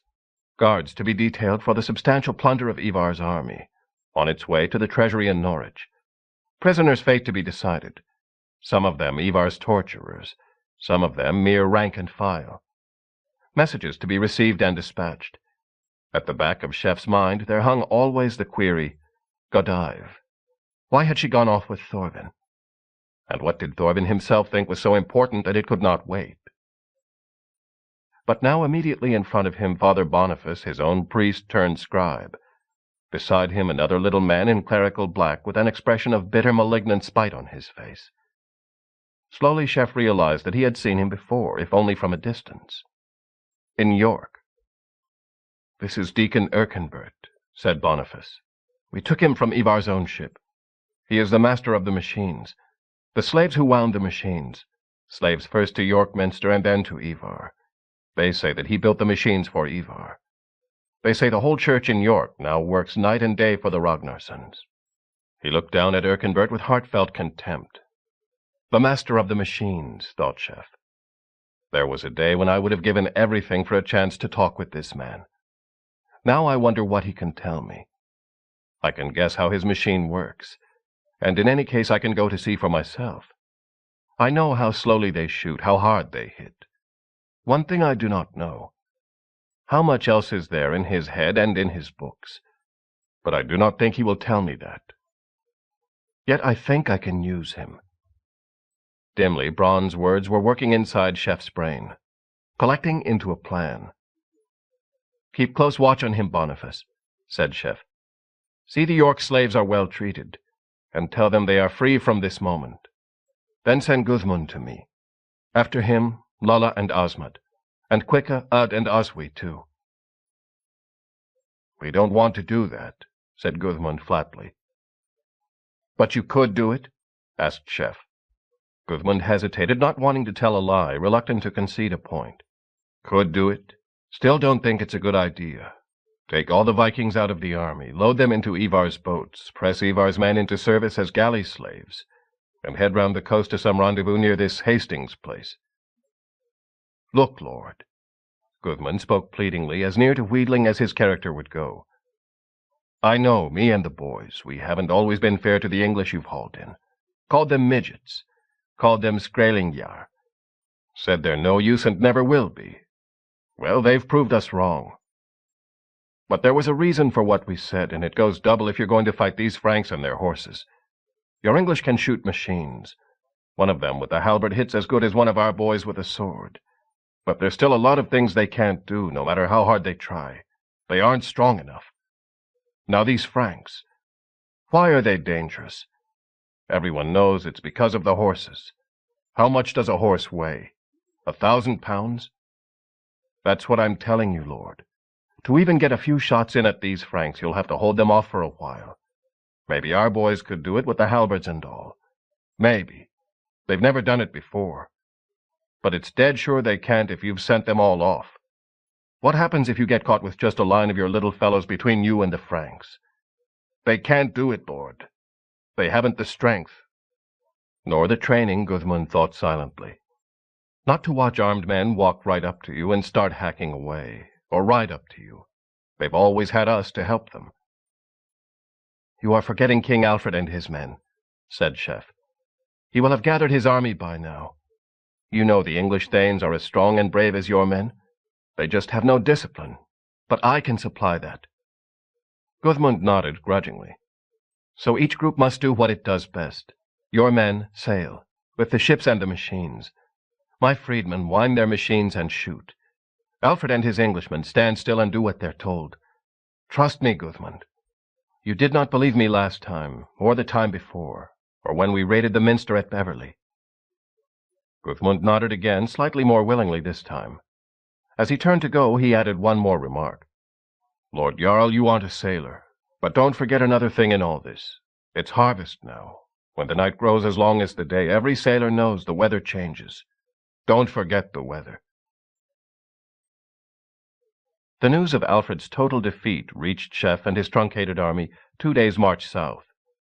Chef listened to the exhausted, white-faced Thane, who brought the news in the center of an interested circle. He had abandoned the custom of council meetings in private, as soon as the still grumbling Gudmund and his Norse fellows had boarded their captured boats. The freedman watched his face as he listened, marking that it changed expression only twice. The first time when the Thane cursed the Frankish archers, who had shot such a rain of arrows that twice Alfred's advancing army had been forced to stand and raise its shields, only to be caught motionless both times by the Frankish cavalry charge. The second time when the Thane admitted that no one had seen or heard of Alfred the King since the day of the disaster. In the silence that followed the story, Wicca, presuming on his status as Chef's companion and rescuer, had asked what all thought. What do we do now, Lord? Turn back or go on? Chef answered immediately, Go on.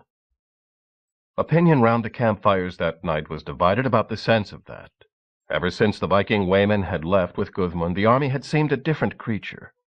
The freed English slaves had always secretly feared their allies, so like their former masters in strength and violence, superior to any English master in warlike reputation. With the Vikings gone, the army marched as if on holiday, pipes playing, laughter in the ranks, calling out to the harvesters in the fields, who no longer fled at the sight of the first scouts and advance guard. Yet the fear the army had felt had also been a guarantee.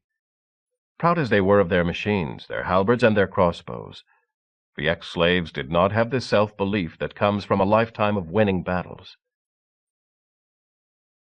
All right, saying go on, said one anonymous voice that night. What happens when we get there? No Alfred, no Norse folk, no Wessexers to help out like we were promised. Just us, eh? What then? We'll shoot 'em down, said Oswy confidently, like we did with Ivar and them Ragnarsons, 'cause we got the machines and they haven't, and the crossbows and all. A mutter of agreement greeted his statement. Yet every morning the camp marshals came to Chef with a new and growing figure, the number of men who had slipped away in the night, taking with them freedom and the silver pennies already paid to each man from the spoils of Ivar, but forfeiting the promise of land and stock in the future. Already Chef knew he had not enough men in the ranks both to man his 50 machines, pull-throwers and twist-shooters, and to use the 200 pulley-wound crossbows that Udd's forges had produced. "What will you do?" asked Farman Frey's priest, the fourth morning of the march. He, Ingolf, and Geirulf, the priest of Tyr, were the only Norsemen who had insisted on staying with Shep and the freedmen. Shep shrugged. "That is no answer. I will tell you the answer when you tell me where Thorvin and Godive have gone, and why, and when they will come back." This time it was Farman's turn to give no answer. Daniel and Alfgar had spent many angry days of frustration, first finding the base of the Frankish cross-wearers, and then getting through its guards and outposts to see its leader. Their appearance had been against them, 2 men in soiled and sodden cloaks after nights in the open, riding bareback on the sorry nags that Alfgar had stolen. The first sentry they had approached had been amazed to see any Englishmen come near the camp of their own will. The local churls had fled long since, taking their wives and daughters with them if they were lucky. Yet he had not troubled to call an interpreter for Alfgar's English or Daniel's Latin. After several minutes of shouting up at him above the gate of the camp stockade, he had meditatively fitted arrow to bow and shot it into the ground at Daniel's feet. Alfgar had pulled Daniel away at once.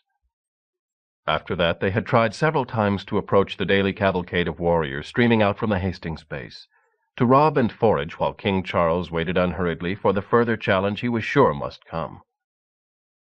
The first time had cost them their horses, the second, Daniel's episcopal ring, which he had waved too eagerly.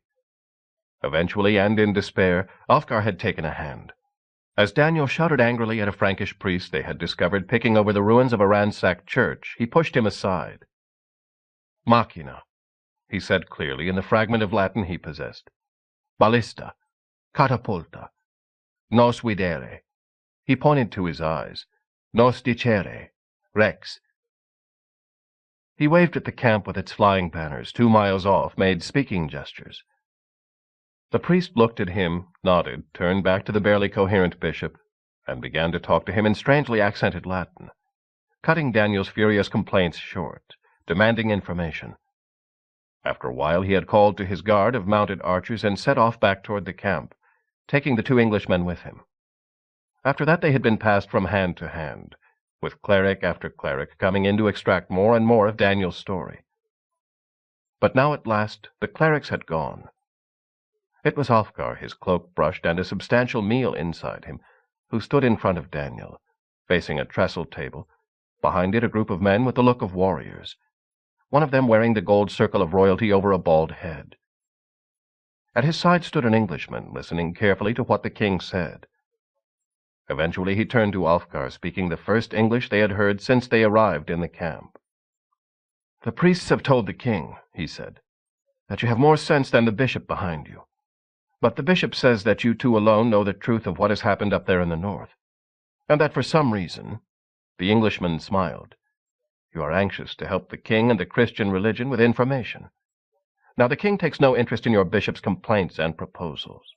He wants to know, first about the army of Mercia, second about the army of the heathen Ragnarsons, and thirdly about this army of heretics which his own bishops are especially anxious for him to meet and fight. Tell him all that. Behave yourself sensibly, and it will do you good. The king will have to have some Englishmen he can trust once his kingdom is established." Putting on his sincerest expression of loyalty and looking the Frankish king firmly in the eye, Alfgar began his account of the death of Burgred, and the defeat by the Ooze. As he spoke on, his English translated phrase by phrase into French, he began to act out the workings of the machines with which Ivar had demoralized Burgred's army. He laid stress on the machines which the Wayfolk also had, and which he had seen again and again in the previous winter's battles. His courage rising, he drew the hammer sign in wine on the king's table, told of the freeing of church slaves. Eventually the king stirred, threw a question over his shoulder. A cleric appeared from the shadows, took stylus and wax, began to draw on his tablets the picture of an onager, then a torsion catapult, then a counterweight machine. "He says, 'Are these what you have seen?' asked the translator. Alfgar nodded. "He says, 'Interesting. His learned men know how to make them also, taking them from a book by one Vigetius. He says he did not know the English were learned enough to make such things. But among the Franks these are used only for sieges. To use them against an army of horsemen would be foolish. Horsemen move too fast for them to be effective. But the king thanks you for your goodwill, and wishes you to ride with him when he takes the field. He believes your knowledge of his enemies will be useful. Your companion will be sent to Canterbury to await the inquiry of the legate of the Pope." The English interpreter smiled again. "I think your chances will be better than his." Hofgar straightened, bowed, and walked backward from the table as he would never have done for Burgred, firmly resolving to find a teacher of French before nightfall. King Charles the Bald watched him go, turned again to his wine. "The first of the rats," he remarked to his constable Godefroy. "Rats with siege engines they use in the field. Do you not fear what he says?" The king laughed. "Crossing the narrow sea is like going back to the time of our forefathers, when the kings rode to battle in ox chariots. In all this country there is nothing to fight but the Norse brigands, harmless away from their ships, and the brave stupid swordsmen we beat the other day. Long moustaches and slow feet. No horses, no lances, no stirrups, no generals. We must take our precautions now we know their way of fighting." He scratched his beard thoughtfully. "But it will take more than a few machines to beat the strongest army in Christendom." Chapter 10. This time Chef was anxious for the vision he knew would come. His mind buzzed with doubts, with possibilities. Yet he had no certainty. Something must come, he knew, from outside to help him. It came usually when he was exhausted or sleeping off a heavy meal. That day he had walked deliberately beside his pony, ignoring the chaff from the ranks. In the evening he had stuffed himself slowly with the porridge they had made from the last of the winter store, before the new grain came from the harvesters. He stretched out to sleep, fearful that his mysterious adviser would fail him. "Yes," said the voice in the dream. Chef felt an instant surge of relief as he recognized it. The amused voice which had told him to seek the ground, which had sent him the dream of the wooden horse. The voice of the nameless god with the sly face who had shown him the chess queen. This was the god who sent him answers, if he could recognize them. "Yes," said the voice. "You will see what you need to know, but not what you think you need to know. Your questions are always what and how, but I shall show you why and who." Instantly he found himself on a cliff, so high up he could see the whole world stretched out before him, the dust plumes rising, the armies marching, just as he had seen them the day they killed King Edmund. Again he felt that if he narrowed his eye exactly right, he would be able to pick out anything he needed to know. The words on the lips of the Frankish commander, the place where Alfred lurked, live or dead. Chef gazed round anxiously, trying to orient himself so he could see what he needed to. Something turned his head away from the panorama below, made him stare into the far, far distance, remote from the real world in space and time. What he saw was a man walking along a mountain road, a man with a dark, lively, humorous face, one not entirely to be trusted, the face of the unknown god of his dreams. Now that man, Chef thought, drifting into the vision, that man has more than one skin. The man, if man he was, came to a hut, a hovel in fact, a grubby shelter of poles and bark reinforced with turf and inept handfuls of clay on the chinks. That was the way men lived in the old time, Chef thought. They know better now. But who showed them better? By the hut a man and a woman stopped after their tasks and stared at the newcomer. A strange couple, both bent over from continuous work, short and squat in physique, brown-haired and sallow, bow-legged, crooked-fingered. "Their names are I and Edda," the god's voice said. They were welcoming the newcomer, showing him in. They offered him food, burnt porridge full of husks, full too of stone particles from being hand-ground in a pestle and mortar, moistened only with goat's milk. The newcomer seemed undaunted by this welcome, talked cheerfully. When the time came, lay down on the heap of ill-cured skins between his host and his hostess. In the middle of the night, he turned to Edda, still dressed in her long black rags. I lay in a deep sleep, unmoving, stung perhaps by a sleep-thorn. The clever-looking man pulled up the rags, mounted upon her, thrust away without preliminaries. The stranger in the vision rose next morning and went his way, leaving Edda behind him to swell, to moan, to bring forth children as squat and ugly as herself, but more active, more industrious. They carted dung, they carried brushwood, they tended swine, they broke clods with wooden spades. From them come, the chef mind said, the race of thralls. Once I too might have been a thrall. No longer. The traveler went on his way, walking briskly, along through the mountains. The next night he came to a log cabin, well built, its ends fitted into each other in deep axe-cut grooves. A window on one side with solid, well-fitting shutters, a privy outside over a deep ravine. Again the couple paused from their work as the traveler came up to them. A stout and powerful pair, ruddy-faced, thick-necked. The man bald with trimmed beard, the woman round-faced and long-armed, built for carrying burdens. She wore a long brown gown, but a woolen mantle lay close by to be put on in the cool evening. Bronze clasps lay ready to fix it on. He wore loose trousers like a warrior of the Viking fleets, but his leather shirt was cut into thongs at waist and sleeve, for show. This is how most folk live now, the chef mind thought. Their names are Afi and Amma, said the voice.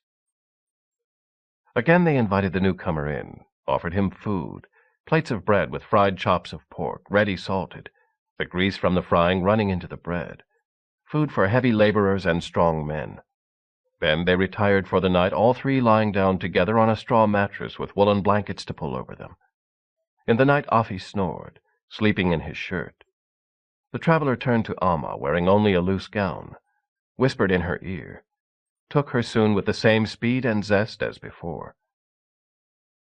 Again the newcomer went on his way, left Amma to swell, to bring forth children with silent stoicism, as strong and well-built as herself, but maybe more intelligent, ready to try a new thing sooner.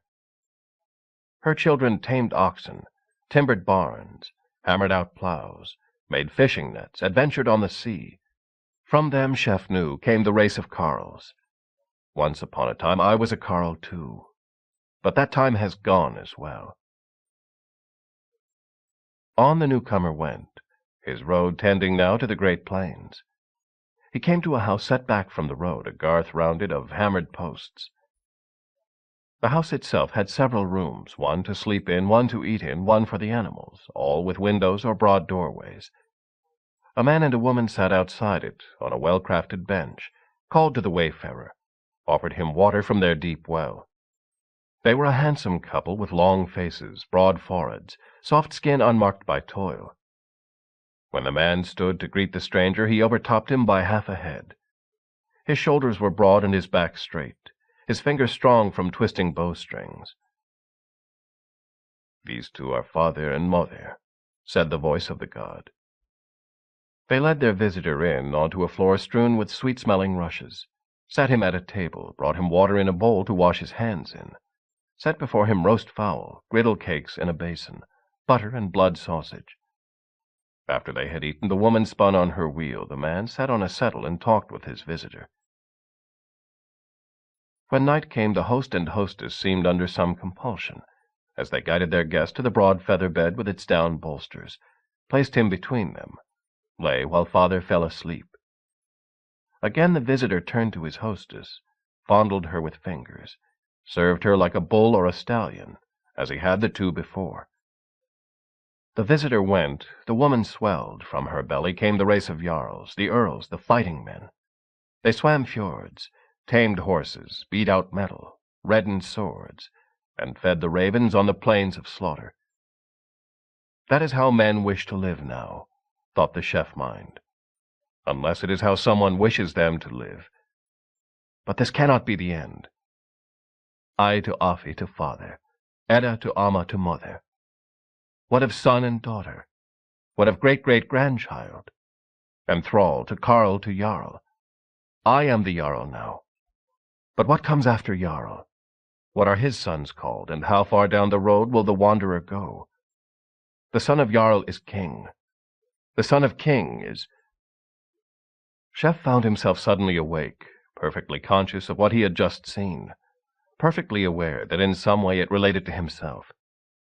What he had seen, he realized, was a breeding program, designed to make better people as men bred better horses or hunting dogs.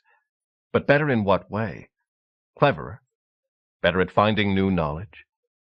That was what the priests of the Way would say. Or quicker to change, readier to use the knowledge they knew already.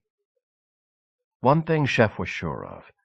If the breeding was done by the tricky, amused face he had seen on the Wanderer, the face that was also that of his god-protector, then even the better people would find there was a price to be paid. Yet the Wanderer meant him to succeed, knew there was a solution, if he could find it. In the dark hour before dawn, Chef pulled on his dew-soaked leather shoes, rose from the rustling straw pallet, wrapped his blanket cloak round him, and stepped out into the chill air of the late English summer. He walked through the still-sleeping camp like a ghost, with no weapon except the whetstone scepter, cradled in the crook of his left arm. His freedmen did not ditch and stockade their camps like the ever-active Vikings, but at the edge sentries stood. Chef walked up to the shoulder of one of them, one of Lulla's halberdiers, leaning on his weapon. His eyes were open, but he paid no heed as Chef walked quietly past him and out into the dark wood. Birds began to chirp as the sky paled in the east. Chef picked his way carefully through the tangles of hawthorn and nettle, found himself on a narrow path. It reminded him of the path he had followed with Godive the year before, as they had fled from Ivar.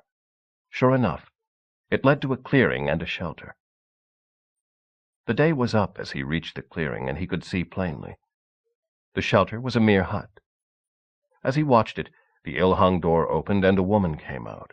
An old woman. Her face was worn with care and had the pale, pinched look of the chronically underfed. But she was not so old, Chef realized, standing silent and motionless under the trees. She looked round, not seeing him, and then sank down in the feeble sunlight by the side of her hut, put her face in her hands, and began to weep silently. "What's the matter, Mother?" She started convulsively as she heard Chef's question, looked up with terror in her eyes. As she realized there was only one man, unarmed, she calmed. "The matter? An old story, most of it.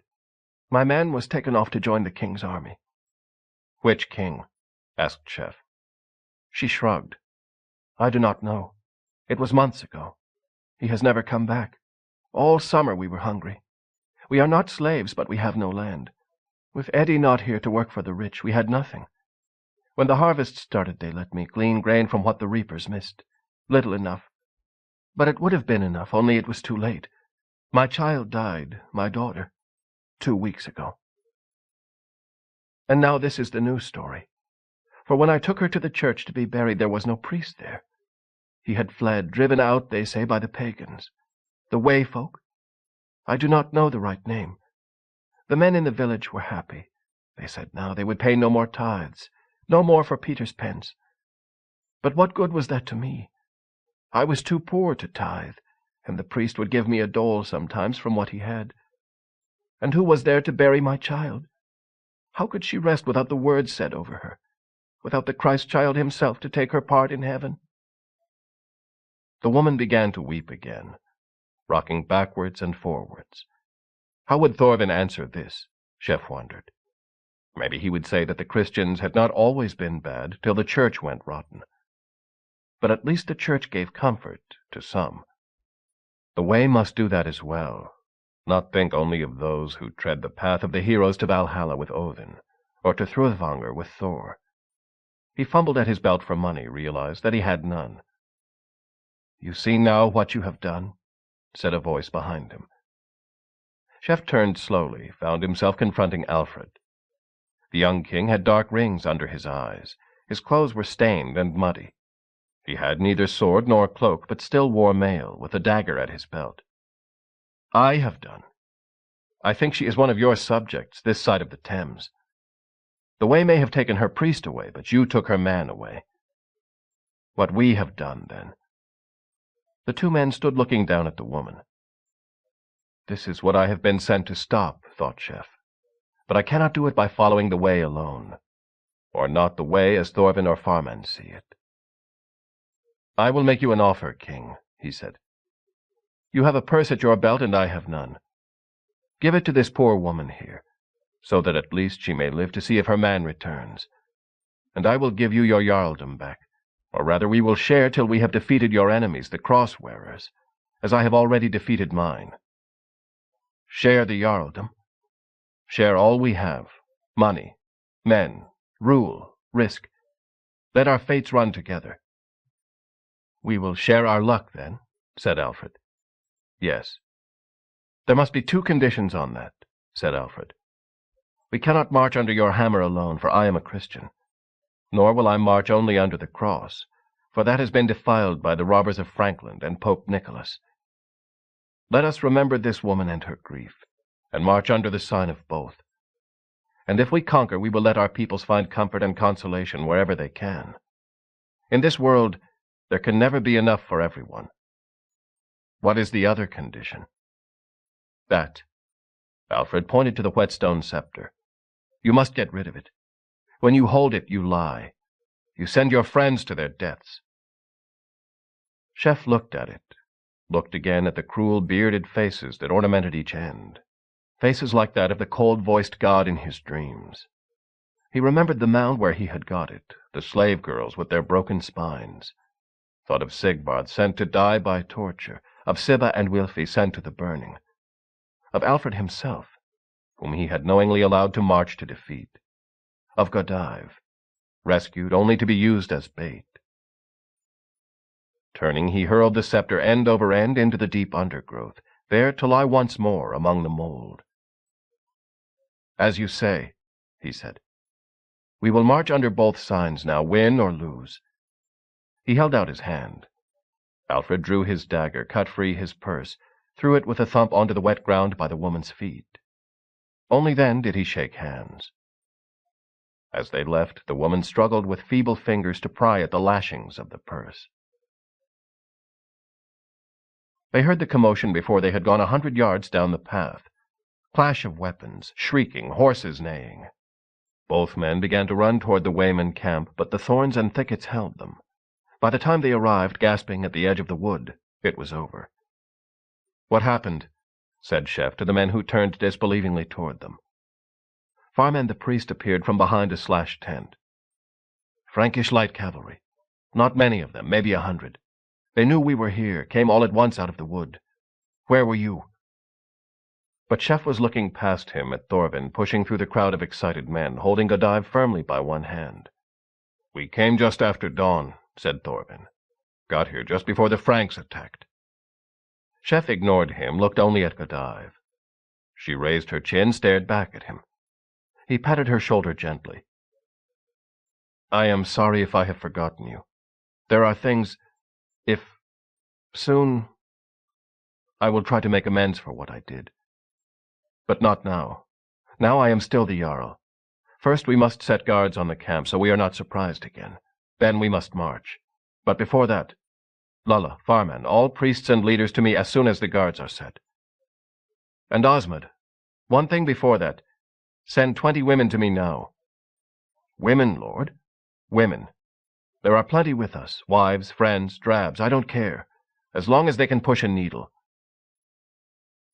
2 hours later, Thorvin, Farman, and Gerulf, the only priests of the way present among a half-dozen English unit commanders, stared unhappily at the new device hastily stitched onto the army's main battle banner.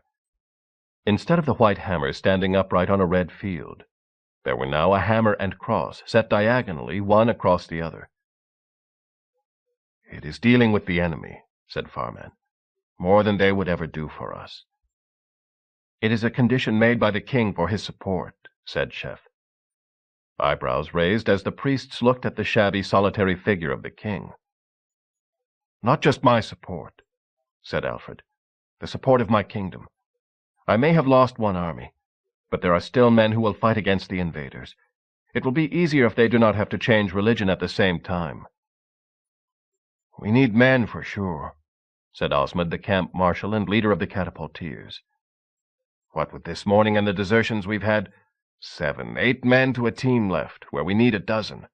And Ud has more crossbows in store than men to use them. But we need 'em right now. And where are we to find them? In a hurry, like. Chef and Alfred stared uncertainly at each other, digesting the problem, groping for a solution. An unexpected voice cut the silence from the back of the tent. Godives. "I can tell you the answer to that," she said. "But if I tell you, you must grant me two things. One, a seat on this council. I do not care to be disposed of in future like a lame horse or a sick hound. Two, I do not want to hear the Jarl say again, 'Not now.' Not now, because I am the Jarl." Eyes turned, first in amazement to her, then in doubt and alarm to Chef. Chef, hand fumbling automatically for reassurance to his whetstone, found himself looking into Godive's brilliant eyes as if for the first time. He remembered. The whetstone was no longer there, nor what it stood for. He looked down. "I grant both conditions," he said hoarsely. "Now tell us your answer, counselor." "The men you need are already in the camp," said Godive. "But they aren't men, they're women. Hundreds of them. You find more in every village. They may be only drabs to you, as the Jarl said before, needle pushers. But they are as good as men for some things. Put 6 with every catapult team. The men released can go to Ud, to carry a crossbow, or the strongest of them to Lulla, to use a halberd. But I would also advise this to Ud. Pick as many of the youngest women as you can, those who are not afraid, and put them with your crossbows as well." "We can't do that," said Quicka incredulously. "Why not?" "Well, they aren't strong enough." Chef laughed. "That's what the Vikings said about you, Quicka, remember? How much strength does it take to pull a rope, turn a lever, wind a pulley? The machine gives the strength." "They'll get frightened and run away," Quicka protested. Icily, Godive overrode him. "Look at me, Quicka. You saw me climb into that dung cart. Was I frightened then? And if I was, I still did it. Chef, let me talk to the women. I will find the ones you can trust, and if need be, I will lead them. Don't forget, everyone." She looked round the circle challengingly. "It may be that women have more to lose than any of you, and so more to gain." In the silence, Thorvin said, still skeptically, "This is all very well. But how many men had King Alfred here when he marched against the Franks? 5,000? Trained warriors. Even if we use every woman in the camp, how can a third of that number hope to win? People, men or women, who have never shot so much as a bird bolt before. You cannot make a warrior in a day." "You can teach someone to shoot a crossbow in a day," said Ud unexpectedly. "Just wind 'em and point 'em." "Just the same," said Gerulf, Tyr's priest. "We learned this morning the Franks will not stand still to be shot down. So what are we to do?" "Listen," said Chef, drawing a deep breath, "and I will tell you." Chapter 11. Like a great steel reptile, the Frankish army moved out of its base at Hastings a little after dawn. First, the light cavalry in their hundreds, armed only with steel caps, leather jackets, and sabers. Their duty, to search out the enemy, hold the flanks, exploit breakthrough. Then file after file of archers, mounted like every man in the army, but expecting to dismount for battle, when they would close to within 50 yards of an enemy line, and pour in the arrows from their breastbows. Their duty to fix the enemy, make them raise shields to cover faces, crouch down to cover unarmored legs. In the center, the heavy cavalry, the weapon which had brought the Franks victory after victory on the plains of Central Europe. Each man with mail shirt and thigh guards, back and bowels protected by the high-reaching saddle. Each man with helmet and longsword, and above all shield, lance, and stirrups. The kite-shaped shield to cover the body, the lance with which to strike overhand or underhand, the stirrups to brace the feet for the stroke. Few men, and no Englishmen, could at once wield a lance in one hand, strap the other arm into an unmoving shield, and control a war stallion with thigh pressure and the fingertips of one hand alone. Those men who could, they believed, could ride down any infantry in the world, once they came out from their ships or their walls. At the head of his main battle, 900 riders strong, King Charles the Bald turned in his saddle and looked back at the banners flying immediately behind him, at his guarded base beyond, at the ships clustered off the beach. His scouts had brought him good news. The last army south of the Humber marching to meet him, careless and unprepared, but ready to give battle. That was what he wanted. One decisive shock, the leaders dead on the field, then surrender and the transfer of all the reins of government to his own hand. It should have come sooner, after the defeat of the gallant but foolish Alfred. Then the summer would not have been so far on. At least the time was ripe, maybe overripe. But today, or at worst tomorrow, the decision would be made. Charles realized that his view was blurred by rain drifting in from the channel. He turned, rode on, waved the English renegade up to ride by him with the translator. "You live in this God-forsaken country," he said. "How long is this rain going to last?" Alfgar glanced at the drooping banners, noted the slow wind from the southwest, thought to himself that it looked as if it was settled in for a week-long soak. Not what the king wants to hear, he realized. "I think it will soon pass over," he said. The king grunted, urged on his horse. Slowly, as the army picked its way over the unharvested fields, the damp earth churned into mud, the advance guards leaving a broad black swath across the turf.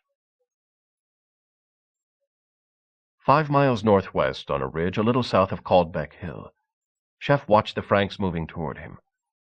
His banner flew from an ox cart, the hammer and cross athwart each other. He knew the scouts would already have picked it up, told King Charles where he was. He had moved forward at dusk the day before, after the marauding Frankish light horsemen had pulled back to their base. His men, and women, had taken up their positions at night. Almost none of them were with him. This was a battle he could control no more.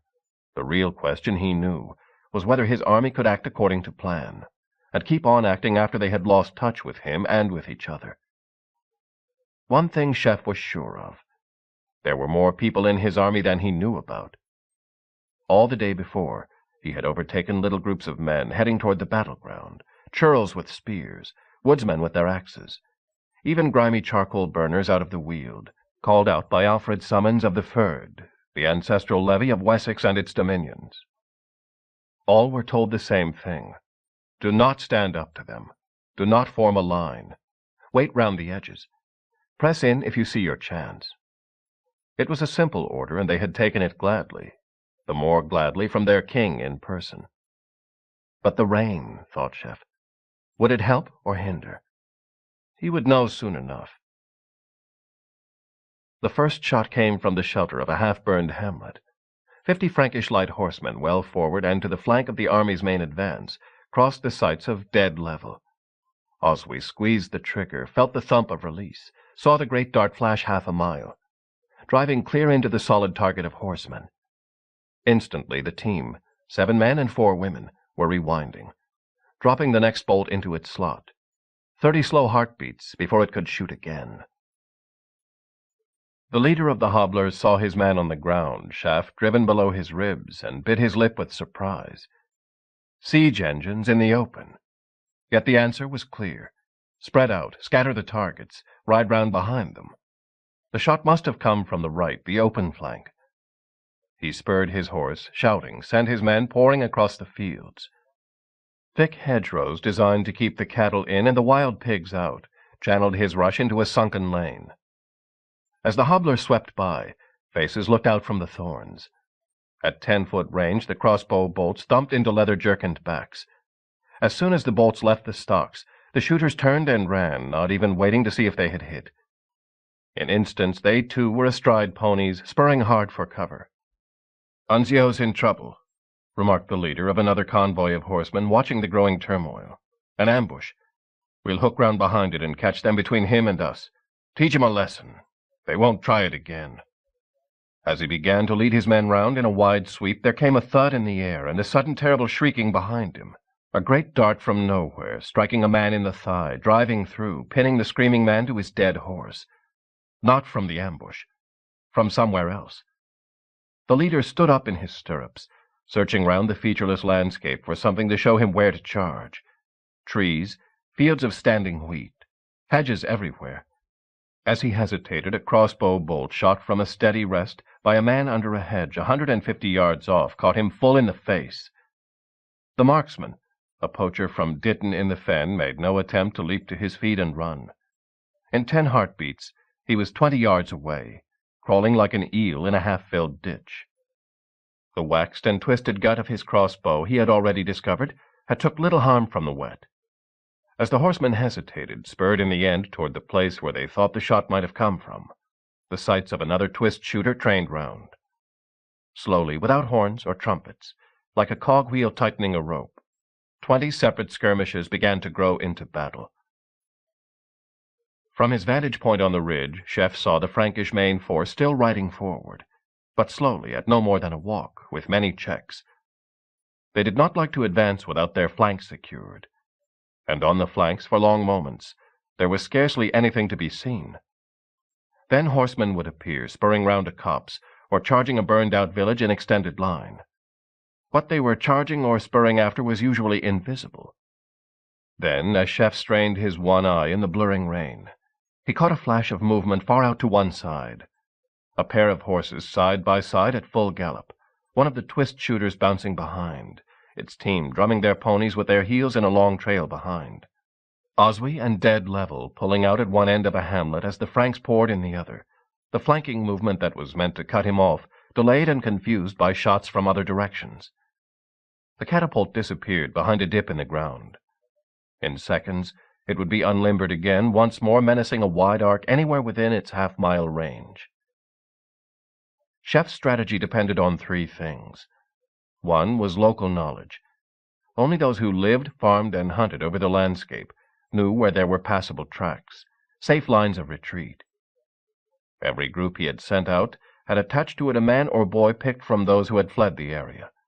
Others were scattered in hiding places everywhere over 20 square miles, told not to fight, but to guide and pass messages. The second thing was the shooting power of the torsion catapults with their great darts, and the new crossbows. Both were slow to load, but even the crossbows would pierce mail at up to 200 paces, and they were best shot by men lying down in cover. The most important part of Chef's strategy was his realization that there are 2 ways to win a battle. Every battle he had ever seen, every battle fought in the Western world for centuries, had been won one way, by shock, by forming lines and clashing till one line broke. The line might be broken by axe and sword, as the Vikings preferred, by horse and lance in the Frankish style, or by stone and dart, as Chef had introduced. Breaking the line meant winning the battle. This might be a completely new way to win a battle, to have no line, to produce no shock, but to wear and shred the enemy away by missile attack. Only Chef's unprofessional and unwarlike troops would do it. It went against too many ingrained habits of lifetime warriors. Ground was not important. It was there to be yielded. Face-to-face courage was not important. It was a mark of failure. But there could be none of the usual battlefield boosts to morale. The horns, war songs, leaders shouting. Most of all, the sense of comrades alongside you. In a battle like this one, it would be easy to desert or simply to hide, to come out when all was over. Chef hoped his teams would keep on covering each other. They had gone out in bands of about 50, a catapult, 20 crossbows, a few halberdiers together. But it was in the nature of the battle that they would split up. Once that happened, would they come back again?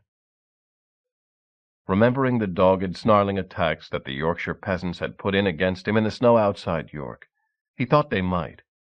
The men and women out there could see the country over which they were fighting, see its unreaped crops, its burned barns and cut-down orchards. To the children of the poor, food and land were sacred. They had too many hungry winters to remember. As he watched the battle develop, Chef felt an odd sense of, not of freedom, but freedom from care. He was only a cog now. Cogs had to turn when they were wound, but they did not have to think about the rest of the machine. That would wind or it would break, and the cog could do nothing about it. It had only to perform its part. He dropped a hand on Godive's shoulder, standing beside him. She looked sideways at his ravaged face, allowed his hand to lie there. King Charles still moving forward toward the ridge of Caldbeck Hill, where from time to time through the rain he could see the taunting banner of his enemies displayed, held up his hand for the 20th time for his main battle to halt. The leader of his light horse cantered up to him, rain now soaking through his wool and leather. "Well, Roger?" The hobbler shook his head disgustedly.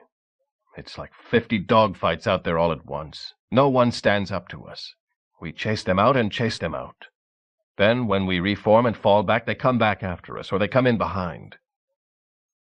What would happen if we just held together and rode forward? Up there." The king jerked his thumb at the banner on the skyline a mile away. "They'd shoot the hell out of us all the way. But only as long as it takes us to ride a mile. All right, Roger. Discourage these varlets and their bows as much as you can. But tell your men to ride forward in line with the main battle now.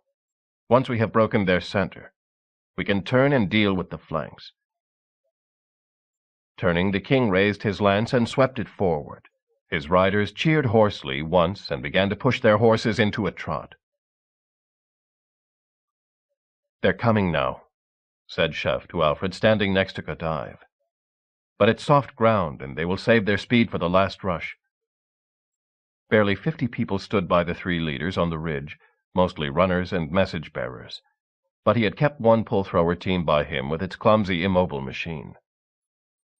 "Swan stones," he ordered. Glad to move after hours of inactivity, the team, men and women together, sprang to their places. They, too, had only one role to play today. Early in their practicing, Chef's English machinists had discovered that chipping grooves in the stones their engines lobbed produced a strange warbling note as they flew through the air, like the noise of a swan. For their own amusement, they had competed to see who could carve out the loudest. Now Chef meant to send a signal to his scattered troops that all could recognize. His team loaded, braced, loosed, launched one eerily whistling stone to one flank, heaved the machine round, launched to another. The dart-thrower and crossbow teams, still lurking in ambush in front of the Frankish advance, heard the signal, hitched up, retreated, and swung round to join their leaders for the first time that day. As they appeared one by one, Chef pushed aside the farm carts which he had set on the skyline, set the machines in the gaps, posted crossbows inside the carts. For every man, woman, and machine, a horse or a horse team stood no more than 5 yards away, horse holders ready. Chef walked up and down the line, repeating the order.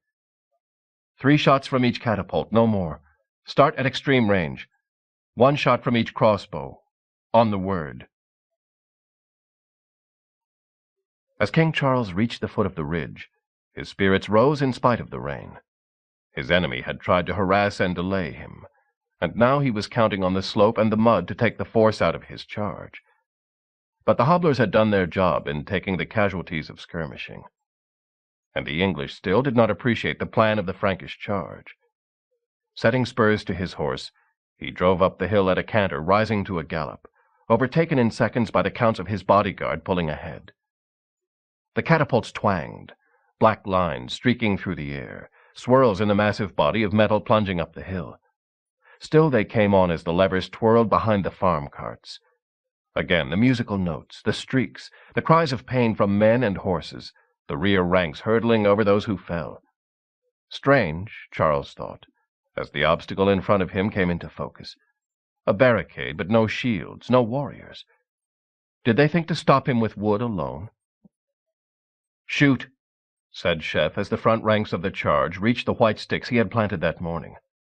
Then, instantly, in a Braun-like roar, drowning the simultaneous thump of the crossbows, "Now run!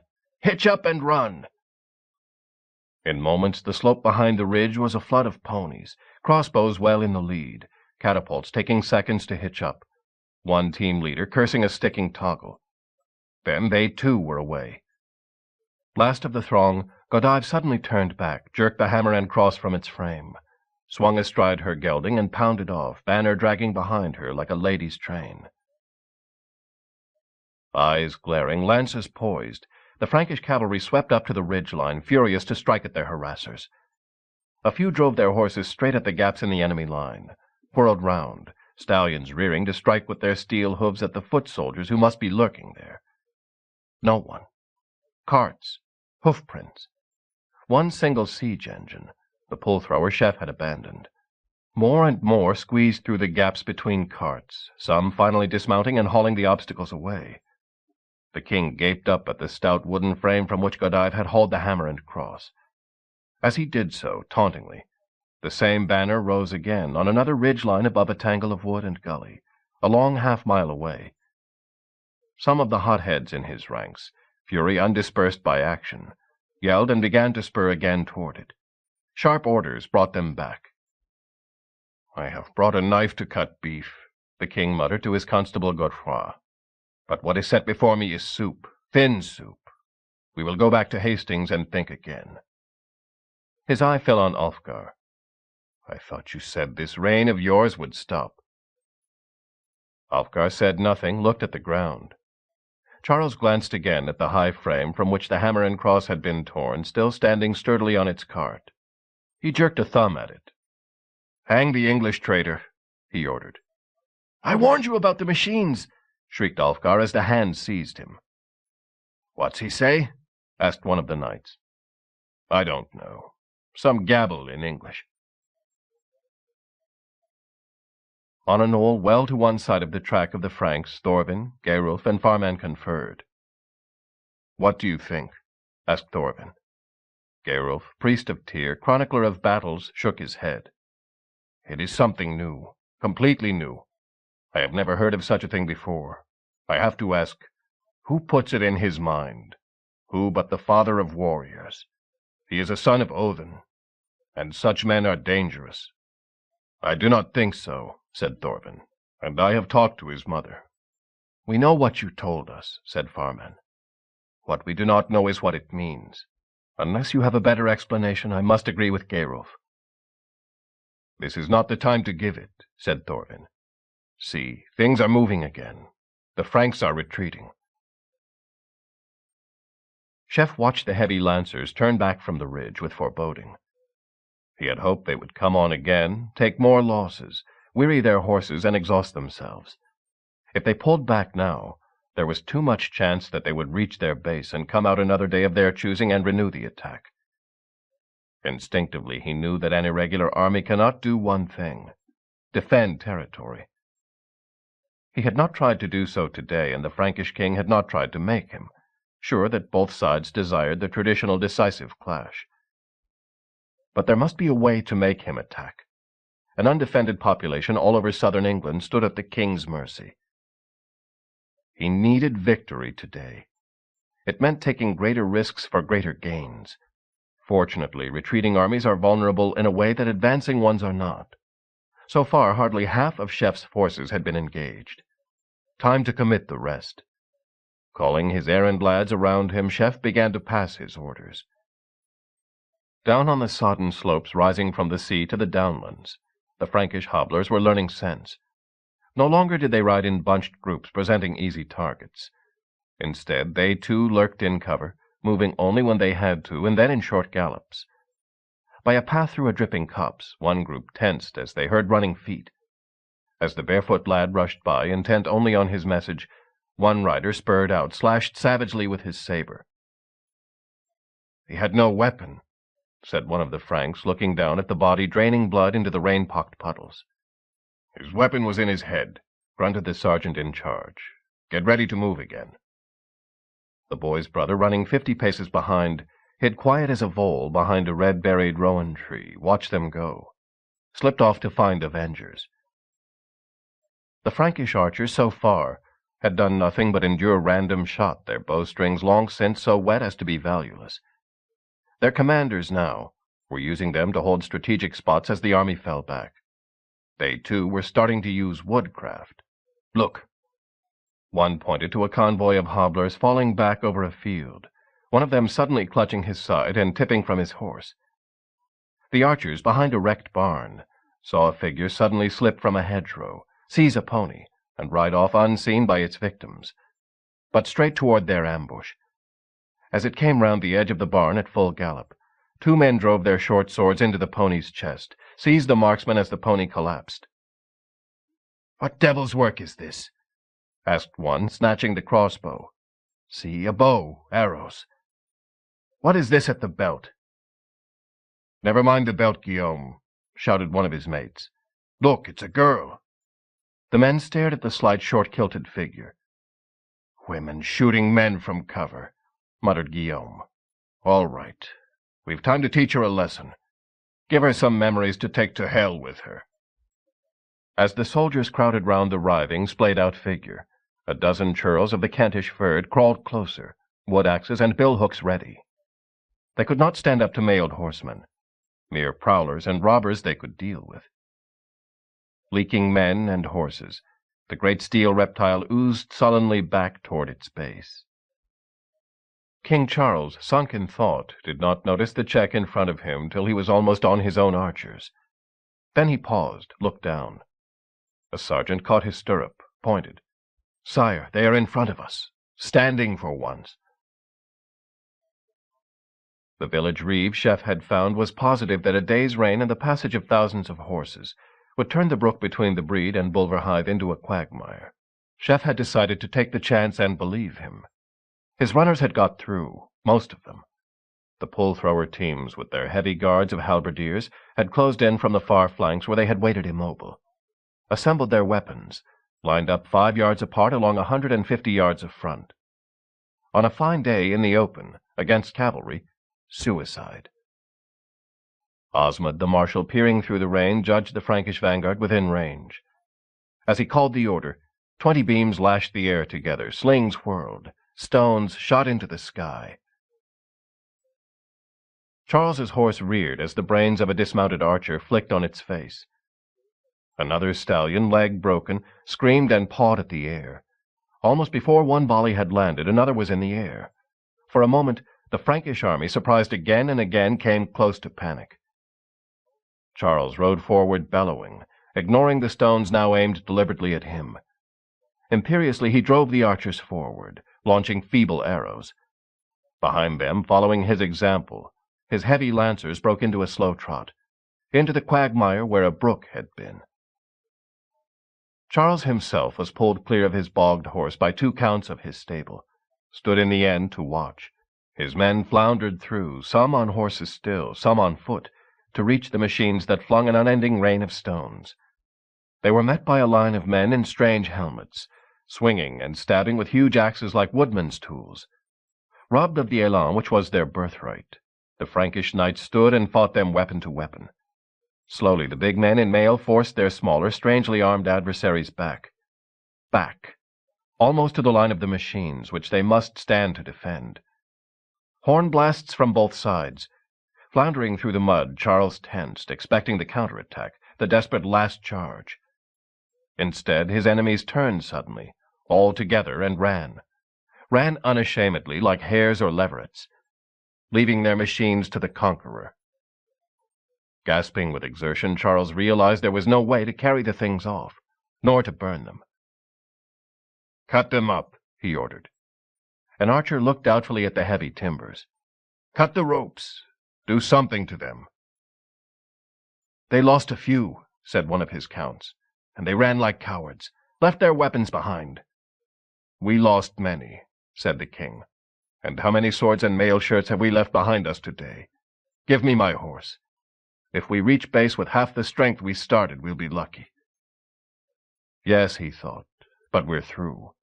Through all the traps, and half, behind a safe stockade, may be enough another day. As if to encourage him, the rain began to ease. Gudmund the Greedy, sweeping down the channel under oars alone, ignored the rain and welcomed the poor visibility it brought. If he was going to go ashore, he would much prefer it to come as a surprise. Also, in rain or fog, there was a chance of snapping up information. In the prow of the leading ship, he pointed off to starboard, called in order to increase the stroke. In moments, the long ship was alongside the 6-oar fishing boat, its crew looking up in fear. Gudmund pulled the hammer pendant from round his neck and showed it, noted the expressions fading from fear to wariness. "We are here to fight the Franks," he called, using the half-English pidgin of the Wayman camp. The expressions relaxed another degree as the men realized they could understand him, took in what he said. "You're too late," a fisherman called back. "They fight today." "You'd better come aboard," replied Gudmund. As he took in the sense of what the fisherman told him, his pulse began to beat stronger. If there was one principle of successful piracy, it was to land where the defenses were down. He checked again and again. The Frankish army had been seen marching out that morning. It had left camp guards and ship guards. The loot of the countryside, Canterbury included, was in the lightly guarded camp. The fisherman had no hope that the Franks would find anything but victory. Still, Gudmund told himself, if his friend and Jarl was defeated, it could do no harm to rob the conqueror, and a stroke in the rear might be a vital distraction. He turned to the fisherman again with another string of questions. The fleet drawn up in a bay, the stockaded camp on a hill, the nearest inlet to it, steep sides but a path. In the drenching rain, the Wayman fleet, rowed now by chained Ragnarsson survivors, pulled one by one into the narrow mouth of the stream below Hastings and its camp. "Do you mean to climb the walls with ladders?" asked one of the fishermen doubtfully. "They are 10 feet high." "That's what those are for," said Gudmund, waving cheerfully at the 6 onagers being slung over the side by derricks. "Too heavy for the path," said the fisherman, eyeing the way the boats heeled. "I have plenty of carriers," replied Gudmund, watching keenly as his men, weapons poised, unshackled the dangerous Ragnarsson galley slaves a few at a time, and made them fast again to the onagers' frames and carry bars. As the narrow inlet filled with men, Gudmund decided to make a short speech of encouragement. "Loot," he said. "Lots of it. Stolen from the Christian church, so we'll never have to give any back. Maybe we have to share it with the Jarl if he wins today. Maybe not. Let's go." "What about us?" said one of the chained men. Gudmund looked at him attentively. Ogvind the Swede, a very hard man. Threats no good, and he needed these men to use their full strength up the steep hillside. "This is how it is," he said. "If we win, I'll let you go. If we lose, I'll leave you chained to the machines. Maybe the Christians will be merciful to you. Fair?" Ogvind nodded. Struck by a sudden thought, Gudmund turned to the black deacon, the machine master. "What about you? Will you fight these for us?" Erkenbert's face set. "Against Christians? The emissaries of the Pope, the Holy Father, whom I myself and my master called to this abode of savages? Rather will I embrace the crown of holy martyrdom and go—" A hand plucked at Gudmund's sleeve, one of the few slaves taken from York Minster who had survived both Ivar's furies and Erkenbert's discipline. "We'll do it, master," he whispered. "Be a pleasure." Gudmund waved the mixed party up the steep hillside, going first himself with the fishermen and minstermen to reconnoiter, the Ragnarssons struggling up next under their 1.5-ton burdens. Slowly, still cloaked by the rain, 6 onagers and 1,000 Vikings moved into position 400 yards from the Frankish stockade. Gudmund shook his head disapprovingly as he realized that there were not even sentries posted on the seaward side. Or if there had been, they had all drifted over to the other side to watch and listen to the far-off rumor of battle. The first sighting shot from an onager bounced short, kicked up and flicked a 10-foot post stump first out of the ground. The minstermen pulled out coins and lifted the frames a trifle. The next volley of 25-pound boulders smashed down 20 feet of stockade in a moment. Gudmund saw no point in waiting for a second volley. His army headed straight for the gap at a run. The startled Franks, mostly archers, bowstrings useless, faced with 1,000 veteran warriors ready to fight on foot at close quarters, broke and ran almost to a man. 2 hours after setting foot on shore, Gudmund looked out from the Frankish gate. All his training told him to parcel the loot, abandon the now unnecessary machines, and get back to sea before vengeance fell on him. Yet what he saw looked uncommonly like a beaten army streaming back. If so... He turned, shouted orders. Skaldfinn, the interpreter, priest of Heimdall, looked at him in surprise. "You're taking a risk," he said. "Can't help it. I remember what my grandpa told me. Always kick a man if he's down." As his men saw the hammer ensign break out over what they had thought was their secure camp, Charles the Bald felt the morale of his army break. Every man and horse was soaked, cold, and weary. As they straggled out of the copses and hedgerows and formed once more into ranks, the hobblers could see that at least half their number were still lying out in the sodden fields, dead or waiting for death from some peasant's knife. The archers had been mere passive targets all day.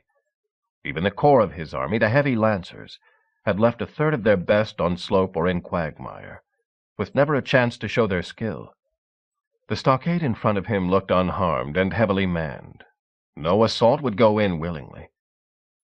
Cutting his losses, Charles stood in his saddle, raised his lance, pointed toward the ships drawn up on the beach or anchored in the road.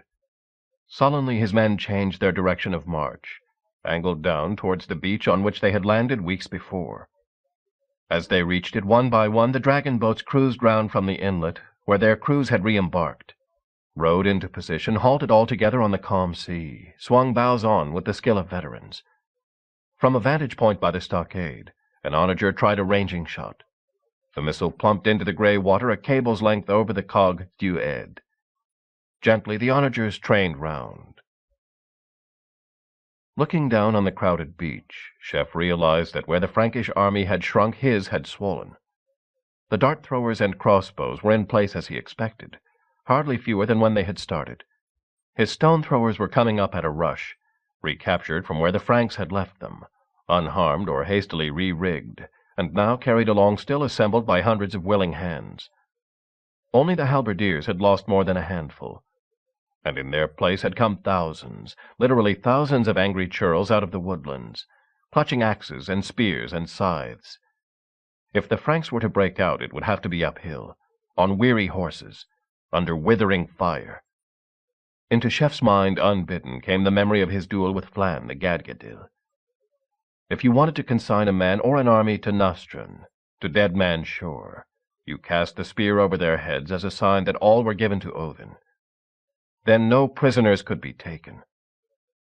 A voice spoke inside him, a cold voice, the voice he recognized as the Odin of his dreams. "Go on," it said. "Pay me my due. You do not wear my sign yet. But do they not say you belong to me?" As if sleepwalking, Chef drifted over to Oswy's catapult, dead level, wound and loaded, trained on the center of the Frankish army, milling in confusion below them. He looked down at the crosses on the shields, remembered the Ormgarth, the wretched slave Merla, his own torments at the hands of Wulfgar, Godiv's back, Sibba and Wilfy burned to ashes, the crucifixions. His hands were steady as they pulled out the coins, trained the weapon up to launch its missile over the Frankish heads. Inside him the voice spoke again, the voice like a calving glacier. "Go on," it said. "Give the Christians to me." Suddenly Godive was beside him, hand on his sleeve. She said nothing. As he looked at her, he remembered Father Andreas, who had given him life, his friend Alfred, Father Boniface, the poor woman in the forest clearing. He looked round from his days, realized that the priests of the way, all of them, had appeared from somewhere, were gazing at him with grave and intent faces. He stepped back from the catapult with a deep sigh. "Skaldfin," he said, "you are an interpreter. Go down and tell the Frankish king to surrender or be killed. I will give them their lives and passage home. No more." Again he heard a voice, but this time the amused one of the wanderer in the mountains, which he had first heard over the god's chessboard. "Well done," it said. "You defeated Odin's temptation. Maybe you are my son. But who knows his own father?" Chapter 12. "He was tempted," said Skaldfin. "Whatever you may say, Thorfinn, there is something of Odin in him." "It would have been the greatest slaughter since men came to these islands," added Geirulf. "The Franks on the beach were worn out and helpless, and the English churls would have had no mercy." The priests of the way sat again in their holy circle around the spear and the fire within the rowan cords. Thorfinn had picked great bunches of the freshest berries of autumn. Their bright scarlet answered the sunset. "Such a thing would have brought us the worst of luck," said Farman, "for with such a sacrifice it is essential that no loot or profit be taken. But the English would not have regarded that. They would have robbed the dead. Then we would have had against us both the Christian God and the wrath of Allfather." "Nevertheless he did not shoot the dart," said Thorfinn. "He held his hand. That is why I say he is not a creature of Odin. I thought so once. Now I know better." "You had better tell us what you learned from his mother," said Skaldfin. "It was like this," Thorfinn began. "I found her easily enough in the village of her husband, the Heimnar. She might not have talked to me, but she loves the girl, concubine's daughter though she is. In the end, she told me the story. It was much as Sigvarth told it, though he said she enjoyed his attentions, and well, after what she suffered, it is not surprising that she spoke of him only with hatred. But she bore him out up to the time when he lay with her on the sand, put her in the boat, and then left her and went back to his men and their women on the beach. Then she said this happened. There was a scratching on the boat's gunwale. When she looked over in the night, there was a small boat alongside, just a skiff, with a man in it. I pressed her to know what sort of man, but she could remember nothing. Middle-aged, middle-sized, she said, neither well-dressed nor shabby. He beckoned to her. She thought he was a fisherman who had come out to rescue her, so she got in. He pulled out well clear of the beach, and rowed her down the coast, never saying a word. She got out. She went home to her husband. Maybe he was a fisherman, put in Farman, just as the walrus was a walrus, and the Scoffin was a foolish boy afraid of keeping watch on his own. I asked her, did he not want a reward? He could have taken her home. Her kin would have paid him, if not her husband. She said he just left her. I pressed her on this. I asked her to remember every detail. She said one more thing. When the stranger got her to shore, she said, he pulled the boat up on the beach and looked at her. Then she felt suddenly weary and lay down among the seaweed. When she woke, he had gone. Thorvin looked round. Now, what happened when she lay in this sleep we do not know. I would guess that a woman would know by some sign if she had been taken in her sleep, but who is to say? Sigvarth had been with her not long before. If she had any suspicion, she would have nothing to gain by mentioning it, or remembering it. But that sleep makes me wonder. Tell me now. Thorvin turned to Farman. You, who are the wisest of us, tell me how many gods there are in Asgard. Farman stirred uneasily. You know, Thorvin, that is not a wise question.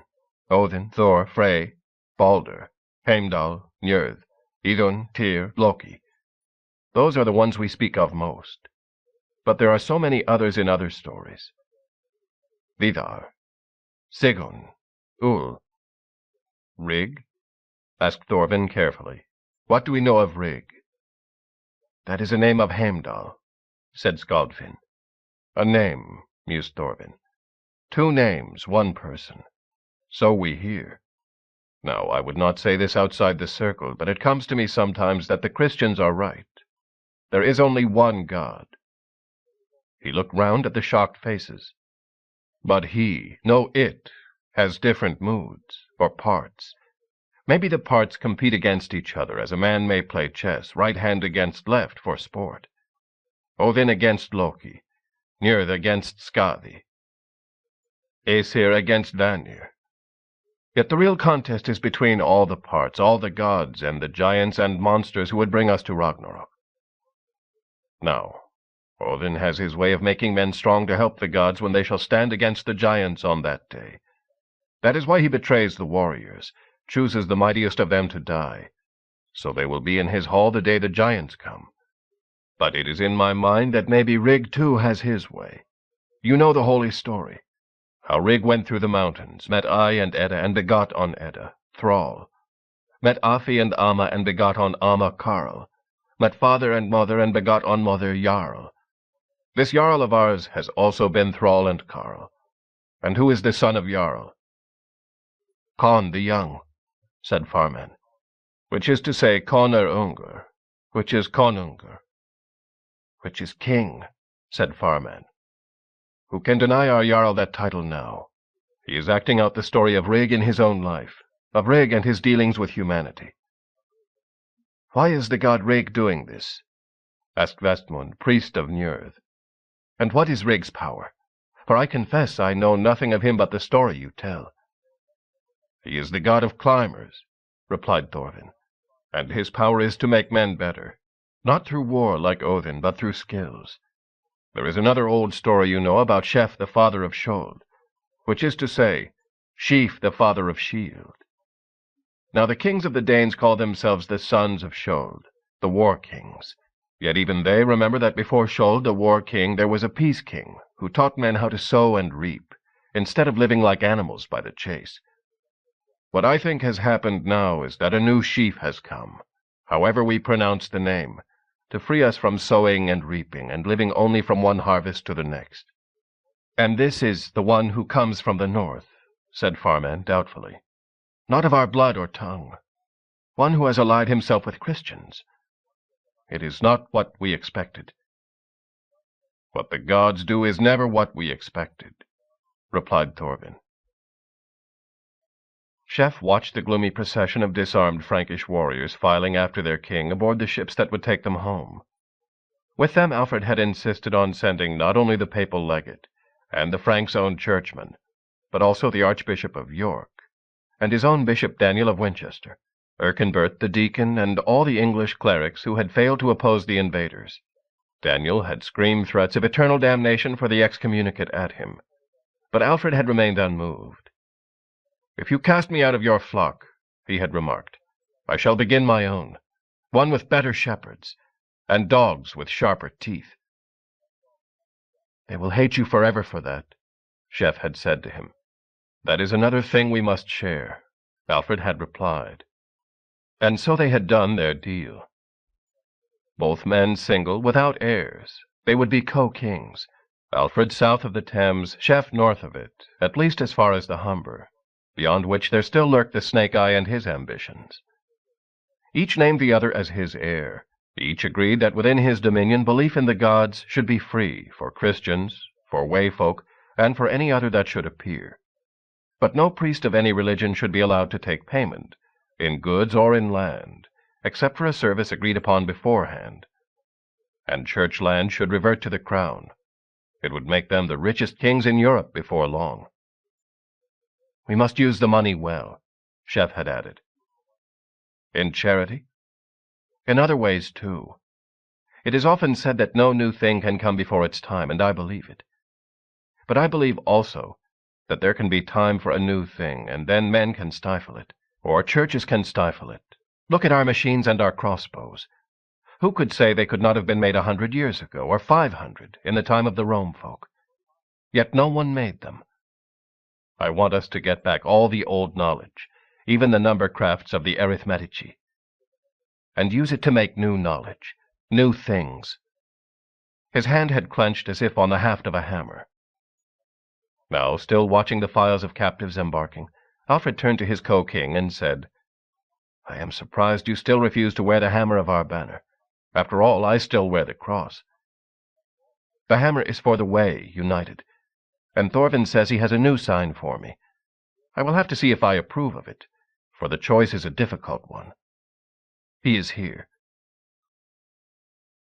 Thorvin approached them, flanked by all the priests of the way, behind them Gudmund and a cluster of senior skippers. "We have your sign," said Thorvin. He held out a pendant on a silver chain. Chef looked at it curiously. A shaft with 5 rungs sticking out from it on alternate sides. "What is it?" "It is a kraki," replied Thorvin. "A pole ladder. It is the sign of Rig." "I have never heard the name of that god. What can you tell me about him that should make me wear his sign?" "He is the god of climbers, of wanderers.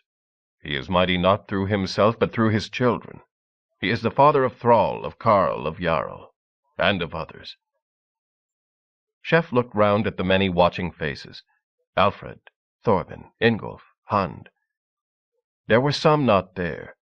Bronn, of whose recovery he still had no news. His mother Thrith. He did not know if she would ever wish to see him again. Most of all, Godive. After the battle, a group of his catapulteers had brought him the body of his half-brother, his mother's son, Godive's husband. Both he and she had looked for a long time at the purple face, the twisted neck, trying to find in it some memory of childhood, some clue to the hatred in the brain. Chef had thought of lines from one of Thorvin's old poems, said by a hero over the brother he had killed. "I have been your bane, brother. Bad luck lay on us. Ill is the Norn's doom. I will never forget." But he had not said the words. He meant to forget. He hoped one day Godive would forget too. Forget that he had first saved her, then deserted her, then used her. Now that the constant stress of planning and action was over, he felt inside himself as though he loved her as much as he ever had before he rescued her from Ivar's camp. But what kind of love was it that had to wait for the right moment to be admitted? So Godive had thought.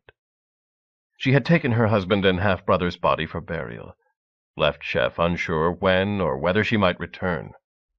This time he would have to decide for himself. He looked past his friends at the prisoners still filing by, the sullen, hating faces, thought of the humiliated Charles, the enraged Pope Nicholas, the snake-eye in the north with the brother now to avenge. He looked again at the silver sign in his hand. "A pole ladder," he said. "Difficult to balance on." "You have to do it one rung at a time," replied Thorfinn. "Hard to climb, difficult to balance, to reach the top. But at the top there are two rungs to grasp onto, one opposite the other. It could almost be a cross." Thorfinn frowned. "Rig and his sign were known in the ages before there ever was a cross. It is not a sign of death, no. It is one of reaching higher, of living better." Chef smiled, the first time he had done that for many days. "I like your sign, Thorfinn," he said. "I will wear it." He slipped the Wayman's pendant round his neck, turned and looked at the misted sea. Some knot, some pain within him was released, fled. For the first time in his entire life, he felt at peace. End of The Hammer and the Cross by Harry Harrison and John Holm. Read by Bruce Huntey.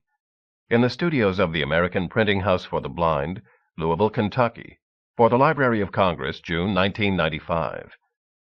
For special distribution as authorized by Act of Congress under Public Law 89-522, with the permission of the copyright holder and the publisher, a Tor book, published by Tom Doherty Associates, Incorporated, 175 Fifth Avenue, New York, New York, 10010. End of book.